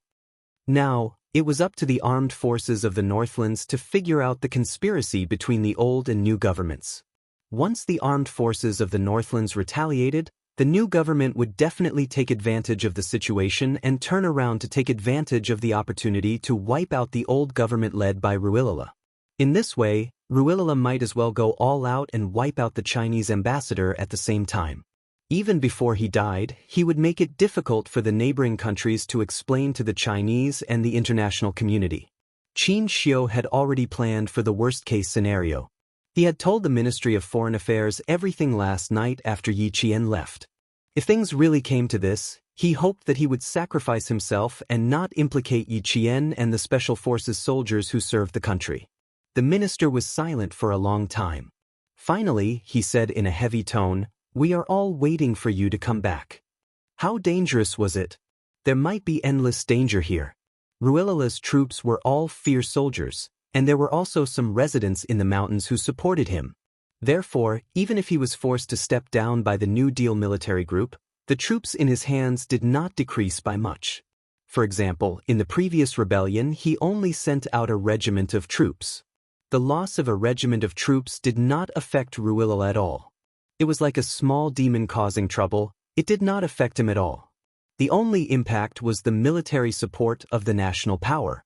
J5 and the Snowfield Brigade member codenamed Snow Eagle, who was driving the other car, both answered V8 at the same time. "Please tell the ambassador that no matter how many groups of people they send out, we will leave safely. They would return to their country the same way they came. Not one less." Chapter 2299. Qin Xiu discreetly glanced at the rearview mirror in the middle of the car and saw the unfamiliar cars behind them that were not afraid of being discovered. He smiled and nodded, "Yes, we will all leave safely." K7, who was driving the car, had a sinister look in his eyes. He said coldly, "There are 2 groups of people, be careful. I'm going to take a detour now, follow closely." Taking a detour meant that he was going to race. The driver of the K7 stepped on the accelerator and started the engine. Boom, boom, boom. The car left the crowd on the main street like an arrow and turned into a side road. V8 stepped on the accelerator at the same time and chased after them at the same speed. Snow Eagle, who was proficient in the local language of the neighboring country, did a wide drift and swept the rear of the car, scaring the arrogant cars that were following them and causing them to rush towards the green belt on the side of the street. The driver in the car was too shocked and sat in the car for a long time without coming back to his senses. His companions in the other cars asked him hurriedly through the walkie-talkie. When he came back to his senses, the driver still had a dazed look in his eyes as he replied, "I'm fine." The other cars did not have time to stop and check. They stepped on the accelerator and chased after them. The members of the Snowfield Brigade were all very good at driving. Although the car was driving very fast, it was very stable. Qin Xiu laughed and said, "I feel like I'm sitting in a cradle, I'm sleepy now." If he could say something like that, it meant that he trusted V8 and Yi Qian very much. He was indeed tired. When Yi Qian and the others went to rest in the wee hours of the morning, he had been talking to the head of the Ministry of Foreign Affairs, who was also his mentor, without any rest. In the morning, he had been arguing with the 2 ambassadors from the neighboring country. As he swayed, he really did feel sleepy. He did not mean to say that he wanted to sleep. Yi Qian saw this and laughed. "It's still daytime now, you should rest well. Otherwise, you won't have the energy to sleep at night. This was because they would use the night to meet up with G3 and the others who had completed the assassination mission and then fly back to China. Although Xianxia was young, he had also experienced a lot of bloodshed. Hearing this, he nodded. Okay, I'll sleep for a while. After saying that, he closed his eyes and began to rest for a short while. V8 at the front wanted to whistle. This ambassador, there was nothing to say. He was very much to his liking. Soon, J5 and Snow Eagle were able to shake off the two waves of vehicles. V8 and K7 were the first to shake off their pursuers and enter the road leading to the other side of the city.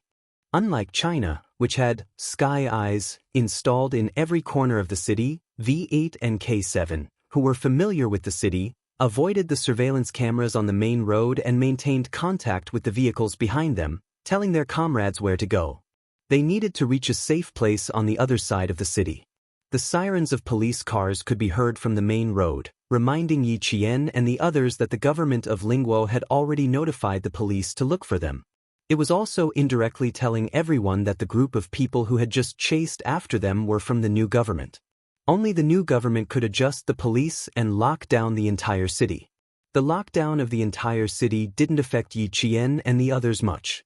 According to the original plan, they didn't leave the city during the day. The Snowfield Brigade, who were used to fighting at night, preferred to operate at night. Moreover, there was still no news from G3, so Yi Qian and the others weren't in a hurry to leave. As long as they left the venue and the territory controlled by the new government's army, they had enough power to deal with Lingguo without being discovered. The entire city has been locked down. We'll reach the safe place in about 1.5 hours. Roger, Roger. There are police cars heading out. Be careful, brothers. Chapter 2300. The three cars were separated by a certain distance, but they maintained contact with each other at all times. The driving cars were like fish swimming at the bottom of the sea, easily avoiding the pursuit along the way. Qin Xiu, who had entered a half-asleep state, suddenly opened his eyes and stared at Yi Qian in front of him. Why don't you rest first? I can still endure it for a while. The route back to China was arranged by the military, and Qin Xiu didn't ask. Now that they said she could rest, he thought about how Yi Qian didn't have much rest either, so he wanted her to sleep first. Because when night came, it was even more impossible for her to rest. Yi Qian, who was still in good spirits, was about to shake her head when the driver, V8, said, Yi Qian, you can rest first too. We might need to take turns driving from now on, so you need to maintain enough energy. Yi Qian didn't have much rest last night, but she did take a nap in the car during the journey from China's border to Lin Nation. V8 was the one who didn't have a good rest. She wasn't the only one who needed to conserve energy. V8 did the same. She didn't feel sleepy at all, because she was all excited by Qin Xiu's brilliant negotiations. She asked V8, I'm not sleepy now.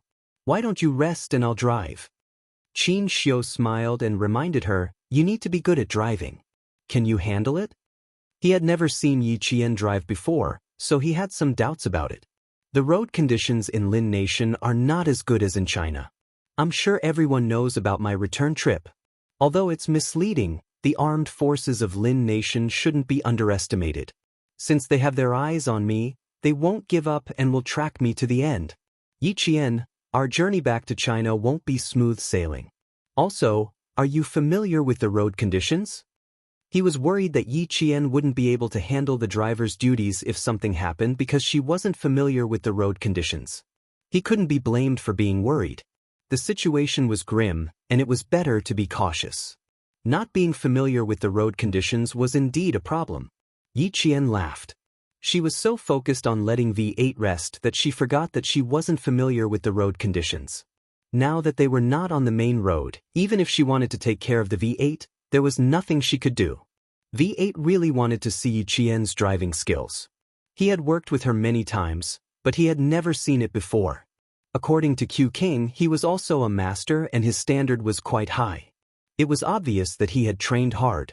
There was a training ground in the southern province that specialized in sending motorized soldiers to Zhongnanhai. They had everything from motorcycles to trucks. Because these motorized soldiers were driving for national leaders and foreign guests, The training was quite harsh. Not many people could endure it. If Qing Miao walked out of this training ground, then her driving skills were not ordinary. As for the fact that he wasn't familiar with the road conditions, it wasn't difficult and could be easily solved. He wanted to meet Yiqian's V8. He steered the V8 steadily with one hand and maintained the same speed. He agreed to Yiqian's suggestion. You can drive even if you're not familiar with the roads. We're taking the city's auxiliary roads now. Come over here first, I'll draw a driving route for you. It wasn't difficult for V8 to not be familiar with the road conditions. He just had to draw a road map. With Yi Qian's ability, he could understand it. Qin Xiu drew a driving route the moment he heard him. His gaze shifted slightly. He believed Yi Qian based on the Special Forces soldier's tone and demeanor. Could he assume that this Special Forces soldier was actually acquainted with Yi Qian? Qin Xiu didn't ask. Instead, he stared at Yi Qian, who had a light smile on her face as she answered the Special Forces soldier. A confident girl was indeed very charming. Just like her at this moment, her eyes were sparkling. It was as if there was a ball of fire in her eyes. If he stared at her for a little longer, he felt like he would be burned to ashes by that ball of fire. Chapter 2301. Okay, I'll come over now. When you're done, you can rest at ease like the ambassador. I promise you won't get lost. Yi Qian was still worried that Qin Xiu would be worried about him, so he specifically said to him, since I dared to take over driving, I definitely have my own confidence. You can rest at ease. He was confident enough, calm enough, and the expression in his eyes was enough to attract attention. Qin Xiu's smile deepened, and the color in his dark eyes deepened. He said with interest, When I heard you say you were going to drive, I was so sleepy that I flew away. Now, I want to see how good your driving skills are. If he wanted to get closer to her, he needed to understand her better. Since he had the chance now, he naturally wouldn't miss it. Qin Xiu and Xia Jinyuan were undoubtedly the same type of people. They were both very quiet and powerful people who knew everything in the palm of their hands. They didn't make a move easily and liked to plan before making a move. They would slowly encroach on the opponent's territory until the opponent had nowhere else to retreat to. Only then would they appear and take down the opponent in one fell swoop. Although Yi Qian had lived 2 lives, he was still a little inexperienced in front of the two of them. He had a pair of eyes that could see through people's hearts, but he couldn't instantly see what Qin Xiu, who could chat and laugh with other countries on diplomatic occasions and fight for the interests of the country, was thinking. She couldn't see through him in time, and Qin Xiu, an excellent diplomat, couldn't let her see through him either. The V8 and Yi Qian didn't even need to stop the car when they swapped positions.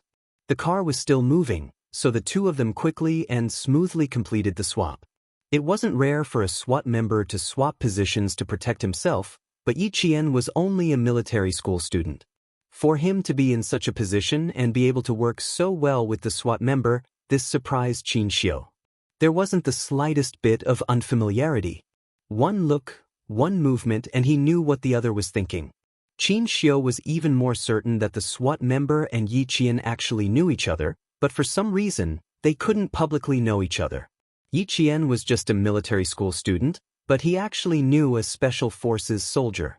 Qin Xiu raised his eyebrows slightly. His interest in Yi Qian did not diminish. We'll let Yi Qian drive now. Brothers, stay close to her. She looks like a pro too. The V8 who was sitting at the back did not forget to inform his brothers in the other 2 cars. J5 raised his eyebrows. Is that so? Then I really want to see it for myself. There was no doubt, only trust. This was Shui Ying's first time working with Yi Qian, and they had only exchanged glances with each other this time.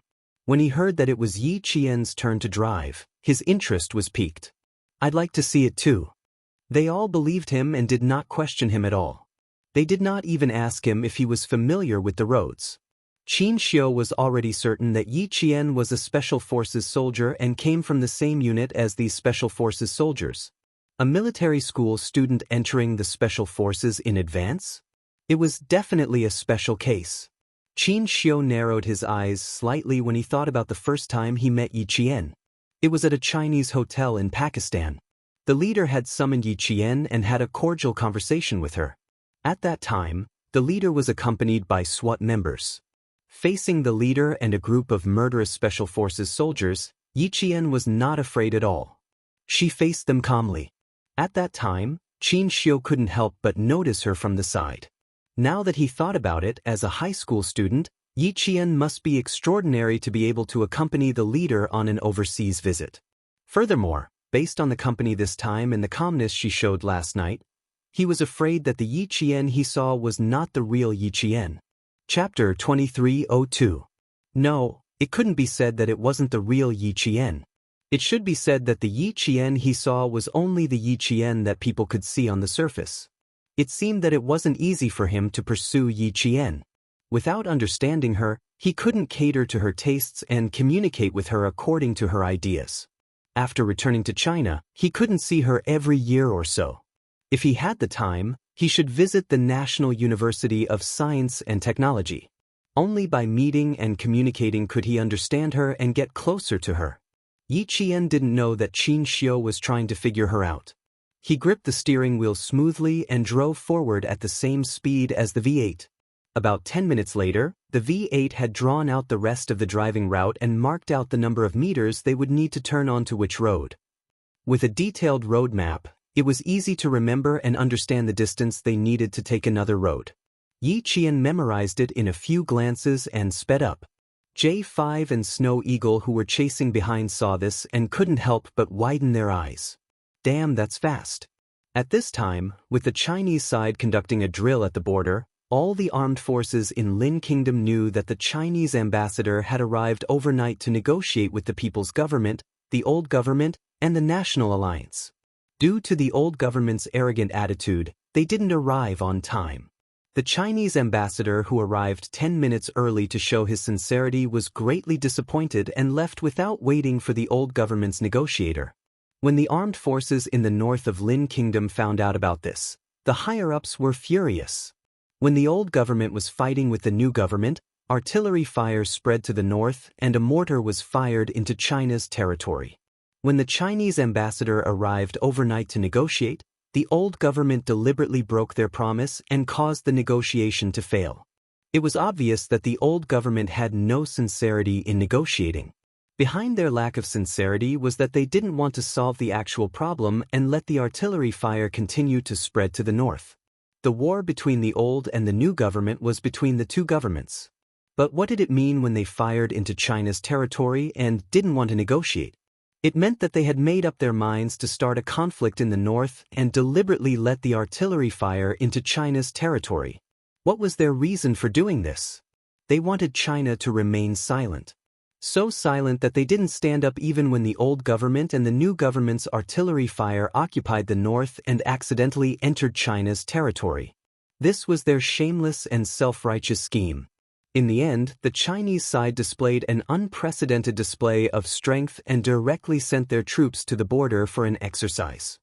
Furthermore, the border was less than 30 kilometers away from the Northland's armed forces. Once the artillery fire of the new and old governments landed on China's territory again, and if it accidentally landed on the Northlands during China's military exercise, the senior leaders of the Northland's armed forces in the emergency meeting had solemn expressions. The upper echelons of the Northland armed forces had a heated discussion about the Chinese military exercise. Obviously, the reason why the Chinese suddenly started the exercise is to remind us to be careful of the conspiracy of the old and new governments. The old regime is trying to provoke a firefight between our armed forces and the Chinese. Once the two sides exchange fire, the new and old governments in the northern lands will take advantage of the situation and attack the northern lands. Both the new and old governments have a common goal, which is to realize the full democratization of our country. Judging from the current situation, it is very likely that the new and old governments have reached an agreement that is unfavorable to the Northlands. They want to divide the Northlands. Chapter 2303. They must not be allowed to do this. The military group fears the American hegemonism and wants to achieve democratization through hegemony. They want to divide and eliminate all of our armed forces. This is a conspiracy against the people of the North. We cannot remain silent.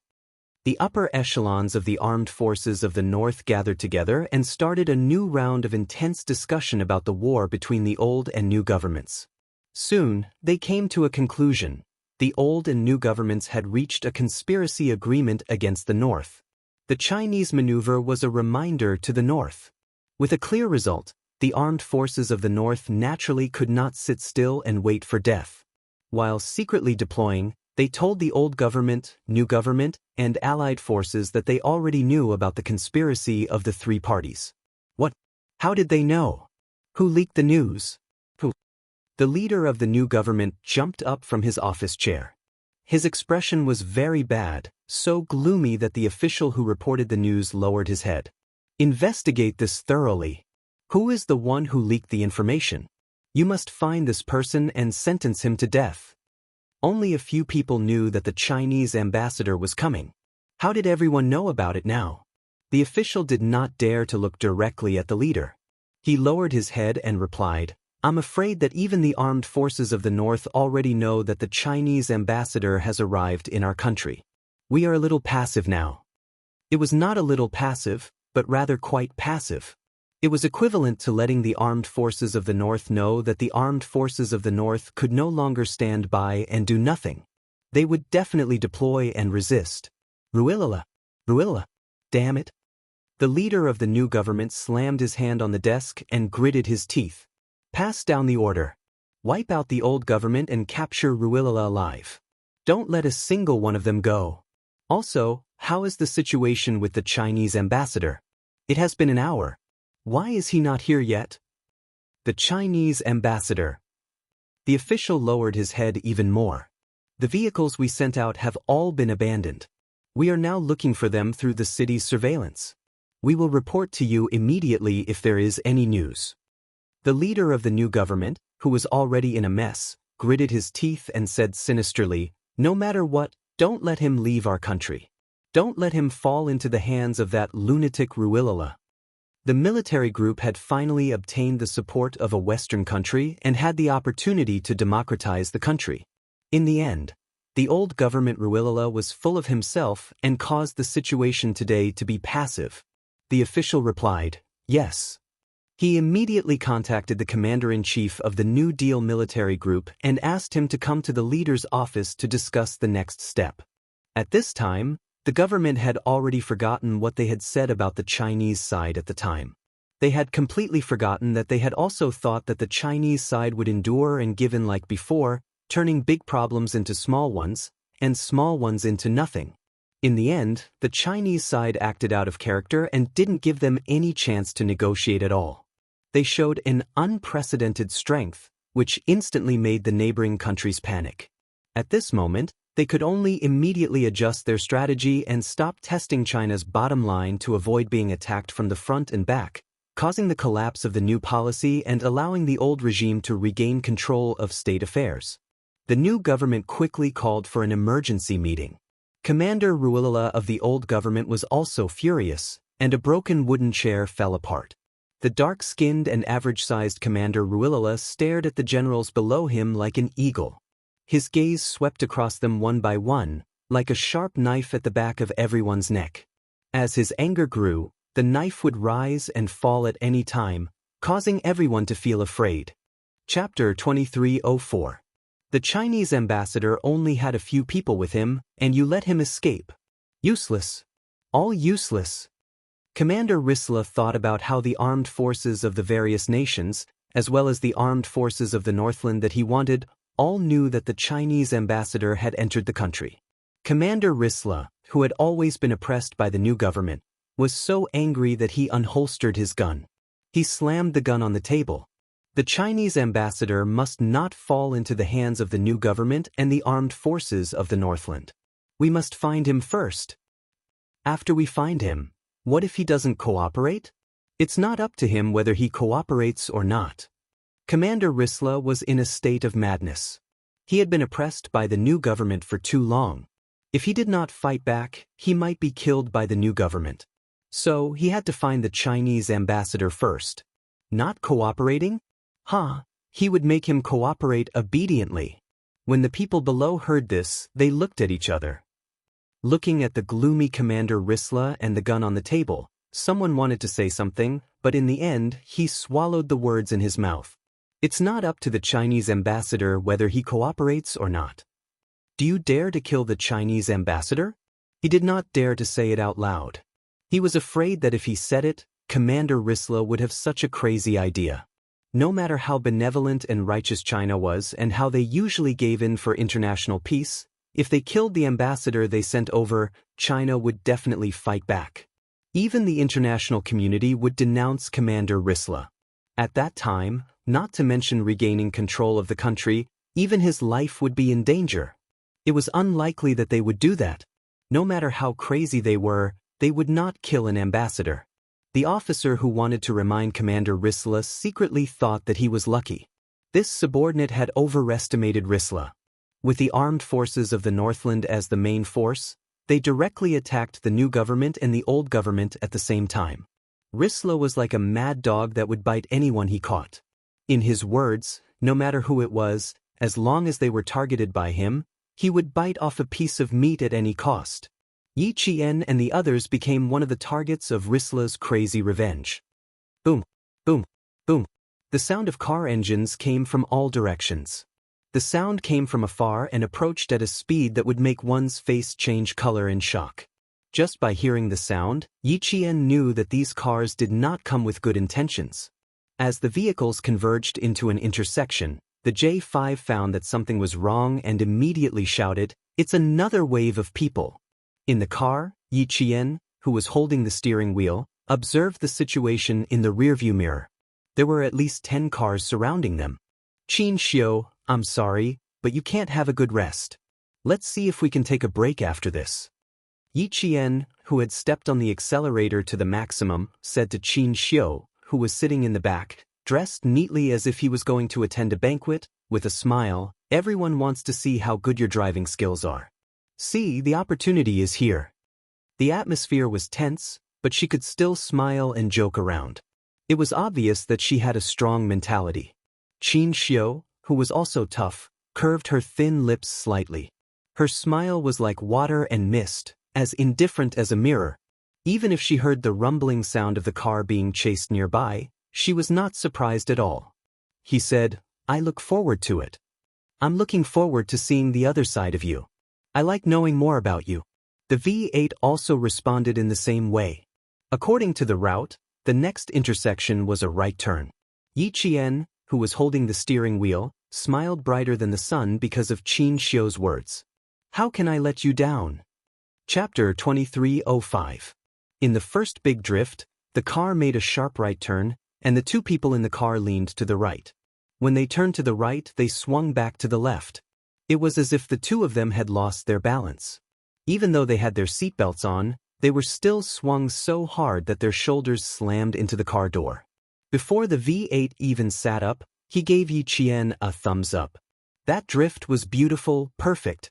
Without slowing down, a 90-degree turn without slowing down the brakes, and with the accelerator pressed hard to complete the entire maneuver. That was not something that could be done just by being careful and daring. It required superb skill. Yi Qian had practiced this type of 90-degree turn countless times at the Southern Province Automobile Troop Training Base. Not only were there 90-degree turns, but there were also 180-degree turns. She had practiced all of them, and her results were amazing. That kind of training was when she practiced with her own people. Now, she was fighting with the enemy. It was a completely different feeling. There was no sense of danger in the former, but in the latter, she had to fight to the death. When they turned to the right, there were 3 cars in front of the intersection. The car in front of the intersection was the first to notice the Chinese car rushing over. It immediately called for the other 2 cars to drive over. The cars on the left and right of the intersection turned out to be patrols. After receiving the call, they turned one after the other, stepped on the accelerator, and sped over at the speed of an arrow. "Yi Qian, charge forward. I'll bring up the rear. Shuang, lure the cars on the left." The J5 in the middle shouted, "Charge out of the intersection. I'll break through on the west side." These cars came with the intention of perishing together. They attacked from the front, back, left, and right in an attempt to get rid of Yi Qian and her car in one fell swoop. Yi Qian replied calmly, "I'll be in front. Attack from the left and right. Take care of the left and right sides, then break through on the west side." The west side was the right side of the intersection. "Okay. I'll follow up and provide support. Shuang, clear the cars behind." The J5 saw that Yi Qian's voice did not change at all. She maintained her stability. He did not need to look to know that her skills were quite good. The beautiful 90-degree turn just now could be seen clearly. The first two waves of cars that the V8 team had shaken off could only be considered blocking and forcing them to stop. However, the dozen or so cars that appeared now were all recklessly rampaging around. It was obvious that these people were here to get rid of Xianxia. Knowing that the Chinese ambassador was sitting in the car, he still dared to be so arrogant. Xianxia knew that he was sent by the former government. Boom, boom, boom. The cars coming from 3 different directions at the intersection were getting closer and closer. Yi Qian, who had his V8 gun ready, gently pressed the automatic window control button. As the cars coming closer and closer, Yi Qian controlled the steering wheel with one hand and shouted in a low voice, "Fire!" Bang! Bang! 2 gunshots rang out at the same time. The wheels of the 2 cars coming from the left and right exploded. The loud sound of the tires exploding was louder than the sound of the bullets. The 2 cars that were moving at high speed became unmanned. They were completely out of control.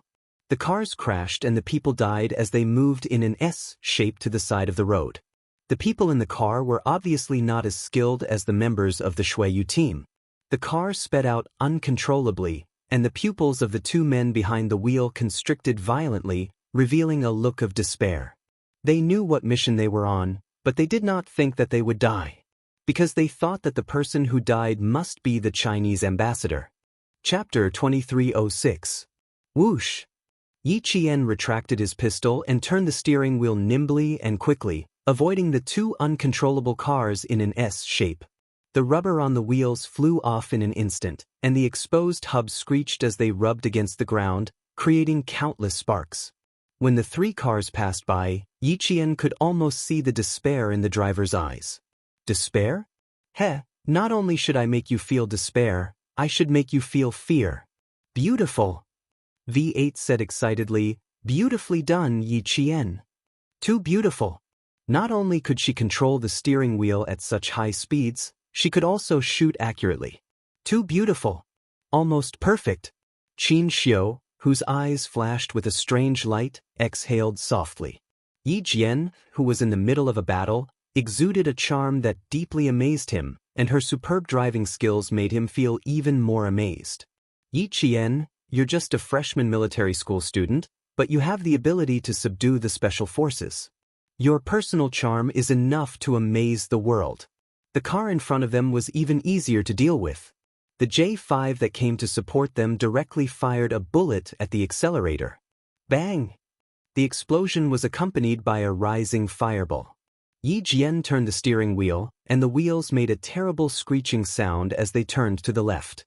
Behind the car was a raging fire. It was estimated that the car would be burned to a metal frame in less than 5 minutes, and the people inside would be reduced to ashes. There were more than 10 cars surrounding Yi Qian, and 2 more cars rushed out from the alleys as soon as he broke through. Yi Qian, 4 cars come to surround us. I'll take care of 2, you and V8 blow the tires and take care of the other 2. J5's cold voice came from the communicator. Don't give them a chance to go back alive. V, protect the ambassador. Don't worry, they won't be able to return. V8's lips curved coldly, revealing a wolf-like ferocity. Vroom vroom vroom, I'm going to charge out, sit tight. Yi Qian knew that as long as they could get rid of the 2 vehicles that were crazily surrounding them, they would be able to launch a full assault. Because the 2 vehicles were driving in a straight line, the narrow road made it impossible for the 3 vehicles to converge. Therefore, before the other party could open fire, not only would they have to finish firing, they would also have to think of a way to break out of the encirclement. They planned to open fire. Yi Qian, get out of the way. V8 gritted his teeth and fired continuously with his submachine gun when he saw that the 2 vehicles were acting strangely. There was no need for Yi Qian to shoot again. The car that was shot at by the V8 dodged to the side and crashed into their own car. The two cars collided, and the car that was hit was instantly flipped upside down. The two cars stuck to each other, and sparks flew everywhere as they headed towards Yi Qian and the others. Sit tight. Hold him properly. Xianxia and V8 only heard Yi Qian say 4 words before the car suddenly drove up a small slope on the side of the road. Then, the car didn't drive on 4 wheels, but 2 wheels on each side. Squeak, squeak, squeak. The chassis of the 2-wheeled car almost brushed past the 2 vehicles that were charging towards them. After charging for tens of meters, Yi Qian turned the steering wheel to the side again, and with a thud, thud, thud, thud, thud, the 2-wheeled car returned to its normal 4-wheel driving mode. After the car was stabilized, V8 and Xianxia bounced a few times from the impact. Their expressions were like a string of ellipses. Behind them, Shuang, who had watched the entire process, said in a low voice, "That works too. This isn't an ordinary feat, it's so much better than the male soldiers." Chapter 2307. In the end, not a single one of the dozen or so cars was left intact. They were either burnt to a crisp, or their headlights were compressed and couldn't start at all. There were also a few cars that were lying on their backs with their drivers covered in blood. No one knew if they were dead or alive. The burning cars were still on fire. When the fuel tanks were about to explode due to the high temperature, the ground trembled with the sound of explosions. Countless bang-bang sounds of the fuel tanks exploding came from behind. Shuang, who was the last to leave, looked back through the rearview mirror. It was his first time working with Yi Qian, and he finally understood why J5 said that. Yi Qian, you can't underestimate her just because she's a female soldier. You can't underestimate her just because she's a female soldier. Female soldier Yi Qian, she's even stronger than male soldiers. Anyone who thinks she's just an ordinary female soldier is making a big mistake. J5 wiped the sweat off his forehead. As expected of Qing Niao, she was full of surprises. There were no pursuers behind the cars for the time being. The comrades in the 3 cars reported to each other that they were safe. J5 specifically asked if Xianxia was okay. The ambassador had raced before, but he probably hadn't raced like this before. Qing Niao's last move was really not something an ordinary person could do. He had been in the Snowfield Brigade for a few years, and to be honest, he hadn't done this before. Xianxia knew what he meant by okay. He pressed his stomach and didn't try to be brave. He smiled and said honestly, "My stomach is churning. My brain is extremely stimulated. My brain is secreting dopamine directly. My whole body and mind are experiencing a feast of stimuli. A feast of visual stimuli, a feast of sensory stimuli." They were all excited by Yi Qian's extraordinary driving skills. He hadn't felt excited about anything outside of work for a long time. Today, because of Yi Qian's existence, because of her driving skills, he was so excited that his heart was still beating faster. He had met her and met love. J5 was afraid that Xianxia would get hurt. Seeing that he wasn't bleeding and only felt nauseous, he felt much more at ease. Yi Qian really shocked us this time. We didn't expect her driving skills to be so good that she could even do stunts. It's good that the ambassador is fine. With Yi Qian by your side, we feel more at ease. With her by his side, he felt much more at ease. Xianxia raised his eyes, and undetectable emotions flashed through his gentle and smiling eyes. He smiled slowly and said, "Indeed, I not only saw her driving skills, but also her shooting skills. Yi Qian's excellence is beyond my imagination." Her excellence was beyond everyone's imagination. Even V8 and J5, who had worked with Yi Qian several times, thought so. Yi Qian, who was already driving steadily, couldn't help but laugh when she heard their praises. "Aren't you afraid that I'll become arrogant if you keep praising me like this? Even if you want to be arrogant, you have to have what it takes. No matter how arrogant you are, no one will think that you're arrogant. Who would dare to look down on you?" V8's words were echoed again. Yi Qian simply changed the topic. "Ambassador, we disturbed your rest earlier. Now that we've shaken them off, why don't you close your eyes? It'll take about 45 minutes for us to get to the next location." She changed the topic. J5 and the others didn't continue the conversation. As a Special Forces soldier, they weren't afraid of having too many skills, but they were afraid of not having any skills. They were all concerned about Qin Xiu's health and told him to close his eyes and rest. Qin Xiu saw that Yi Qian's ears were red, and he knew that she was a little embarrassed by the praise. He nodded without much sleepiness. All right, I'll take the time to rest. She could even be shy. How cute. Chapter 2308. K7 didn't join them. According to the plan last night, K7 would support them secretly and wouldn't appear casually. K7, who had already arrived somewhere, looked at the time. It had been more than an hour and 36 minutes since he separated from his comrades. It should be soon. K7, who was hiding in the corner of the city, was thin and expressionless.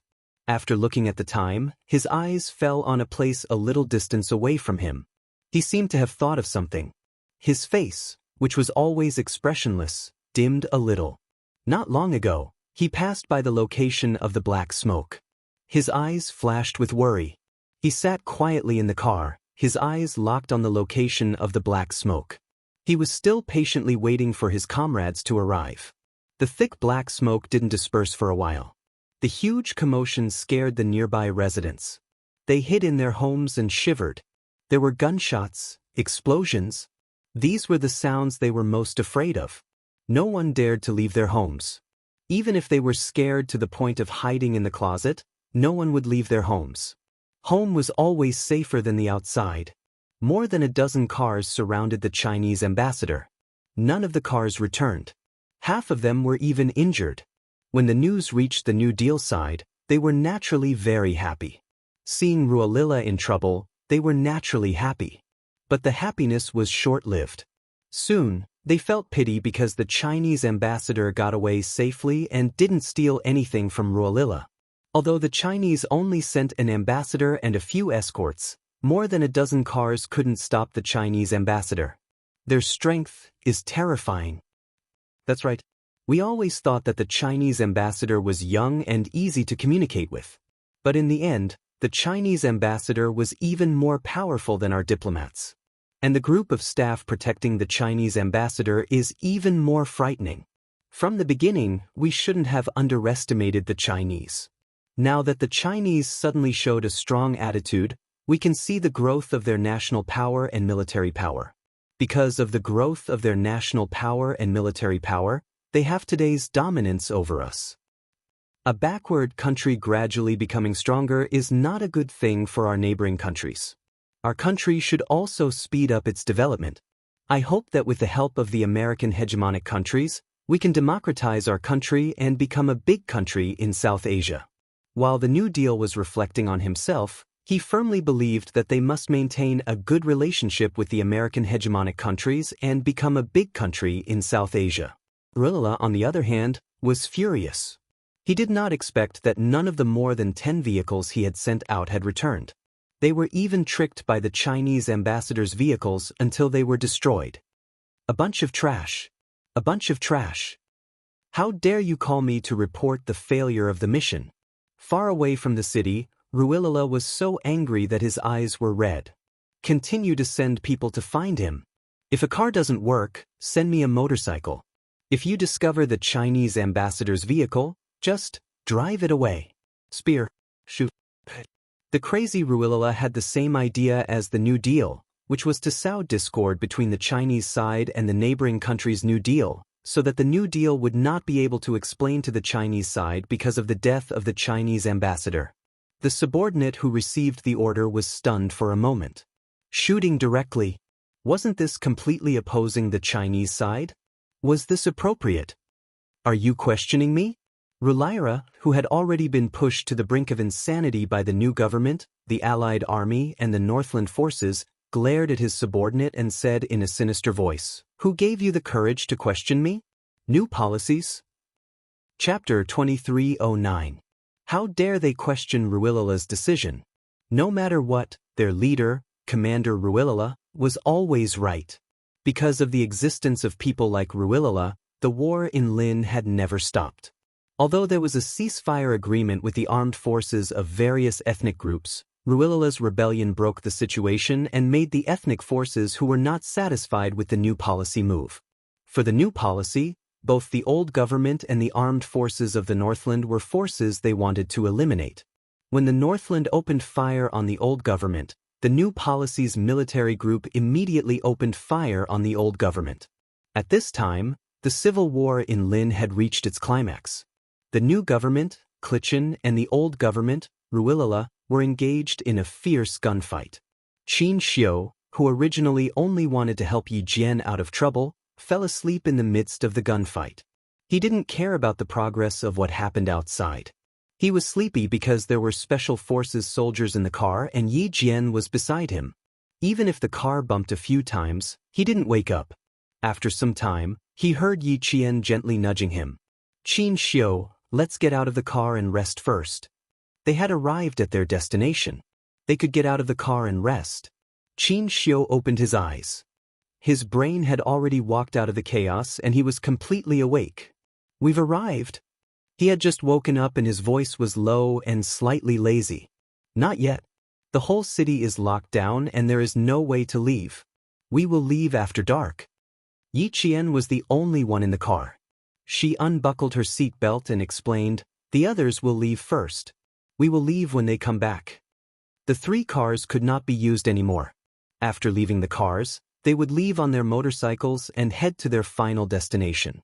Commander Ruilala learned that the Chinese car was abandoned in a remote road in the woods.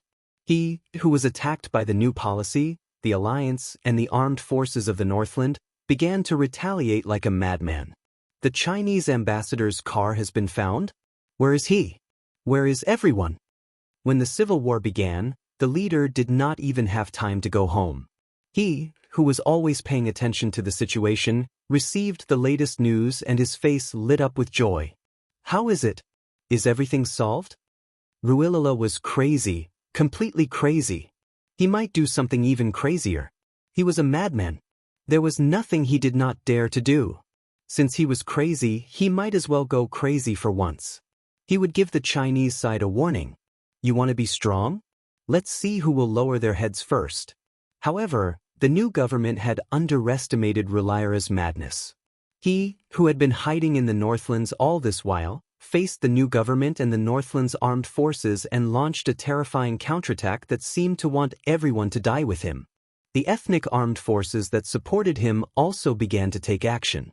At 4 o'clock in the afternoon, gunfights broke out in 4 densely populated areas of Lin country.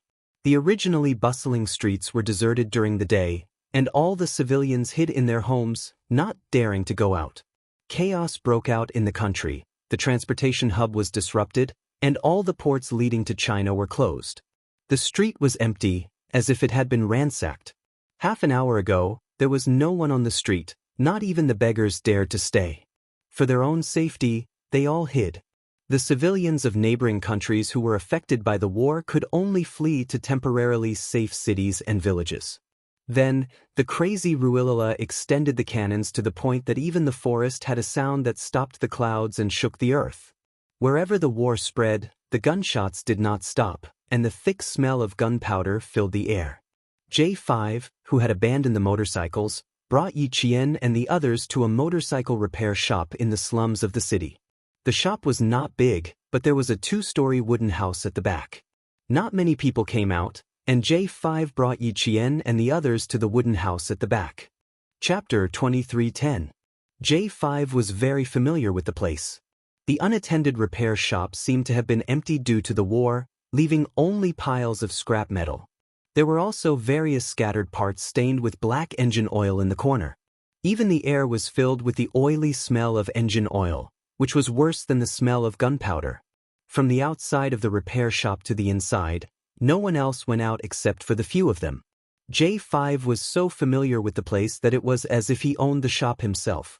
They passed through a triangular canopy made of raindrops, passed through a small house made of wooden planks, went around a stone wall, and pushed open a self-welded iron door. Finally, they arrived at the second floor of the small wooden house that they could see from the outside. This place and the place they passed through were like 2 different worlds. The outside was dilapidated and messy, But here, an unknown tree with thick branches supported a peaceful green space in the backyard. The front yard was messy, while the backyard was quiet. It was clear that the owner of the repair shop was very particular about life. Climbing up the wooden ladder to the second floor of the small wooden house, J5 pushed open the door to the second room and smiled at Yiqian. Yiqian, you can rest in this room. We will stay next door. It is very safe here. You can take a nap and get some rest. Yiqian looked into the room. The furnishings were very simple. There was only one bed, 2 bedside tables, and a coat rack. However, it was very clean. Even the floor was so bright that it reflected light. It is so clean. I should take a shower to get rid of the dust. V8 leaned forward and looked into the room. He could not be more satisfied with the temporary place to rest.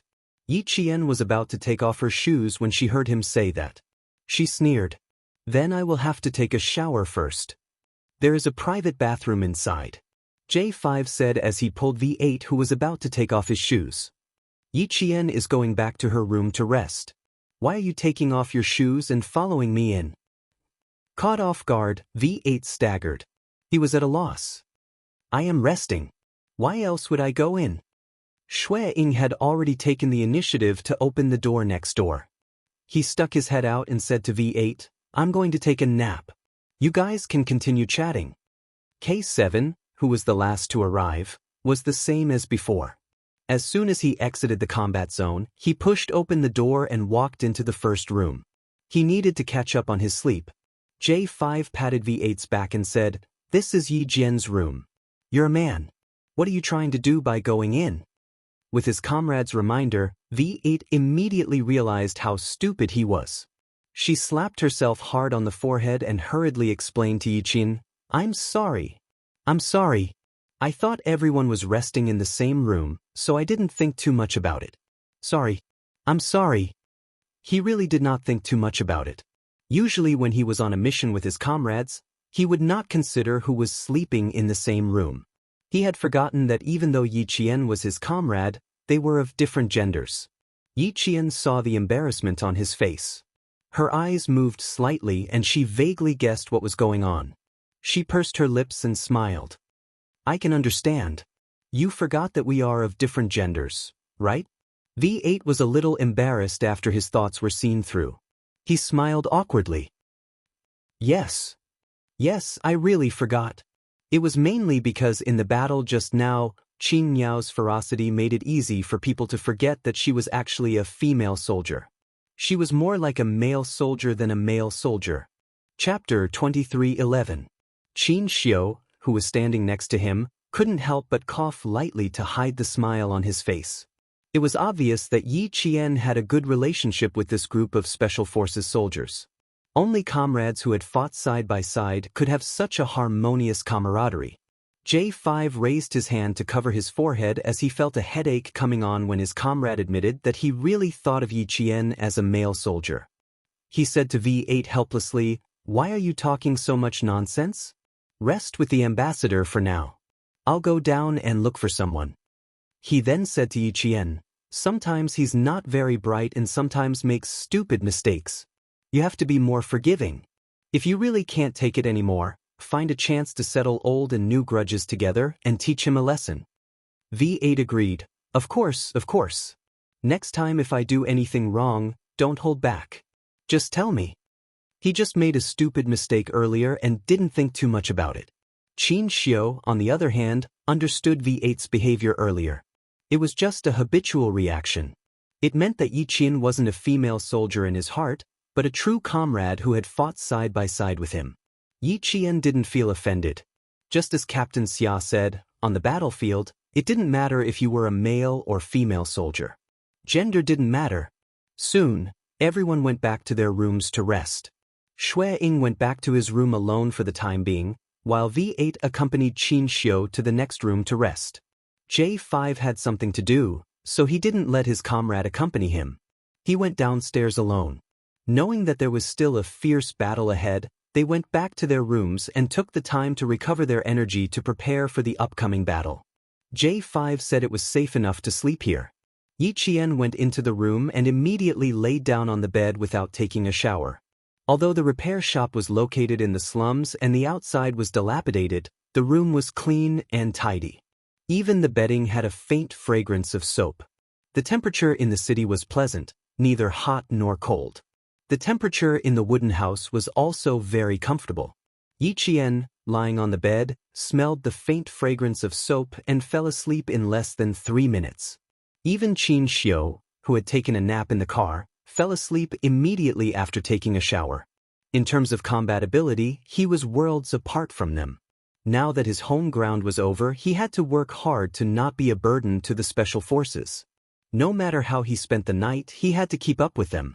Yi Qian and the others arrived safely at their destination. Ruilala, who had nowhere to vent his anger, took out his pistol and fired randomly at the window of his office. Bang, bang, bang. The sound of dozens of bullets rang out.